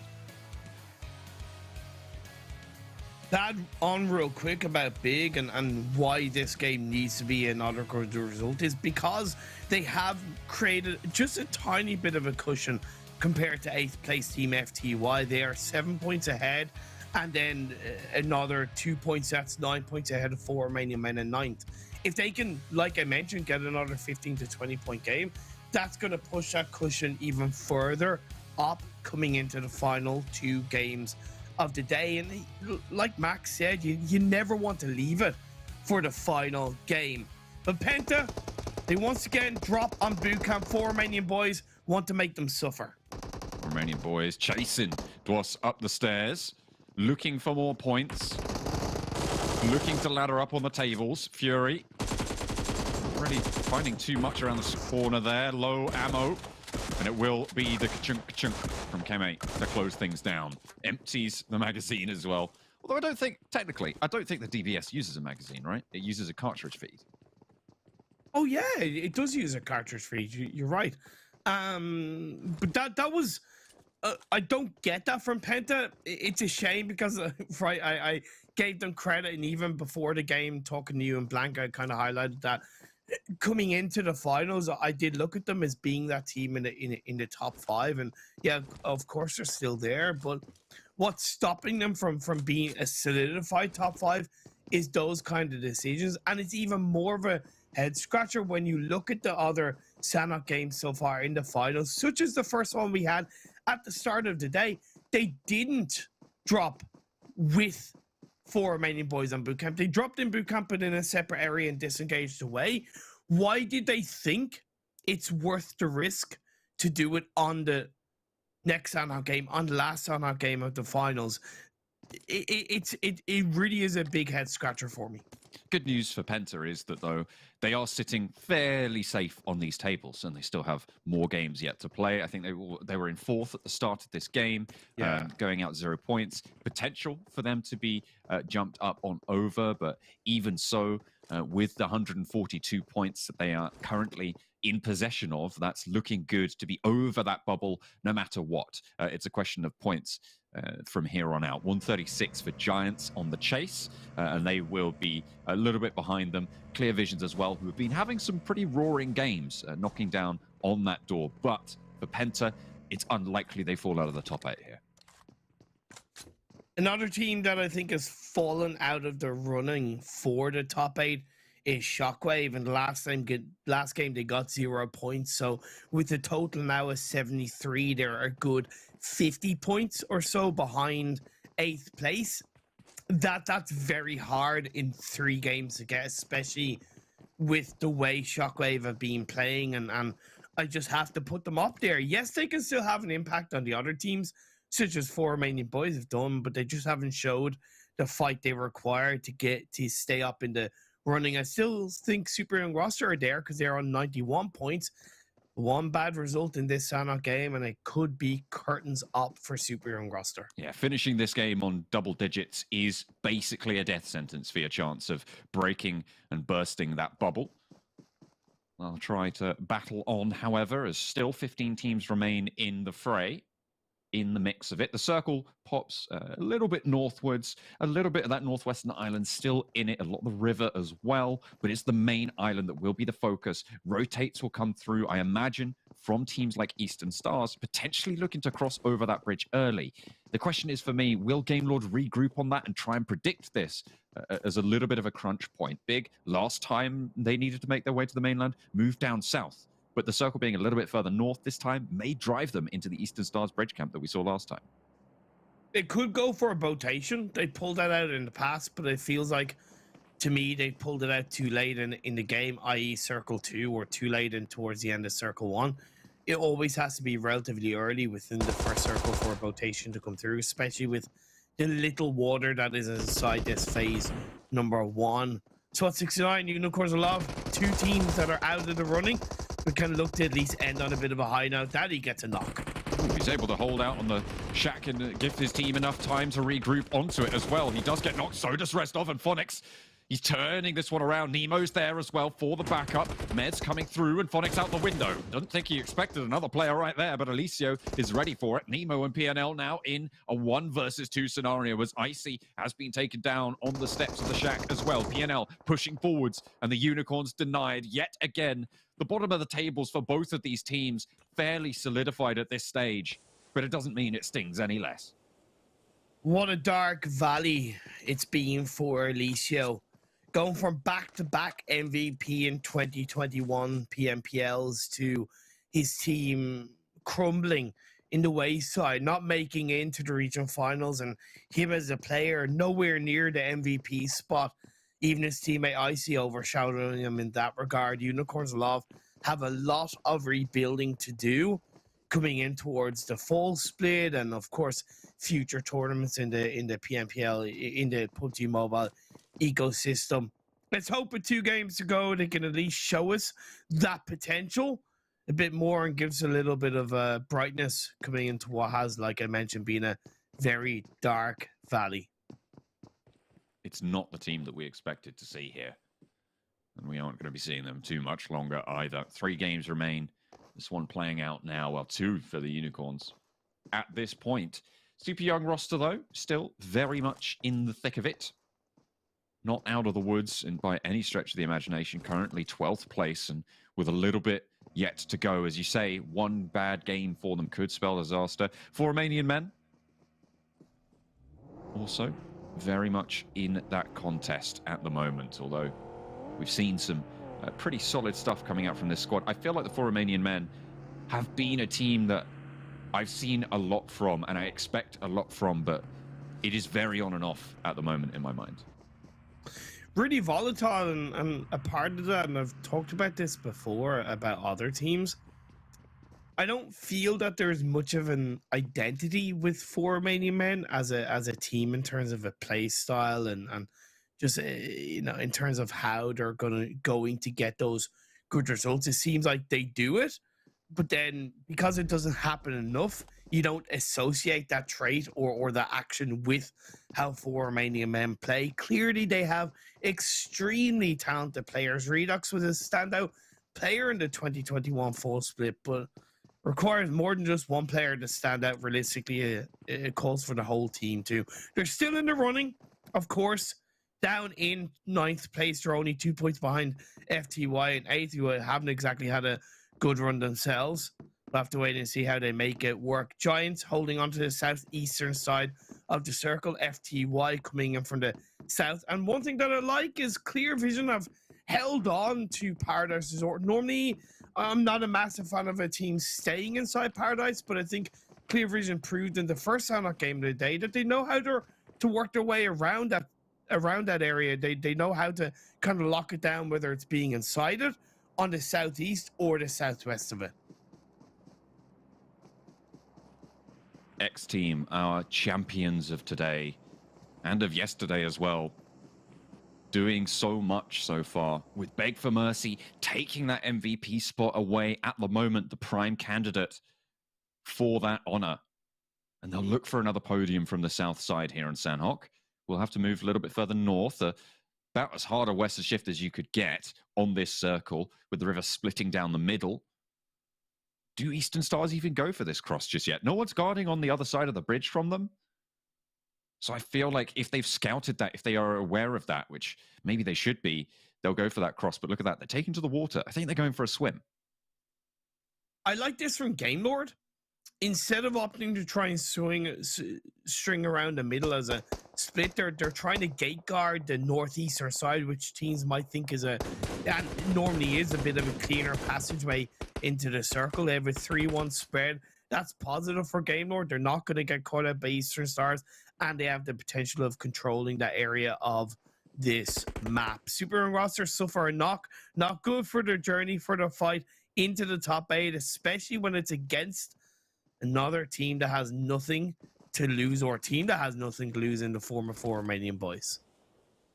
Super Young roster want the res onto Ali and will struggle on in a somewhat central position. Certainly in the last circle, a little bit less so in this next one. Clear Visions have left Paradise Resort, headed westward out into the open, onto those hills that Sanhok is so known for. Swat 69, 2 players remain. PNL having taken that knee early on in that fight with Unicorns, but obviously able to come back swinging. 4 Romanian Boys might have other ideas, though. Eastern Stars did go for a swim up into the coastal line of the mainland. That does, if Big become aware of it in terms of just scouting those buildings of Hatin, leave that area open for them to control. I get why they're hesitant to come too close to Hating in case Eastern Stars are there, but it seems like, and this is what I talked about with Big, it seems like they're going for a rotation. This is 11 minutes in, and phase 2 shifted up the northwest. If you think that you're going to get away with a rotation that easily without losing 1-2... Oh, no, my apologies. I spoke too soon.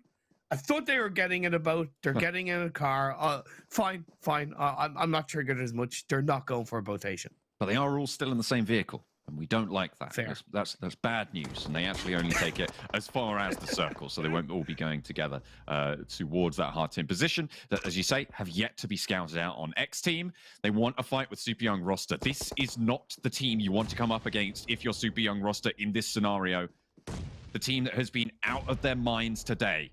But if Super Young roster can take them down, maybe they'll earn that spot in 8th to be able to ladder up. A lot of damage found, a good knock early on.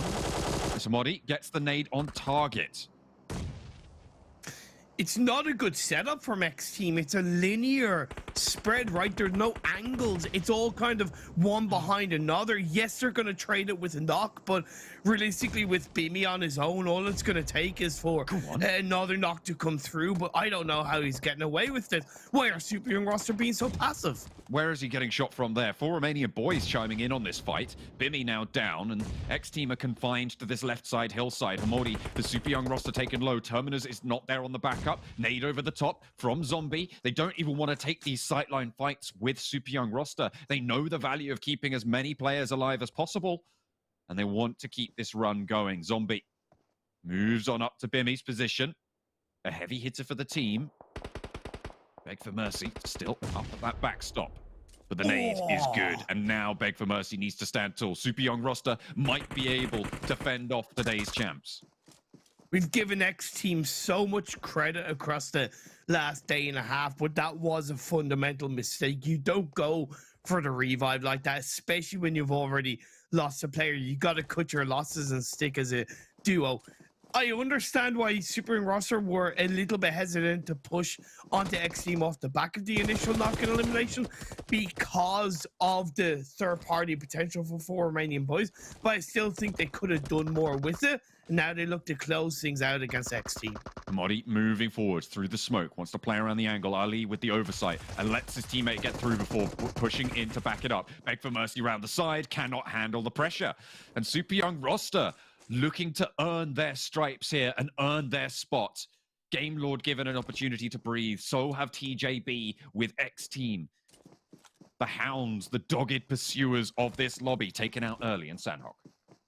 And Super Young roster, yes, they lost 2 players within that, but that's a massive confidence boost, right? Taking down the second place team currently, a team that's been on a tear throughout every single one of these games in the last day and a half. That is positive for Super Young roster, but the hard work is still going to continue being whittled down to a duo. Phase 3 shifted down to Southeast. Eastern Stars have gone ahead of Game Lord because of Game Lord camping that northeastern side. Big are going for the trifecta push into the circle like they did in the first Sanhok game of the day, as far as I remember. But it didn't work out for them. With 4 Romanian men in front of them, it's going to be challenging. Certainly will be. Real Tigers 9 entering Paradise Resort. Giants at the back. Shockwave a little bit further south, not really going to be able to contest this. Real Tigers 9 with no resistance to really come across here.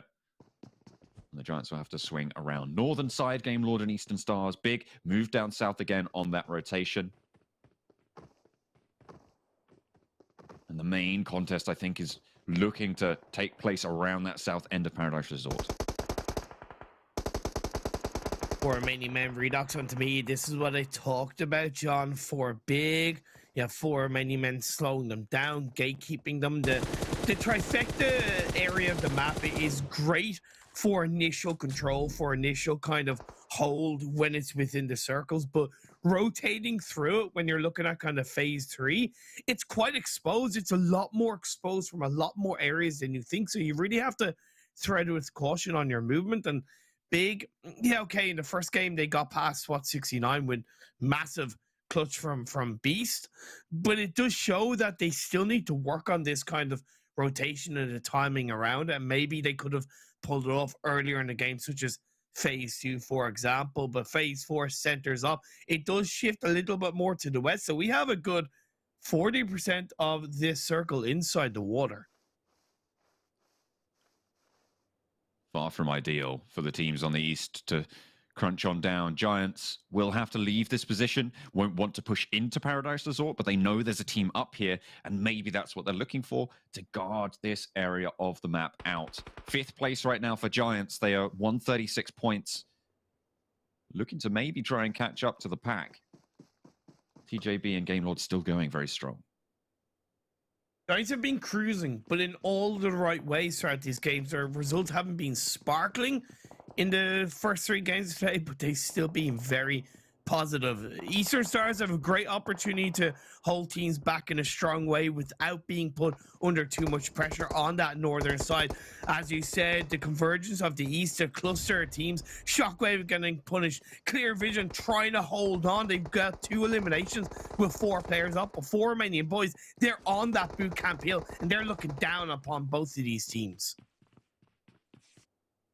East side conflict. Game Lord make their way to the north end of boot camp. They crash straight on in. 3 players are there. Narvalo, by the way, still near Tapmock for Game Lord on the north side of Paradise Resort. Game Lord get to a warehouse because why not? Eastern Stars do not slow them down. 4 Romanian Boys do not slow them down. Clear Visions do not slow them down. They just go and nobody's stopping them. Well, sometimes a direct push can work like that, right? It's still relatively early into the blue zone of phase 3 closing in, so teams are looking to cluster in, and instead of being caught in the traffic, trying to go for this kind of 9,000 IQ rotation, just full sent it in. It worked out, and they're making the best of both worlds. You highlighted that they're going for the TJB strat. If you can't beat them, join them. But what I do like from TJB is that they are being more proactive in these Sanhok games. They made it into the southern edge of boot camp. And Giants, the last player, it's in the center, the Lobster building, is surrounded by 2 teams. Healing out near boot camp as well is going to be a little bit easier to get late and get close to give you the potential of picking up an extra point or 2 on the back to find an extra flush if you can when you run out of meds. And obviously they won't have to heal for quite as long. Narvalo still out in the blue. Giants with Ulysses still out in the blue. Those are the only 2 healers I can see at the moment, Imperium. So we'll keep track of just what's going on there. Real Tigers 9 spotted out by Clear Visions, guarded out on the edge, out in the blue, ticking away. The pressure is on. Circle zones to the north side. And this circle shift is a bit of a pain in the heart. It's a pain for TJB and 4 Romanian Men, to say the least. And it was positive for Big because of that previous circle is shifted towards bootcamp. 4 Romanian Men opted to prioritize inside that bootcamp, inside the circle. Made sense, but that left the coastal line open for Big to swing, play on through, and now they're going to benefit, avoiding the likes of Game Lord, 4 Romanian Men, TJB, and SWAT 69. It's also positive for Eastern Stars, and these are 2 teams coming into today who were outside of the top 8. Necessary for Eastern Stars to keep posting good results today for the rest of the day to solidify themselves in those top 8 right now, not sat in there.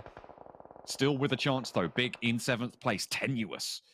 Lee held there in 7th, and 10th place held by the Eastern Stars, and only about, what was that, 10 points behind. So that coastline fight might prove to be pivotal in the overall standings, in their future for the European regionals as well.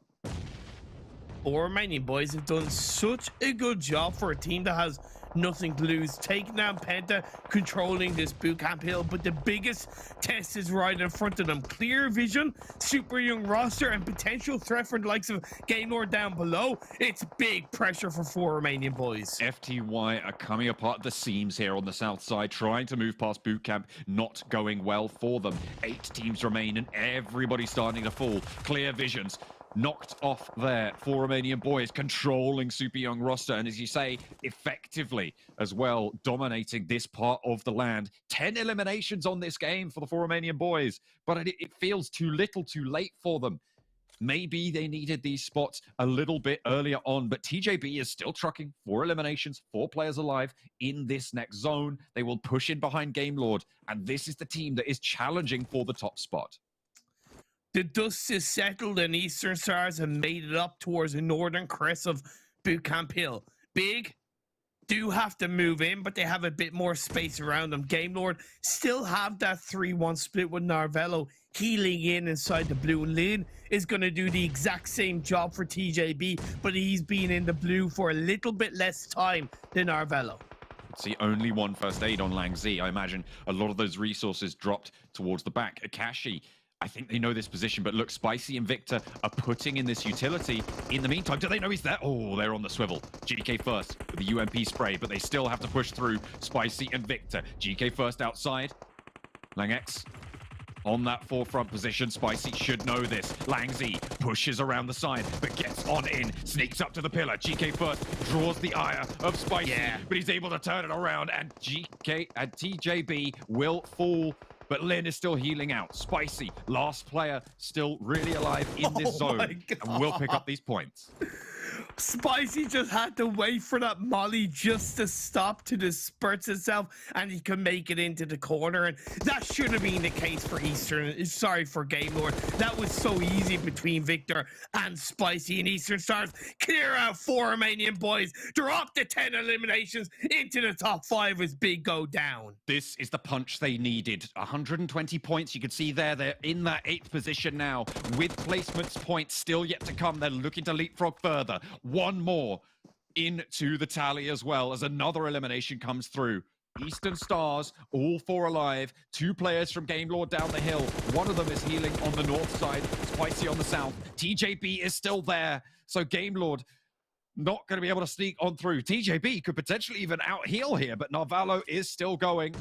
Still out of that blue zone, no first aids, does not have any meds left, will need to take the fight here. Athis might spot this one down, but Narvalo gets the better end of the deal, pushes in, stays in the blue, and TJB second place. But the big story here, Eastern Stars with a big game here to look for a chance to stay in those top 8 where we thought they belonged. I said Lin had more kind of time out of the blue compared to Novello, and that has paid off for TJB. Indeed, the story is Eastern Stars, the Romanian side that have been the top Romanian team in the last year and a half, played in last year's PMGC, but at the end of the day, coming into 2022, they looked lackluster in a lot of ways. They looked like they were just cruising in terms of resting on their laurels, but now as the threat of making into the top 8, they finally pick things up. TJB with TJB things, taking that second place. Eastern Stars, it's good to see them back on this slate here. Winner, winner, chicken dinner indeed. And what a time to pull it off. It needs to be followed up, though. I hate to be super kind of, you know, negative or you know, glass half empty, but Eastern Stars have 2 more games to show us, right? Big, they got a fantastic result in the previous game, but they didn't really, I don't know how many points they got, but I don't look at it as maybe following it up so much. Eastern Stars, a strong result. They benefited from a lot of teams, to be fair, kind of coming in from the East and taking each other out, and then teams coming from boot camp taking each other out. But there was good timing in how they moved, how they rotated, and they didn't get too involved when other games they have. So overall, good job, Eastern Stars. Absolutely phenomenal. What a time to be able to do it as well. Trying to pump those numbers, get over that bubble position. I think they might have just been able to do it. I mean, towards the end, they were breaching into the 120 range, right, of points. And then you add on those placements they'll get for the chicken dinner. And all of a sudden, you're looking good to probably be over that bubble. Not only that, Game Lord, XTEAM, well, Game Lord survived pretty late on, but they were a little bit further behind TJB than maybe they would have liked. But XTEAM went down very, very early there. And that's going to give TJB some breathing room as well. Eastern Stars, with their chance, they were able to take it. 3 players stay alive towards the end, 13 eliminations, and their chances towards those EU regionals looking brighter than ever.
Welcome back, everyone, to PMPL, Western Europe Spring 2022 season. This is the finals. It's the final day of the finals, and we're almost into the final match of the finals of the finals.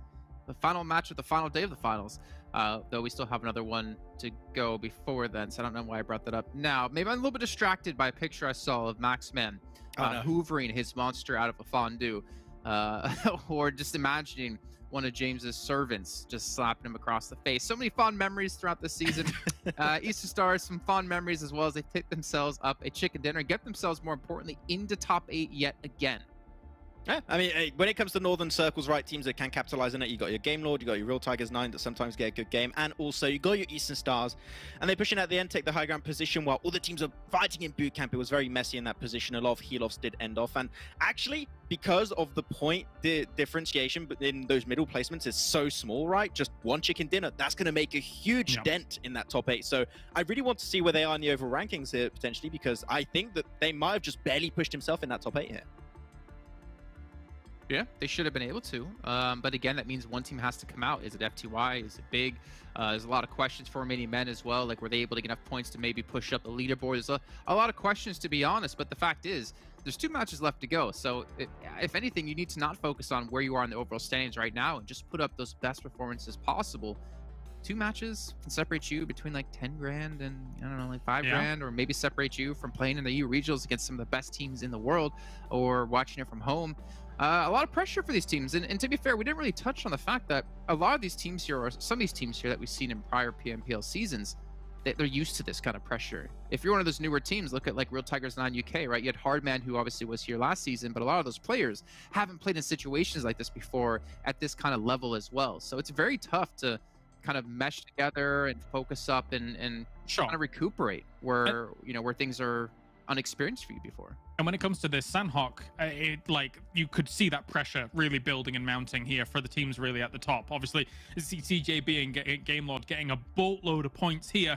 They understand that, yeah, they kind of have to take this weird middle ground consolidation position where they know that they have to have someone probably healing because the other team's probably going to be doing it. TJB, of course, pioneering a lot of that here in this region at least, but Game Lord likewise adopting that. And also having those 2 teams run into each other when they do. Oh, this was an exciting finish to a Sanhok here that meant a lot for these teams. And I'm actually really impressed with Super Young Roster. Keep getting those double-digit games every single time. And this is great to see today, especially when you're not seeing on this front page, you're not seeing FTY. You're not seeing 4 Romanian Men that were serving as the bubble. And look at that, 4 Romanian Men taking home only 3 points. FTY also only 3 points. So, man, I think it's going to be down to a tiebreaker or just a 2-3 point difference for making top 8 between some of those teams, because the drop-off has been significant. But, man, SYR did really catch up big time into today's games. And I would love to see them make it in here at the end.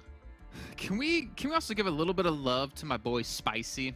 We saw him, you know, in the TDM 1v1. He was able to smash. I think it was Victor. I want to guess, but I'm not 100% sure. Victor or Navallo? Who he's playing against. Yeah, he's able to smash them 2-1. And he was able to smash TJB pretty much by himself there as well in that warehouse. Fantastic job by him. Fantastic angles used, and that's why we're gonna take a look at a head-to-head between these 2 teams. There's only a couple point difference between them when it came down to the result here in this match. But the fact is, those a couple of points could be the decider between 1st and 2nd place. I mean, Spicy doesn't get too much recognition on this team, I think, because there are lots of names on the team that so already many kind of stars. Exactly. But this was clutch. The fact that he's holding off TJB in those moments as they're moving through, and any point is going to count between these 2 teams, and then to be able to, you know, have the wherewithal to not walk through the molly, to try and get to that corner as you're in the blue, knowing that it's ticking, knowing that the molly is going to time out before you're actually going to meet your demise at the hands of the blue.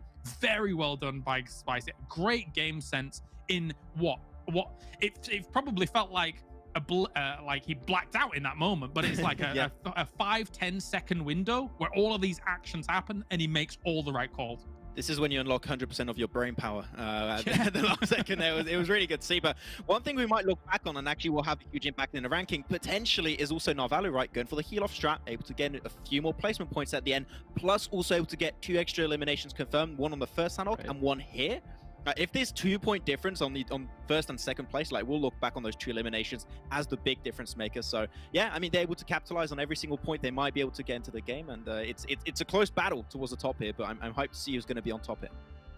Well, speaking of difference makers, what about who was the difference maker for Eastern Stars this time? That was a win they, well, let's be honest, desperately needed to have a chance to make it into top 8 and kind of maintain a top 8 position. And Octavian is actually going to be the one to do so. He was the big one to step up for the team, the big player to step up last year when it was just Kapahal. Octavian was the one to join the ranks of him. And I feel like that really helped propel them forward here. I do have the impression, though, unfortunately, coming into this event, I was really hoping to see a lot more of Doran. I think he was my little golden boy coming into this, and I was like, okay, we can really change things up for the side of Eastern Stars. I'm really intrigued to see how the synergy is going to work out. It didn't really work out on the level I was expecting, but it seemed like Eastern Stars are still able to get those moments of glory every once in a while. And we did check out the stats, actually. Battle of MVP is still between Beg for Mercy and Swave. That hasn't really moved since the last few games, but Octavian jumped up a big amount, actually, for the race to MVP. He's currently third, right behind Swave in that third position with 21 eliminations total. So, hey, Octavian could also be a dark horse contender here for the MVP. Yeah, he moved up about 5 or 6 placements, I think, in the MVP rankings overall, which I think is very, very impressive for this game. Again, especially since it's Sanhok, where I think a lot of teams are probably expecting a middle-of-the-road performance, even if they do get first place, middle-of-the-road eliminations. But Eastern Stars had a blind to this one. Okay, well, honestly, Eastern Stars, the pace they're going, again, top 8 could be in their future, but let's take a look at the overall standings to see where they stand. I believe you mentioned before we're around 6th place, if I'm not mistaken. Yeah, there we go, at 138 points. A gap is definitely building. Remember, 132 was kind of that threshold we were looking for to be safe into top 8, and we do have technically clear vision surpassing that, but it was plus or minus 6 to be completely fair. Yeah, I think it's definitely going to be more towards that, 140 potentially margin. I think that's what we're going to be aiming for the limit for 8th and 9th. So, I mean, Big still got to keep on pushing, right? I'm intrigued to see how close they are between 8th and 9th, because I think that with the results of, your FTYs and your Romanian Men, I think that gap is increasing slowly. I'm not sure 100% about that. It's just pure speculation, but I think the top 8 are solidifying their spot up here. Okay. Well, 127 is the cutoff at the moment. Let's take a look at the second page and see where 9th place is. 10 points. Okay. So decent amount. But for FTY and 4 Romanian Men, who start off the day in 3rd and 4th place to now be in 9th and 10th, that's rough. Yeah, they're being impacted by, of course, the sponges up at the top of TJB and Gamelord consistently having decent results to be able to continually contest for those spots. But they're also heavily impacted by the fact that a team like XTEAM, who was below them, has all of a sudden had this meteoric rise up the leaderboards here to be able to contest those top teams. So for FTY and 4 Romanian Men, a little bit more oomph is required. You got another fight happening here, I'm going to say. It's the fight for last place. Unicorns of Love, we could see them if we see a little bit of a step up from Slot 69, which we haven't really seen this entire tournament, but you never know. Could happen on the last 2 games here.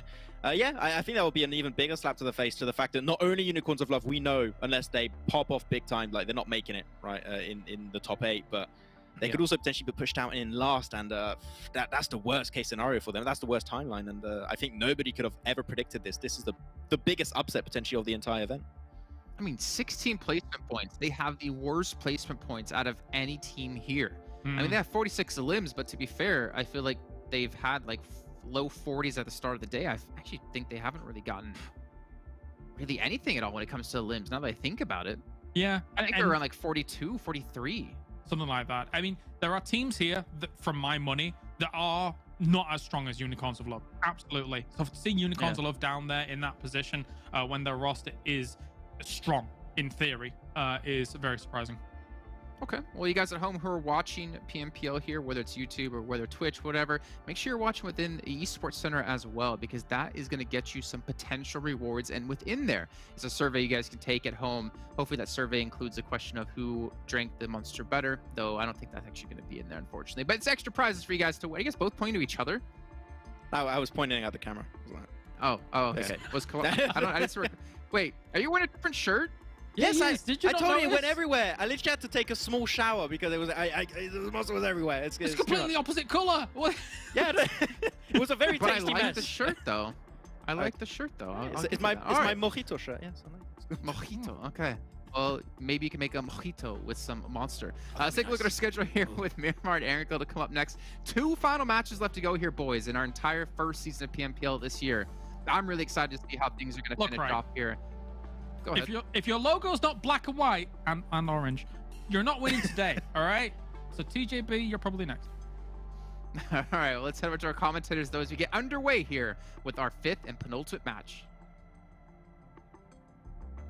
I didn't realize costume changes were on the run of Show Blank, but I mean, that was apparently what we're going for today. We're getting into Miramar, though, the desolate wasteland, as our penultimate game of the tournament. XTEAM faltered just a little bit on that last game, but we've seen their Miramar play before, and this is the map where they took that 24 elimination chicken dinner, the record so far in this PMPL. That's right, John. We're heading into our penultimate match right now, and I think that you're right. There's some massive chance for some teams to get that big money on board, including TJB, like you were saying there. That they've had some very good matches on Miramar, and I think it's where they trump out Game Lord. So I think for Game Lord at the moment, and XTEAM potentially, who've had some amazing matches on Miramar before, or at least one match on Miramar before, there is a real chance. 160 points to 168 to 185. So TJB continuing to put up those big numbers.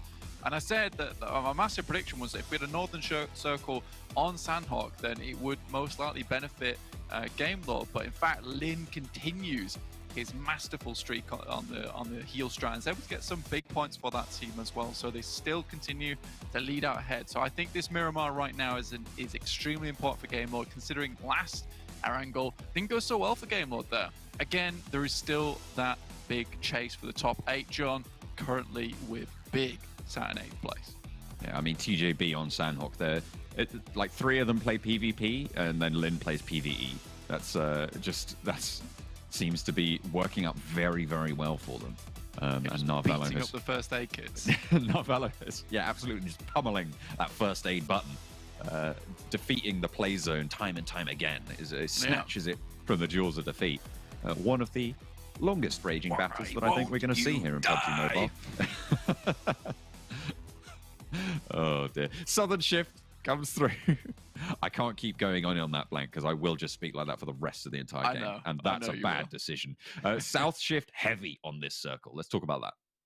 Yeah, we've just had hard shifts all day long. And again, for a finals that has been so extremely thrilling so far, it is amazing to keep seeing these big circle shifts coming through and cause problems for a lot of these teams, and they have to figure it out. For TJB, this doesn't actually matter that much to them because we've seen them make these really good sweeps towards the bottom of Los Higos. In international tournaments, this is generally a thing that isn't allowed to happen, considering down towards the southeast of Minas del Valle, there is a lot of gatekeeps on that Los Higos crossing just because it is such a free crossing, right, for any team. However, if there's someone gatekeeping it, it becomes so much more deadly for you. Luckily for TJB, this isn't the case, and if they want to move down towards Los Higos, that's fine. If they don't want to, they don't have to, they can move through Chumacera, but either way, there's no one here to cause them problems. Most of the teams up towards the northern side, so again, this is shaping up to be a good TJB game. Similarly for 4 Romanian men here sat in Los Leones, they're currently in 10th place, right? 115 points to Big's 127, 8th place. So they do have a big chance here to put up some numbers. And I think for 4 Romanian men, they really have hung in there, trying to get through this entire tournament and desperately scrape away any points they can grab. As much as I'd hate to see Big go out, you know, this is now a chance for 4 Romanian men to make it in.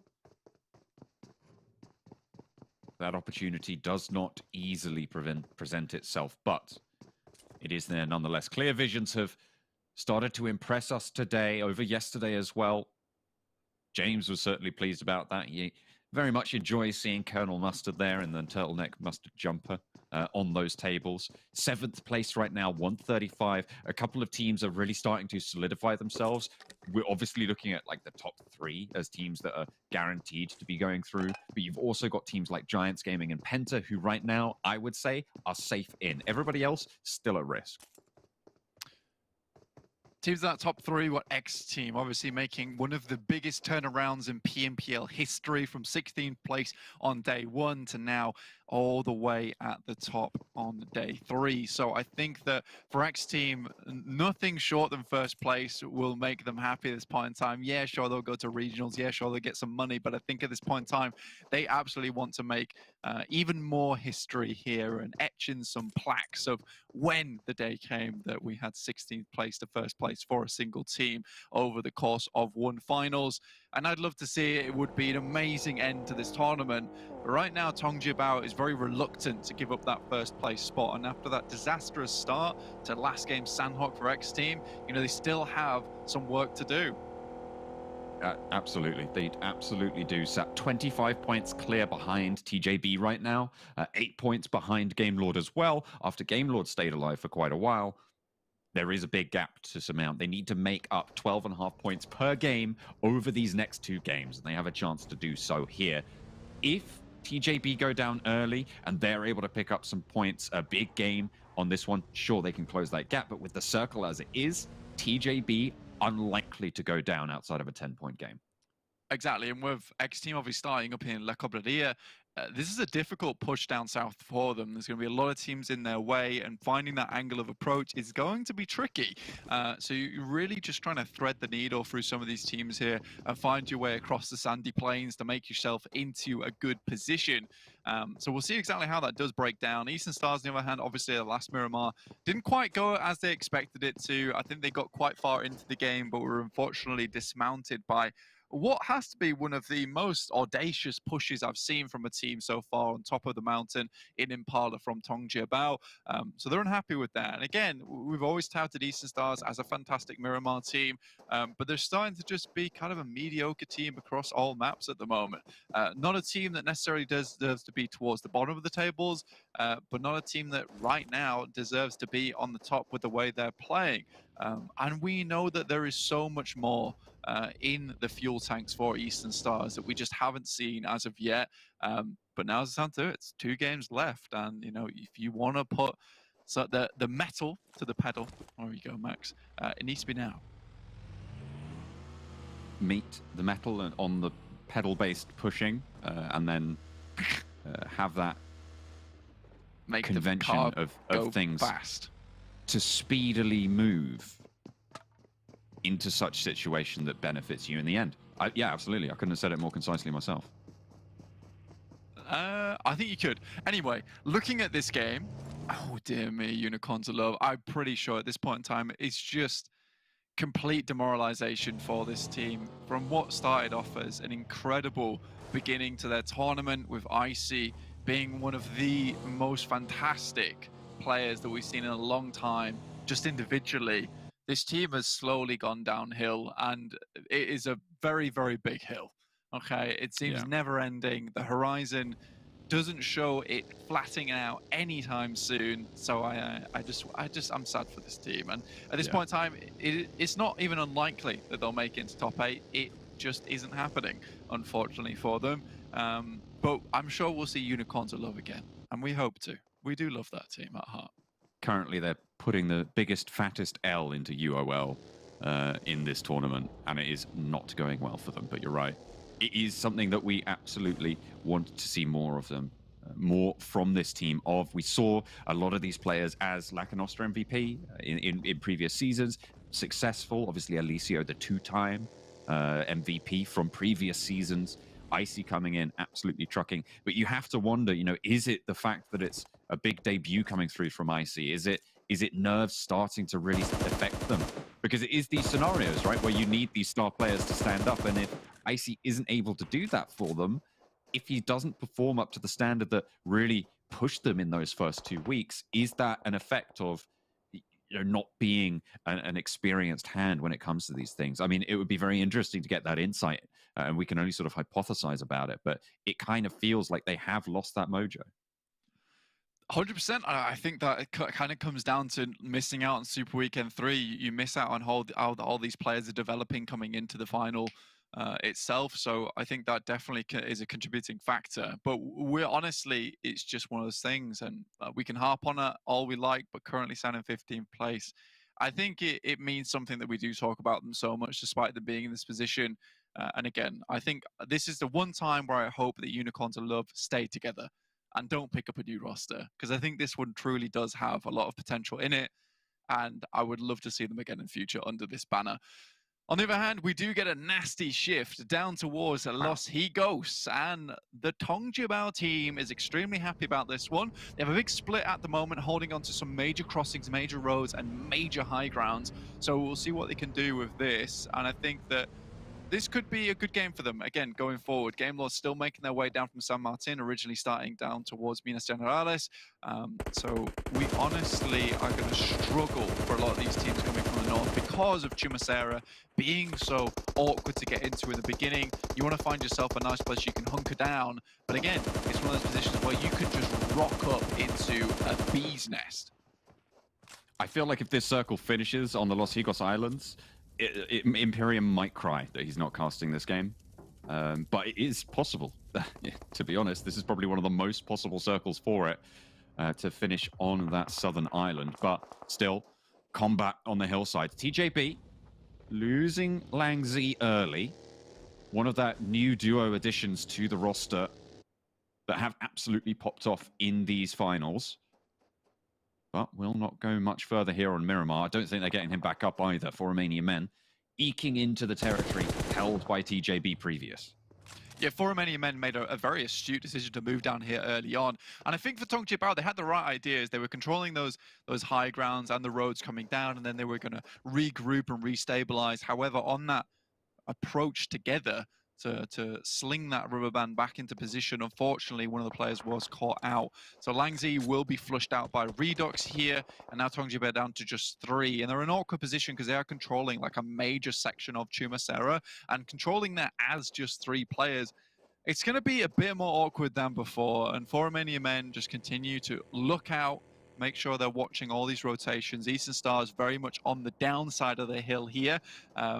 This is a very typical position. This is the position that you would hold out teams making the rotation from Los Higos. So if I'm Clear Vision right now, I would be worried if I could see this bird's eye view, considering I'm basically rocking up straight into a trap set up by Eastern Stars. Ooh, Game Lords trying to curtail their opponents on the tables. Zombie taken low, but Akashi under fire now from Beg for Mercy. There is another angle as well coming through, and Akashi falls down. Maybe a little bit too greedy there. But both Game Lord and XTEAM gonna lose a player here. They aren't gonna be able to get Zombie back up the blue zone, ticking for too much. Akashi probably gonna be abandoned by the rest of the team. And now Victor and Spicy looking to move in ahead. Narvalo is still back and out in that blue zone. You can see him on the eastern side of that mini-map up the top there. So maybe taking his time to regroup, but will have to do so on the forefront. Yeah, I'm not sure if he even has access to a vehicle here for Narvalo, but he is very much in the back at the moment, not doing too much for the team. Now just does get back into the vehicle behind the wheels and will move down towards the rest of the lobby.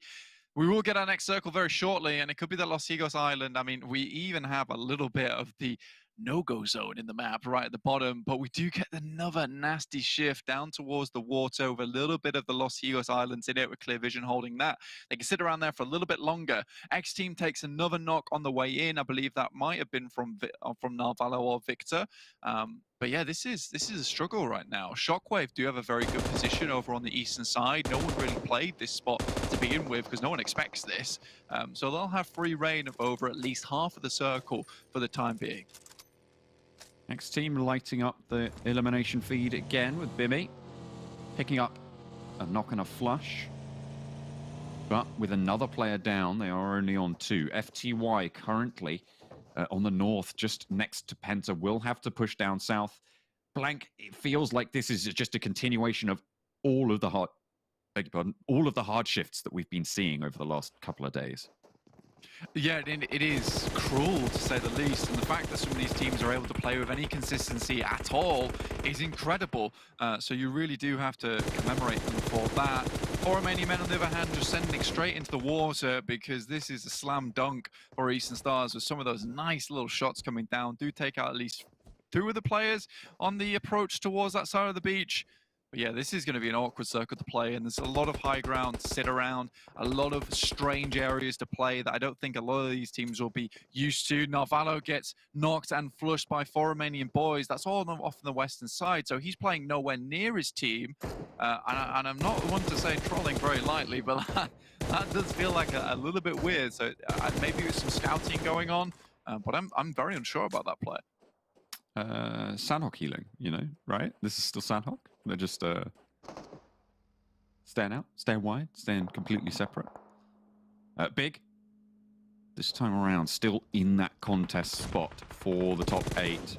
Looking a little bit better after the last few games, but Giants equally poised to try and freeze themselves on those tables in that top 8 spot. Swave goes down. No more chance to rack up points for the MVP title.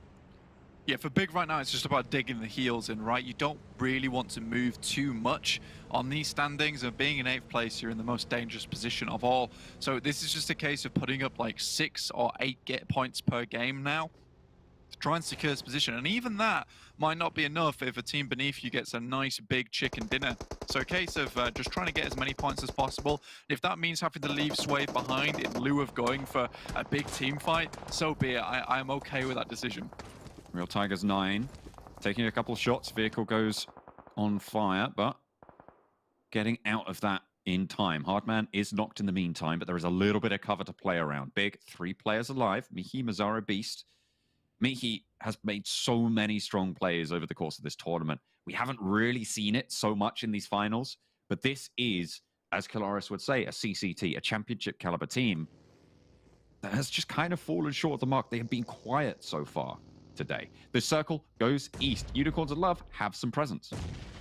Yeah, and to be honest with you, not rightly so. I mean, this circle consistently has moved south and south again. A couple of nades coming through, and now it's Michi. You mentioned this guy. He needs to step up. Penta's got eyes on, does move back behind the hay bales, which provide ample cover, and are totally indestructible, by the way. Ooh, unless you can throw a grenade like that. You don't need to shoot through them if you can throw over them. The nade lands. Michi falls. Beast holding out for Big on the position now. As Nazgod knows Penta's over the hill, will be worried about this position as well. Holes peppering the side of those hay bales, making this push all the harder, but Nazgod will not let it phase him. Will fall finally, but not before taking down Beast. Big's position there is taken down, and Nazgod might be able to crawl back in to some semblance of safety, but out in the blue zone, it is zone 4. You cannot get up here. You will need to get into this next phase. Question is, where's Mozero gone? He's just completely left the rest of the team, and now he will be eliminated. Taken down by Pocus. Hole still here with the SLR, sending some shots down, ringing out through Miramar at the moment. Real Tigers 9 as well, trying to make their way in with this next circle shift. Clear Vision have taken to the water. But Giants have put on a show right now. 3 eliminations so far, but it's Eastern Stars who really took advantage of that Los Higos bridge and tried to get as many eliminations as possible before moving further off to the eastern side. XTEAM are also trying to swim across, but they are behind Clear Visions right now. 4 Romanian boys eliminated. Eastern Stars on that south coast. TJB still with some presence. 2 players alive for TJB, 1 player for Game Lord. As Victor will continue to go for it. Giants now on the screen, occupying on the south side, moving in underneath the purview of the Eastern Stars. They don't have that sight line down. Clear Visions will be getting up onto that coastline behind them, so the Giants will have to be worried at some point about it. And the next team might swim just further down the coast and try and play. There is a crate on that coastline that they could potentially swim all the way up to meet on the headland. It's a good rotation for Tongjiabao as well, to be honest with you, because they have priority on the circle, right? They were here before most teams in the first place, so they move as far east as possible. And this is probably one of the safe locations in the zone to play as a 2. Fortunately, Beg for Mercy takes a fair bit of shots, and Bimi's probably next on the list here. Tries to dive under, but that'll be XTEAM going out. And honestly, I think their run now going up towards that 1st or 2nd place is kind of out. Victor really just holding on for his dear life, but I do think that Tongjiabao is just going to continue this lead at the moment. And if they get at least a top 5 placing here in this match on Miramar, it is going to be incredibly difficult to catch them up in this next game. Absolutely. It will be, I would say, nigh on impossible. They started this game on 185 points, Game Lord 168. And with Game Lord going down here, they earn themselves minimal points right now. TJB had that lead coming up on 17 points at the start of this game. They will look to extend that. If they can put 20 points between them and Game Lord, I would say they're looking pretty safe moving into this final game to be our champions. These circles are relentless and disgusting, and it makes the players distraught here. With this circle shift down towards the beach coast, with so much water still in here, I don't even know how this circle has been allowed to get through, to be honest with you. Security, that's what I need right now, because this feels like contraband that I'm watching at the moment. I really think that this circle should be taken back and put in a vault somewhere, never to be seen again. This is very difficult, though. Unicorns of Love, like I said, they were given a break here, but it's still not really enough for them. TJB still close to the circle. And this might just be the game where we are able to crown our champions, forgiving the next game that might have to be something monumental from Game Lord. But with with Game Lord and XTEAM both going down early, that puts second place really as a big contesting point. Giants still alive as well. They're waiting in the wings to join in that fight. So we could be in a position with 3 teams competing for the second, and maybe a miracle on the cards if one of them can take TJB down early in this last game and be able to jump up into that first, but it's looking less and less likely by the second. Eastern Stars spot out Giants. Swat 69, super young roster, fighting over the hillside. A nice weapon swap for Ali, puts the magazine back to full. Nemo taking down his teammate though, 2 players down for Swat 69. And looking to lose a couple more. Super young roster though, they only have 1. Hamodi will hit the deck, hit the road, and will be swept away to the side. TJB looking ropey now, but it's just Lin holding off against Shockwave. Do they know he's in here? I feel like they have to. Lin needs to stand up, finds 1, but will not get any more. TJB eliminated. 4 points, which doesn't open that gap as much as maybe they would have liked. It still puts it within striking range of XTEAM and Game Lord for the final game. I know we really will have a game on our hands here, because realistically, TJB is just only 1 point ahead of Game Lord now. So this is scary stuff, and I can't wait for our final game to come through, but TJB was not able to live as long as they might quite like. 16 alive here with 6 teams. There really was opportunity for laddering up, but Shockwave comes at just the worst time, and Shirley does deliver the Shockwave straight through the system of TJB and leaves them reeling. The Unicorns are a little off in the distance at the moment, trying to make their way in, but it's a long road ahead of them, quite literally, and no smokes to deal with it. And there's a dead drop at the end as well. We said it's basically impossible for this team to get in now. What is that? What?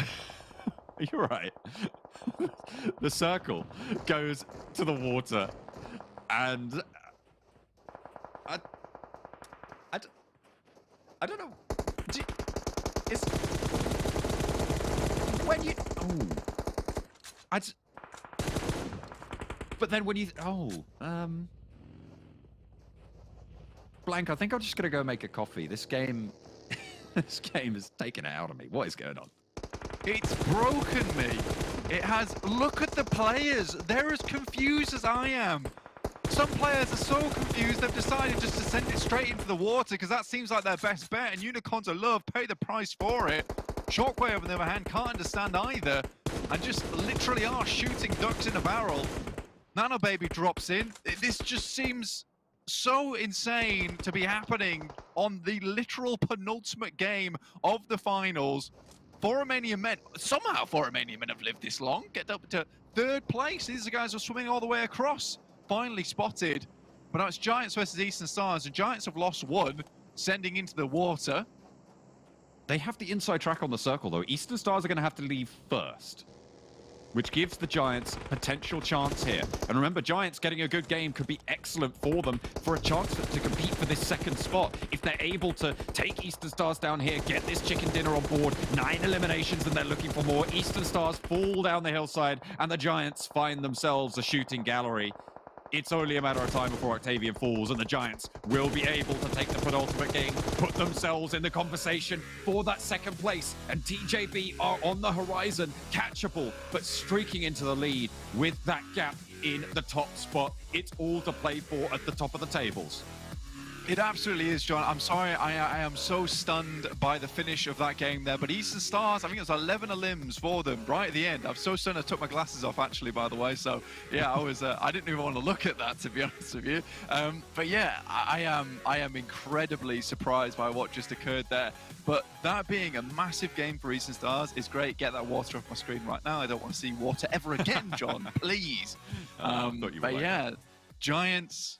1,800 damage, 12 eliminations. They have been shooting up the rankings, and realistically, this is the best time to do it. And now we're in a situation, John, where we have several teams all looking to take away that second place spot, and some teams still vying for the first place.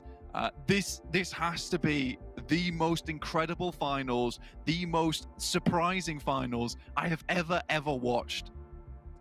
It is coming down to the final game in more ways than one, across the tables as well. I mean, I was talking a lot about Giants, right, in that final moment, but Eastern Stars are just over the horizon as well.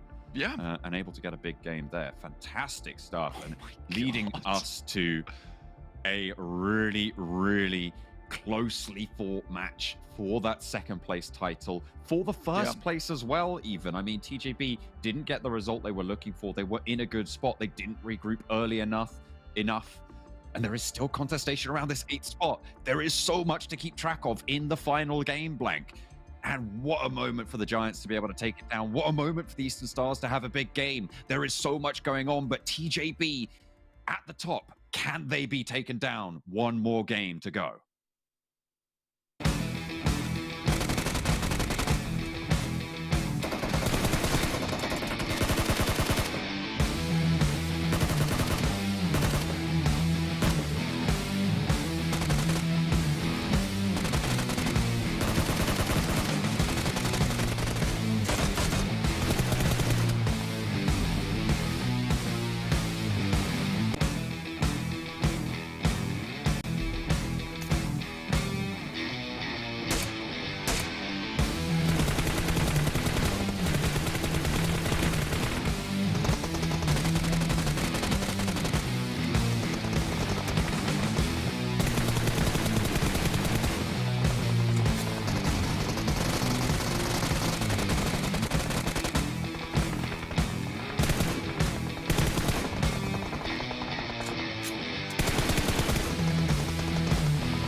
Tuning your settings is a vital aspect of your preparations.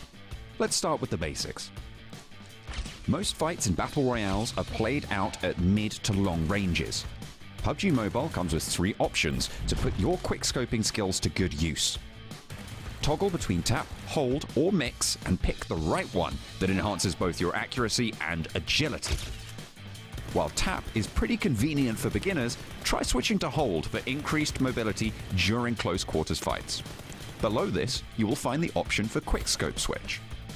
Enable this to get rid of the hassle of opening your backpack every time to switch between scopes. Beside these, you will find a newly added option named camera rotation while ADS.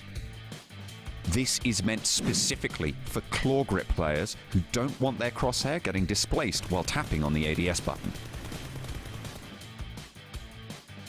Thumb players who drag the ADS button for controlling recoil might prefer to keep this one enabled. Peeking in the game is crucial to make proper use of cover and take down enemies without exposing your hitbox. After turning it on, adjust it to tap, hold, or mix, along with the option to directly open ADS while peeking. Now, coming to sensitivity, it's pretty easy to navigate when you know their functions. Under the sensitivity tab, you get 2 options: screen and gyroscope. Screen sensitivity is basically how fast you can move your camera by using your fingers, while gyroscope requires you to tilt your phone to counter movement in-game such that the screen stays centered. Both sections come with the same labels. Starting with camera sensitivity, the section begins with third person and third person no scope. These are the sensitivity for your crosshair. As you go down, there are dedicated options for each scope, starting from red dot and going all the way up to 8x. Below camera sensitivity, you get the same options in the ADS settings section. But this one is meant for the sensitivity adjustment when you start firing your gun. So, it mainly functions to control your recoil while you are spraying. There's also the choice to keep both camera and ADS sensitivity identical by choosing the close option in the separate settings section. Also, do remember to set the gyroscope settings as always on or scope on to adjust the gyro settings. Now that you know how each option functions, there's only hard work and practice that lies ahead. Cheers, and good luck for your next MVP performance. Not gonna lie, time is a fickle thing right now. Sometimes it's speeding up, sometimes it's slowing down. It's quite hard to count the seconds as we continue on throughout the show here, as we're gonna be talking about the last match. And obviously, it's what's that? I have to leave. Okay, you guys take it away. I'm not gonna try to break this one down because I don't know what the hell happened with the zones. I don't think I want to either, to be honest. I'm not really interested at this time. How does this circle even happen, right? Yeah. I don't know. The algorithm can be a little bit surprising and goes Maybe the all over the place. algorithm wanted us to be more aware of global warming because you know, if it keeps happening, we're gonna be all standing in water trying to fight. At the start of the game, that was actually mainland and actually got covered by water at the end. So technically, it was walking land at the start of the game, but they changed at the end. But yeah, Unicorns of Love, I mean, they gave it a shot, right? They're trying to still escape that bottom place, but yeah, I don't know. I don't want to break down this game. I'm not interested. I mean, if you want to talk about that final circle in a serious way for a moment, when that kind of thing happens, you just shoot at everything. You don't even bother trying to get to the circle because you saw his teams try and send it there. It's like, okay, you're gonna get shot and eliminated. You're gonna get shot and eliminated. The last ones to move are the ones that end up, you know, taking the points in the end, I suppose. And Lynn would have been sitting there, just sitting in the blue, healing, like, have fun, guys. I'm gonna stay alive and be the last one remaining. 27 points though for Giants. Like, honestly, a massive win. I know we're joking around a little bit, but like that is a huge win for them. That solidifies them for sure in the top 8, potentially even more. Eastern Stars as well, 23 points. A team that was looking like there was no chance to qualify today. That should put them into top 8 quite easily. I think Max, sorry to butt in because I know you wanted to go. Like, the fact that Giants got themselves 27 points here is actually a really big deal, because I think for when we came into the finals, we came in with Giants riding high. They were riding high into this finals, and we were excited to see what they were going to put up. And I think they've really taken a bit of a backseat in the middle of this finals for us, considering all the other craziness that's been going on, be it XTEAM, be it TJB, be it Gamelord. But now Giants here in this game has reminded us, no, we're still going to be riding the high. We are still going to be challenging for that championship going into the final game. Yeah, I mean, for this really weird circle finish on Miramar, right? Giants were serving the purpose of punishers almost. Like, if you were trying to play the Lost Egos rotation, which Clear Vision tried, XTEAM tried, they're going to be pushing that rotation, right? I think even Romanian Men did a very similar play, right? So they're just playing the coastline. If you're swimming to their location, they will take you down, which explains the 12 eliminations. So yeah, good on Giants. Really good step up at the end, and intrigued to see where they might be in the rankings. Yeah, I think there's a lot of teams right now who are a little bit worried and also curious where they are in the rankings. Big 0 points. You can't have that happen right now. You gotta be able to pick up some points. Yeah, they were the bubble, and I don't know if they're still going to be the bubble anymore, as we'll get into overalls in just a little bit. But even Gamelord as well, falling, luckily not too early compared to TJB. TJB scoring only 1 point more than them in this game, which does obviously keep the gap between the two reasonable. But it still would require Gamelord to probably pull off a chicken dinner here with some good amount of eliminations in the final match. Yeah, they're going to be looking for something here. It is definitely not done yet, but there are some stipulations, as you mentioned, that do need to occur in this final match. But I'm glad we're ending it on Erangel. Yeah. Very glad we're ending it there, because that is where we are really going to see what the match tested. Tencent's actually we're going to Sanhok right now. Okay, let's go to overalls here really quickly and see where all the teams do stand again. There's a little bit of a difference between first and second place, but even Giants in third right now, technically, they can pull off 15 elims. They could get themselves through into first place. I didn't expect that much of a jump up actually from Giants. Up in third place, overtaking what XTEAM, Eastern Stars, PENTA, all those teams with that one chicken dinner to close it off on Miramar. So really good stuff on them. So I mean, for first place, I think you can all agree on this one here, Kalash. It's a fight between Giants, Game Lord, those two teams. They need to get themselves a chicken dinner, I would say, if they really want to contest with first place. And TJB is the team to beat currently. If they go out early, it opens up a world of opportunities. But if they get themselves far into the game, we might already have our champions here. If you're TJB, survival is the only key I think you need here at this point. Get yourself to a central position relatively early, which can sometimes be difficult from North George. We have seen them have a little bit of a rougher time trying to make those rotates, especially if the circle's further away from them. So survive, survive, survive. Here's a question for you two gentlemen. Do we have a potential scenario, Game Lord trying to hot drop TJB at North George and TJB changes their drop location? Because if you keep in mind, Game Lord already won, was it 6-7 chicken dinners and super weekends? So that's like 6,000 to 7,000 extra bucks. I think they want that title, and the only realistic way for them to take that title is to hot drop TJB here. There's two things here, right, Max? One, TJB has already shown extreme proficiency in dealing with a hot drop situation in North George. Two, we have seen the championship here go back and forth between these two teams from ex-Panda, of course, at the beginning of 2021, then to Game Lord. Now these two are locked bullhorns once again to see who's going to effectively win out the tiebreak here, Max. Yeah, and this is TJB also with some really big roster changes since the changes of Panda coming into this season, right? So really good step up from the league stage right to the finals. Man, the title's going back and forth between those two teams, but Giants could be a contender team that we were, I would say, pretty critical of when it comes to last season in Season 2, right? But I think that they've proven us that they are a contender. They are worthy of the crown here of Europe, and they can make it happen in this final game. I've got it. TJB, Game Lord, North George. Or sorry, TJB, Game Lord, Giants, North George. Go. All of them. 3 teams, North George. Winner takes the crown. DBS only. No. I'm just... that's a good rule. I like that. Yeah. Jokes aside, though, here, I mean, the fact that these teams are where they're at right now, for Game Lord, yes, it would be pretty ridiculous if they were able to go over there and actually shut them down early, because in theory, you need to kind of have them shut down early. Otherwise, any extra little points they're getting is going to make your opportunity pretty insurmountable to try and get up to there. Is that 1 point difference between Big and Romanian Men in 8th and 9th now? We're seeing. Oh my word. Okay. I'm calling it. Tiebreaker's going to be happening here, boys. I don't know how. Right now, one advantage. Big has 2 wins. So even if Romanian Men do get himself a win and it goes down to the tiebreaker, it should be going in favor of Big. But man, too close for comfort. If Romanian win, then Big have to put up a lot of eliminations and a really good placing to even keep it potentially to be a tiebreaker situation. But as we talk about, TJB just needing to stay alive. I mean, Big, they kind of just need to stay alive, but they also need to deal with 4 Romanian Men somehow. They cannot afford to go out early, but they can't really afford to go for early fights because I feel like they're confident. It's a little bit shot. The fact that Big is here in the danger zone right now is not ridiculous. The fact that they're there when we're considering them a CCT, championship caliber team, and now going up against 4 Romanian Men, they find themselves in that 9th place spot. This is danger for Big, and they need to have something happen here because 4 Romanian Men have shown their proficiency and their ability to be able to put numbers up when they need to.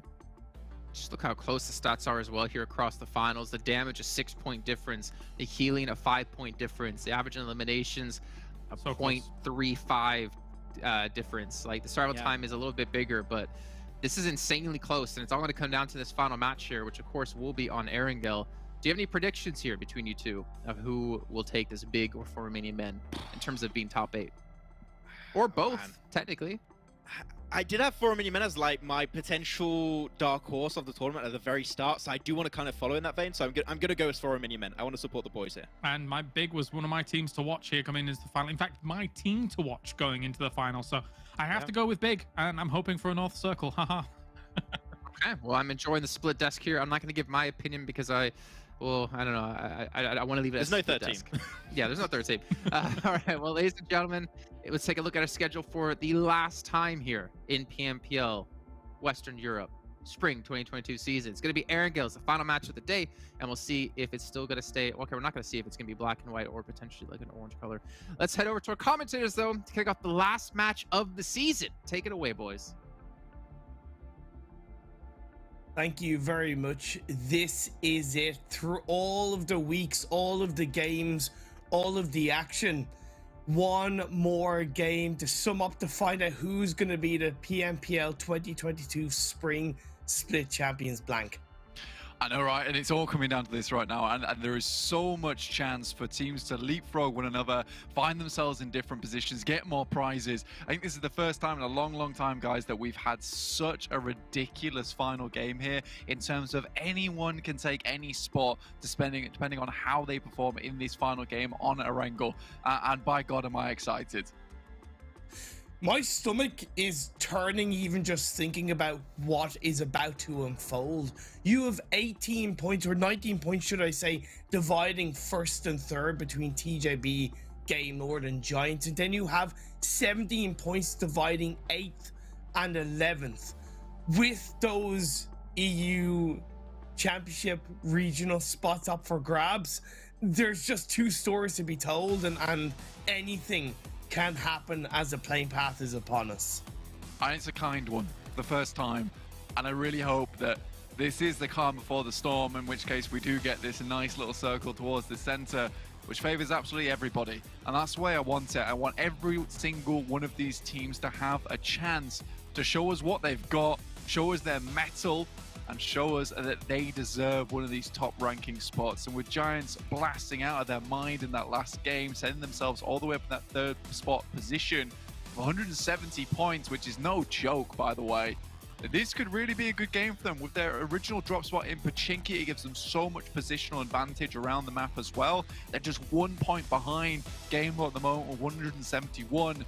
Goodness me, there is a lot to be told this game. And even so, Eastern Stars and XTEAM still like battling out for that top 3 position. Shockwave head up towards Zaki to finish this one out. TJB classically in North George, and this time, finally, Game Lord can pick up their position quite comfortably in Yasnaya. Not going to lie, I had lost a little bit of belief in Eastern Stars. I had. Because between the Super Weekends and the start of the finals, they just weren't showing me anything really that was worthwhile to be either talked about or to believe in. But now in the last 2 games, they've done the work, they've done the points, and now they are secured. But this phase 1, I'm sorry, Blank. That's all I can really say. I thought I'd got away from the water, but here it is back again. And I seem to be drowning at this point in time, but we do get this circle heading down towards the south side. And the last thing that these teams can do is suffocate or choke on these rotations because they need to make it good. But Big already losing Mickey on a knock from Unicorn to Love with a hot drop going on up in Taverny. This is something new. This is something special. I've said it. We've all said it. A team that has nothing to lose can be a very dangerous team, unhinged, unpredictable, and that's how Unicorns of Love have been at the start of this game. Now, Swave in the distance, one of the MVP candidates, does take a couple of shots to put Eliseo down to half health and slow down Unicorns of Love. It looks like Unicorns of Love want to disengage, but Swave has to be careful because Eliseo is on the back of the buggy and shots are going to be fired up. This is like something out of an action movie. Chasing them down at the moment. Eliseo trying to pump the shots in. Can't quite get it. Running out of ammo here and down to 0. And that was the last chance. Doesn't switch the weapons, but Swave drops out. Finds Icy in the meantime. Now it's Eliseo with half HP. Goodness me, Swave's had enough of it.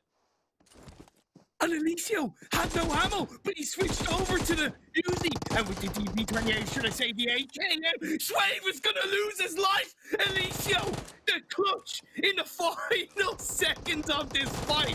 He's able to at least stay alive. And oh my God, he gets to run over. But what is going on at the start of this game? Big. I don't know what to make of this blank. Reznov rocks up as well, and Danny's still up in action too. Beast drops some shots in. We'll take Reznov down to Hearth, but really wants to finish this one out. They do get Mozro back up on his feet. Flashbang goes in. And now it's just Mickey with the UMP flashed out of his mind. Can't quite see anything yet, but does regain the vision. Reznov on his knees, drop the nade over, thinks there's another player in the back. In the meantime, so many players moving down towards Sosnovka at the moment for Romanian Men. They've just left their positioning, Daka. They've already sent it down onto the northern coast of Sosnovka at the moment. But this is an unbelievable, crazy game on right now. I mean, 3 eliminations so far for Big is fantastic. And you know what else is fantastic is that you can watch PMPL in-game, open up the esports center, drop in, participate in the event, and earn yourself some rewards during this exciting finals. But don't take too long to do it because you might miss out on some of the action. We already know from minute 1, this final game is a cracker.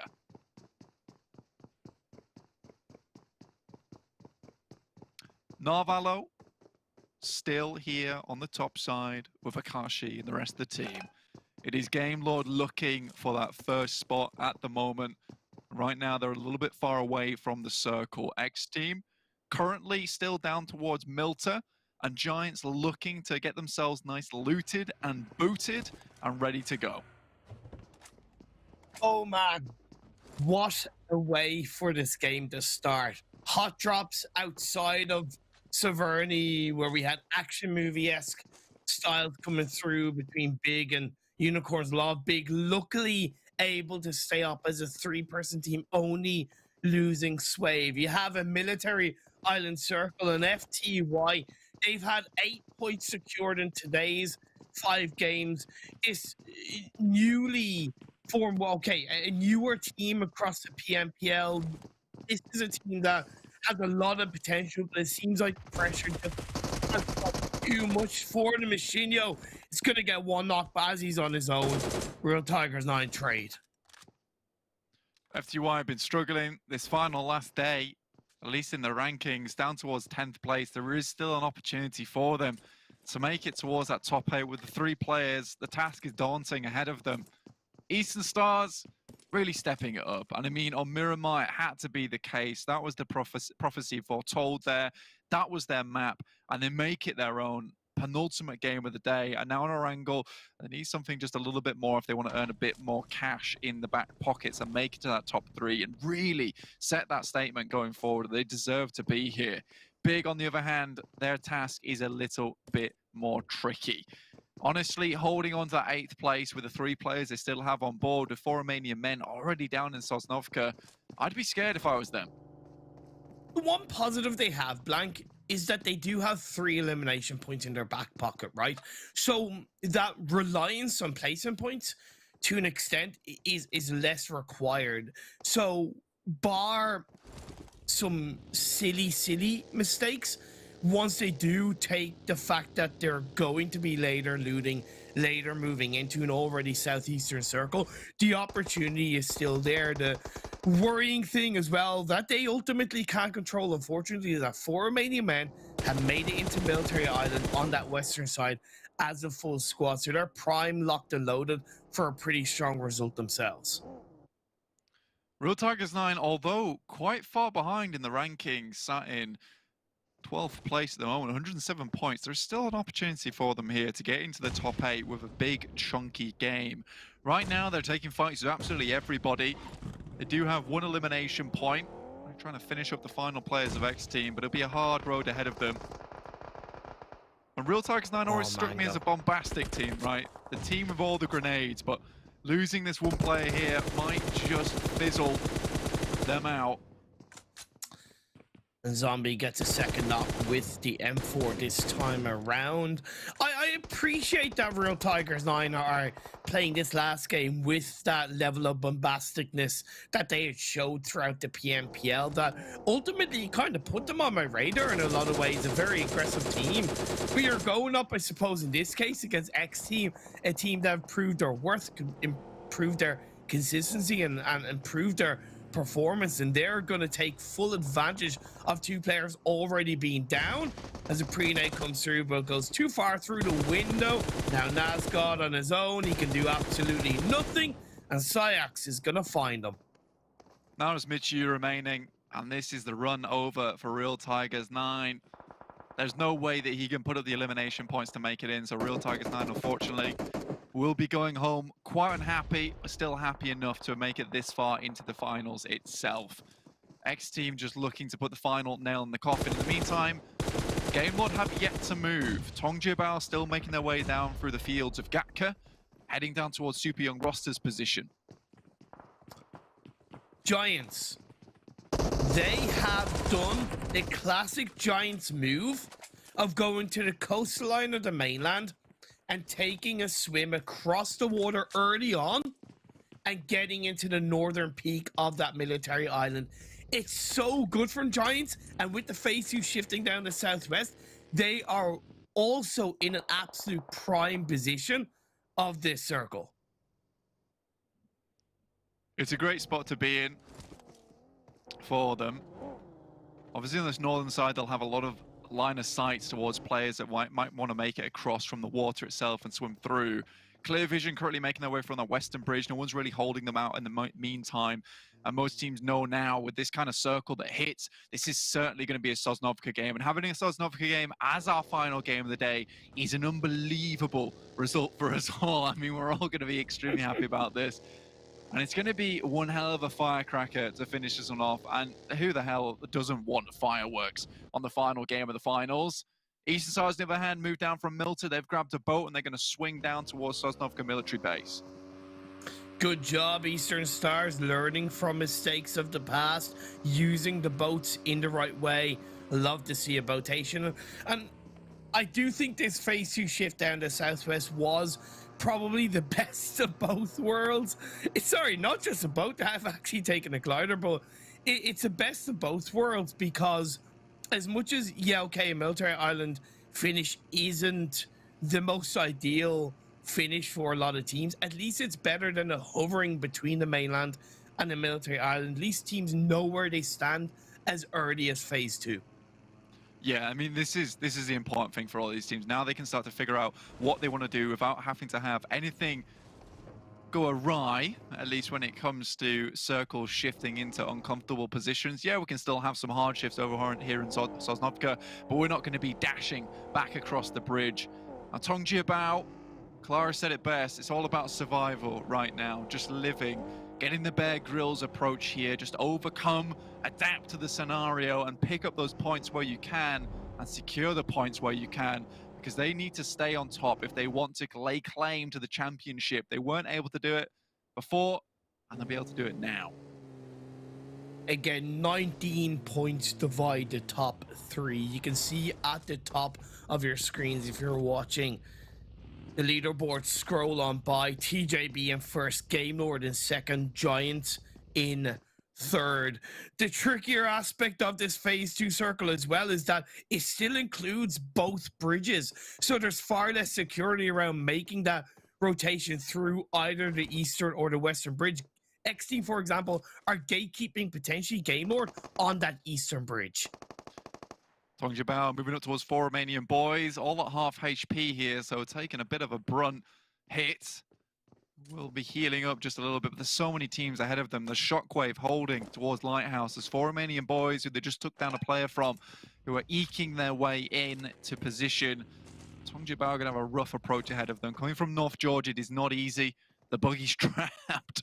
That's not getting out anytime soon, but I feel like TJB feel the exact same, trapped in this scenario, trying to make their way through, and that shift is the worst thing that can happen. But for Game Lord, if they can make it past this XTEAM barricade, which has stopped them so many times before, this could be their game.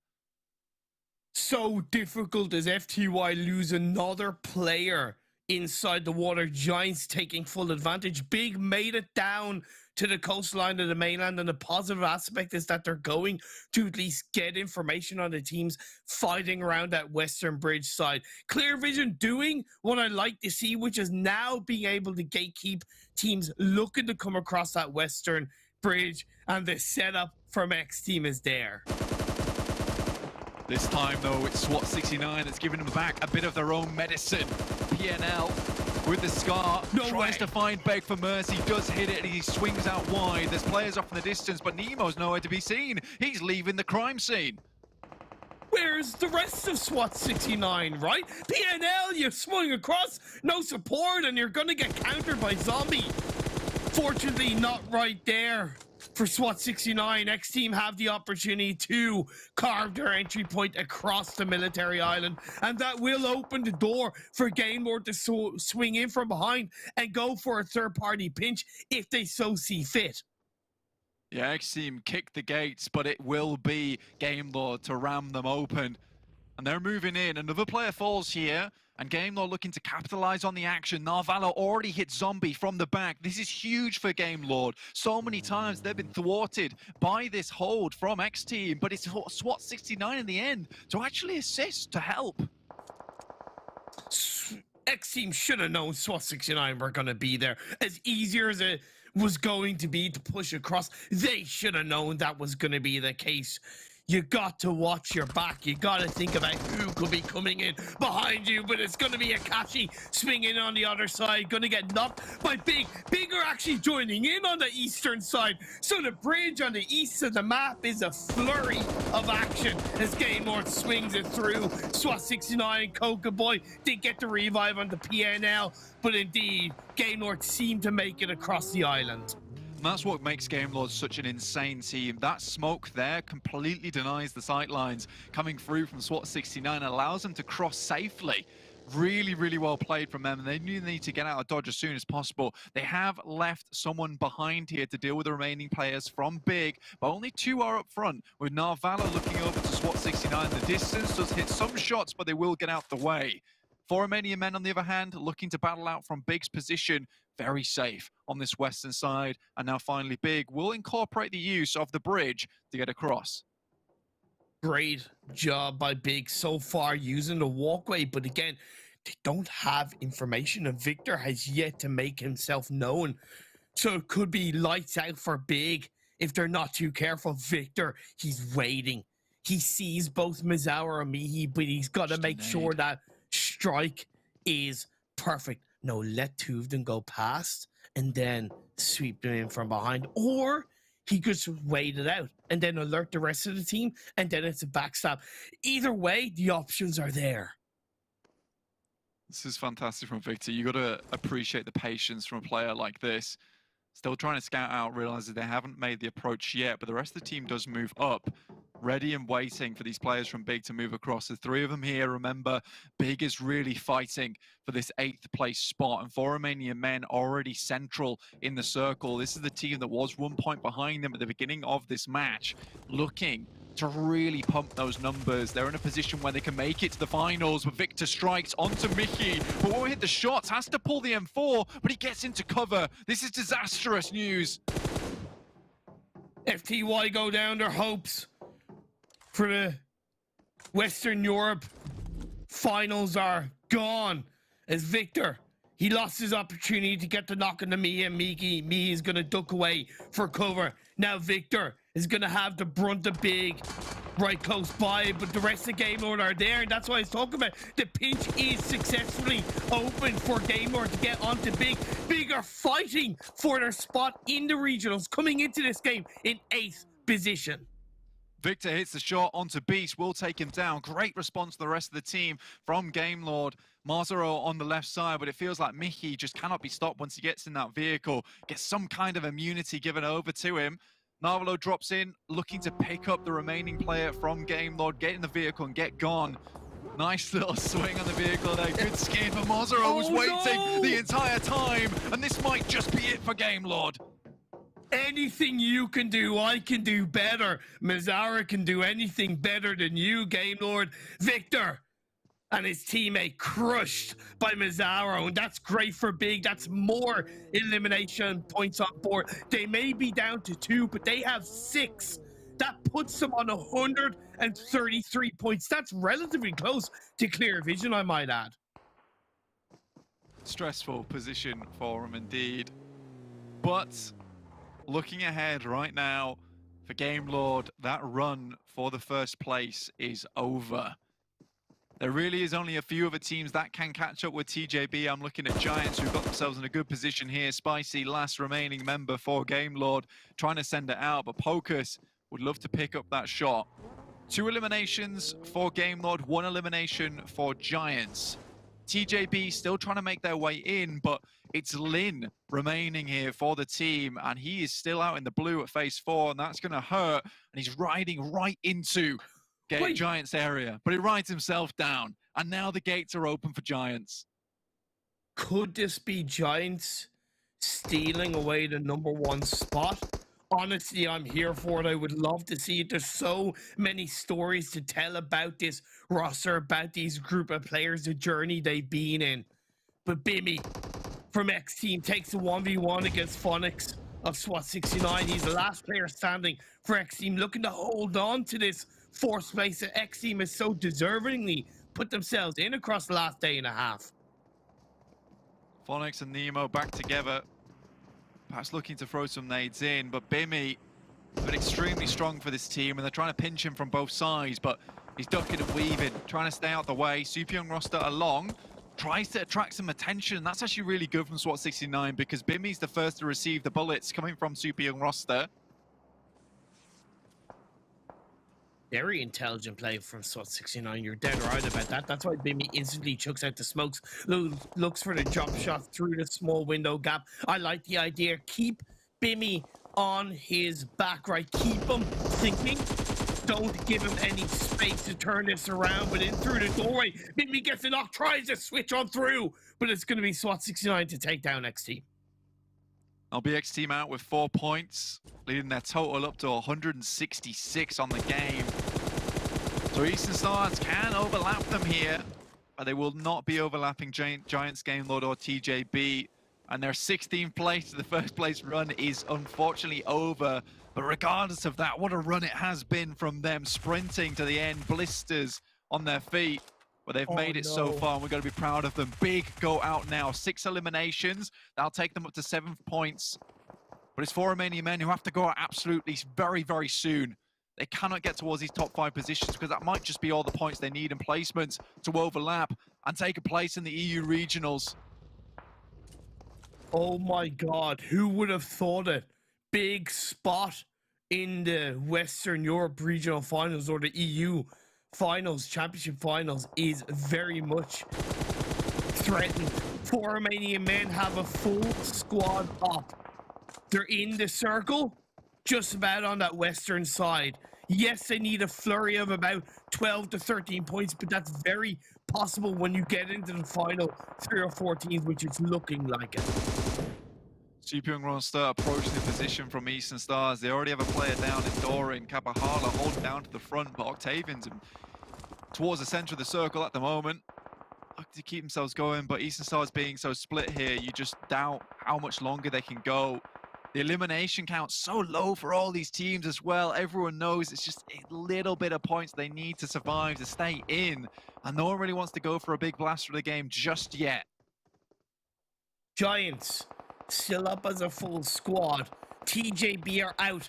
Game Lord are out. We're into the final 6 teams. I don't know how many elimination points they've been able to get, but as the circle shifts down south, their journey in is still looking good. Kapala down here, final player in Octavian. There are shots from Dos, which will take down our lead from Supyong roster. Clear vision though, again, clearly in the center as per usual. For this team, 7th place, there again, another one that just wants to keep themselves up there in the tally. And with this kind of game, getting to top 6, that should just do the trick. But we do have literally so many teams still with 4 players alive, and this is going to be one hell of an ending here. Giants get a knocked player back up as a full squad. I took notice they only have 3 elimination points so far. That puts them on a total of 173. Still 16 points behind TJB coming into this game. That is still a chicken dinner plus a few more elimination points. And with only 17 other players left in the lobby outside of that full squad, the chance, the opportunity of points is whittled down. It is dwindling away, and Giants need to start being a little bit more proactive here. Again, you can't imagine they're taking too much time to keep track of all the points and all the scoring. They're just trying to play out of their minds right now, get as many points as possible, and see where the chips lie at the end of this one. Super Young roster attempting to make their way down the hill, but at least Giants have got a few players forward. Clear vision, spots some players from Super Young roster. Zero drops out. Oh, Happy, okay, is gonna get those shots off, connect the Super Young roster, fall as quick as they make the push on the Clear Vision, and Clear Vision will survive as a full squad. Penta may be looking for an opportunity, and 4 Romanian men still in this game. This is where the points start to ramp up for Romanian men. They're currently engulfed in the smoke at the moment, but no one's really paying attention to them. And it's more teams going around them, and this is where Big starts to sweat. Muzi from Penta, one of the standout players for this team and across the PMPL Western Europe. He's got a Groza in his hands, but he's gonna have to deal with the nades being thrown out by Giants. In through the smokes, Muzi's trying to stay alive, pulls off a first aid. Octavian with a Groza of his own, picks up 1 or 2 of the Penta players. So that leaves Muzi, the last player up. Top 4 now. And sadly for Big, that chance of remaining in the top 8 is leaving. Giants still going, 4 eliminations, looking for more here. They can see Clear Vision along the way, tosses a long grenade. This could be on target, in fact, but just a little bit too far, but they see the damage numbers. Heartbreak potential right in front of our eyes. 4 Romanian men could steal the chicken dinner away from the Giants and therefore take that #1 spot away from Giants, as well as taking the 8th place spot away from Big. Octavian, the last player up for Eastern Stars, and Nade puts him down to 1 health. At this point in time, I'm pretty sure 4 Romanian men have done it. With the amount of points that they'll secure from placements alone and the few eliminations that they've got, I think Big is out. But we won't know until everything becomes clear on the desk at the end of the day. Octavian still holding strong. He knows that just a few points is all he really wants to get a little bit further up in the rankings over XTEAM. Starting at 161 for Eastern Stars, 162 for XTEAM. That'll send him into 4th place here. Unlikely that they'll surpass Giants, but a 4th place prize pool is good enough for them. That'll net them $4,000 over the $3,750 they had before. Emodi gets a knock into Giants. Happy is down, so Clear Vision left with 3. It's a second knock coming through Giants. They're down to 2 players. The revives are coming through. But at what cost? As the blue zone of phase 7 closes in, we're at the tail end of this game. Dewey stands up, gets a knock on the focus. 4 Romanian men now can start to become a little bit more aggressive, become a little bit hungrier for those eliminations, knowing that their spot in the EU Regional Championships is so much closer to being secured. Sarah takes some damage. It's going to get knocked by Clear Vision out King. Problem is, for 4 Romanian men, they're on a significant timeline at the moment. Just purely with the way they're centered on the circle itself, getting through this fence is going to be so difficult for them. Look how open they are right now. Giants might just be able to get Pocus back up again, but that's Rana going down. Nades over the top, 4 eliminations. They need more than this, Imperium.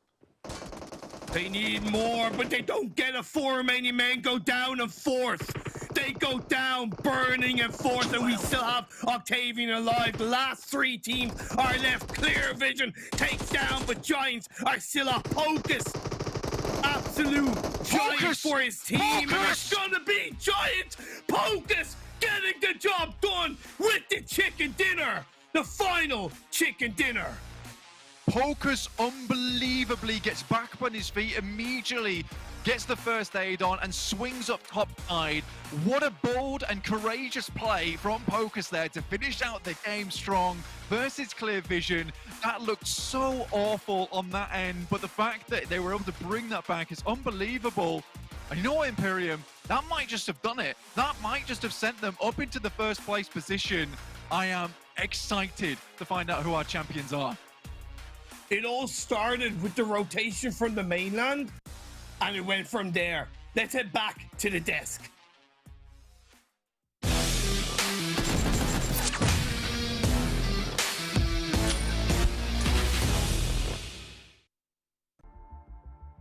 I don't know what there is to say about that finish, but that has to be one of the most exciting finals we've had yet here.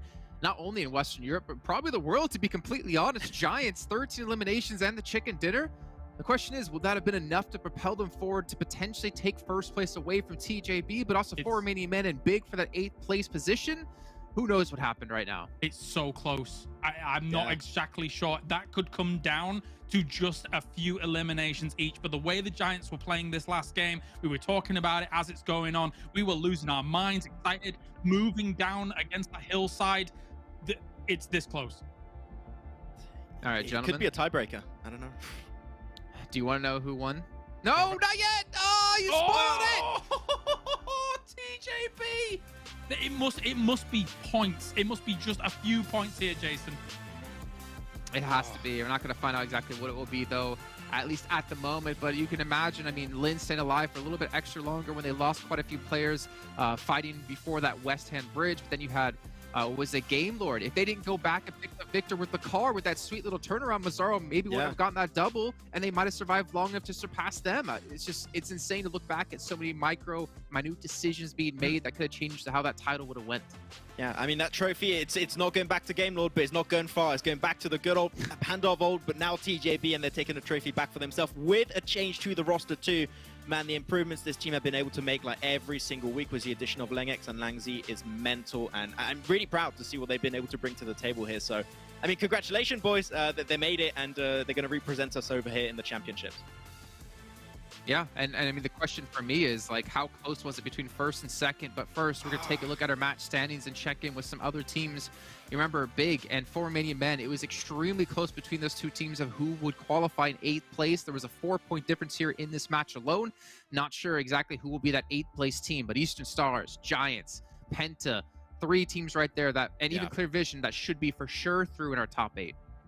Octavian did survive a long time, right, Kalaris? And he was first in the race to MVP before this game, and Pocus did have a really good finish too in that game for Giants. So I'm split between Pocus and Octavian potentially for that one. We'll have to see later on. But wow, what a game! What a game to finish on. No, absolutely. I mean, the last game had everything here, really. Not only Giants trying to push down and find themselves a spot. I'm losing my mind, as I say, because like the spots that they're taking against those hills that are very nadeable. I'm like, no, don't go there.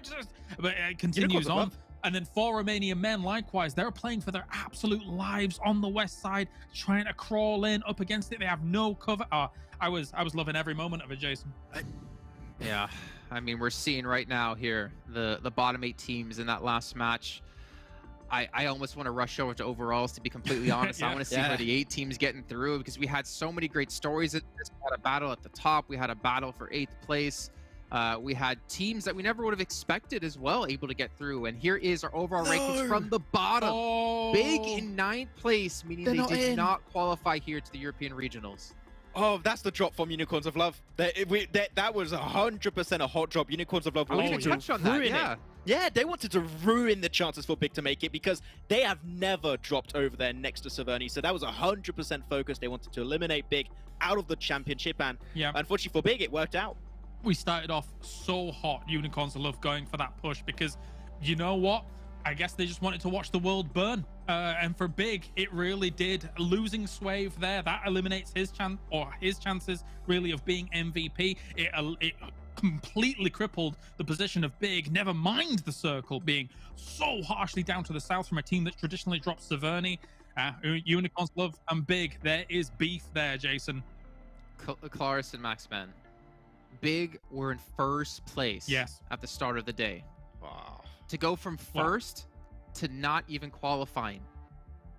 At the start of day 1, yes. Sorry, start of day 1. Sorry, started day 2. My bad. Yeah, I mixed up the days. First place started day 2. Yes. And they fell to 9th place at the end of day 3. That's how quickly you can lose it. That's how quickly you can be out of the running for the next stage of the event, just because of 1 or 2 rough days here. But it is the finals, it is brutal, and it is there for a reason. But gentlemen, I think it's time to now see who our 8 teams represent us in the European Regional Championship coming up in May. How close was it at the top as well? 3-point difference, and they would have won the tiebreaker. Oh my. I feel so bad for Big. Like, it's the game. It's how it works, right? You got to deal with the team chopping on you, Big, unfortunately. But man, 3-point difference. That's just salt on the wound. And I think the Big not being able to make it by just 3 points out of top 8 is even more of a bigger upset than Unicorns of Love being solo in the rankings. Like, that is the big upset of the finals. I think what for Romanian Men was able to do on this west side of the circle as well. Yeah, they're not getting, you know, huge elimination numbers and things like that, but to stay alive for as long as they were doing there with a significant lack of cover, kudos to them and congratulations for advancing on. All right, I'm really curious, as you were kind of alluding to, what is the point spread at the very top of the table between TJB, Game Lord, well, not Game Lord, Game was in fourth, with Giants in there. There's also another team able to make their way through with Eastern Stars and a 3-point difference yet again. Oh, 3 points in it. And Giants, I mean, you think about their last 2 games, the bump up, the fortitude, the drive to try and get up to the top. They were so close. But TJB across this finals, you gotta hand it to them. You gotta hand it to them. Yeah, I mean, we saw Eastern Stars get himself like really good games over the course of today. Almost get himself a back-to-back, but then Giants able to actually get himself the back-to-back on the 5th game of Miramar and the 6th game over here on the Erangel. What the hell was these finals? I think this is like the best finals we had in PMPL Western Europe like ever. This was the best, and I love it. Eastern Stars start off the day in 7th place as well in this one, and they're able to bump up. They even dropped out of top 8 after the first match into 9th place, and to end things off here in 3rd is fantastic. And I mean, to be fair, like, we've been asking this entire event long, where is TJB? Where is Eastern Stars? These 2 teams in our heads have not lived up to the caliber of plays they should be showing us, but when it comes to the finals, they didn't leave us wondering much.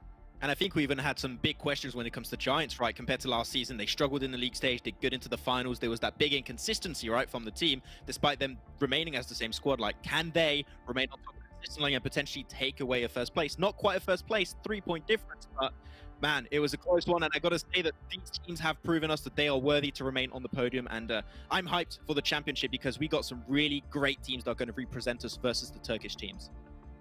I mean, it doesn't get easier from here on out, right? It only gets harder, and we know how damn strong the Turkish teams are as well. It's going to be extremely exciting to see how that all goes underway in mid-May. But before we do end things off here for the day, we got to say, who's our MVP? Who's our king? Who takes home the title of the best player here in Western Europe over the course of the finals? Let's take a look at who it's going to be.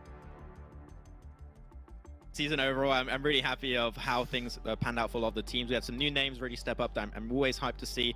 Game Lord, I was supporting the boys, didn't quite get the win, but that's fine. He still gave himself a 4th position, so I can't quite complain. And it's always cool with you two, Kalaris and Jason here on the desk, so it's fun times. Do you want to forget my name? I don't know, I was thinking of what I was going to say after. It's understandable.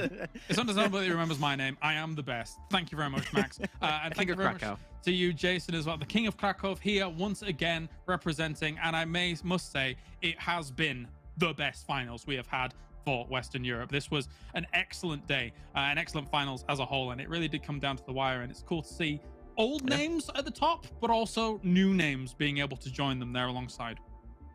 All right. Well, also a big shout out here to Monster Energy as our official energy drink partner here at PMPL for all the laughs you've given us, to see Max drinking from a test tube, just drinking from a vase, to trying to drink from a fondue, and then he ended up drinking it somehow. And then, of course, the King of Krakow himself. So big shouts to them. But also big shout outs to, obviously, John Allen, Blank, Imperium for casting the whole way through, for you two joining me on the desk, our lovely production team who have been putting in the work and the time to make this show be as awesome as it can be, as well as ESL, and, of course, PUBG Mobile. But that's going to do it here for our show here for the PUBG Mobile Pro League Western Europe Spring 2022 season. But don't forget, mid-May, we have the European Regional Championships with 8 teams from Turkey, 8 teams from Western Europe going head-to-head for the big title. It's the big bout. We'll see you guys then, and have a great day.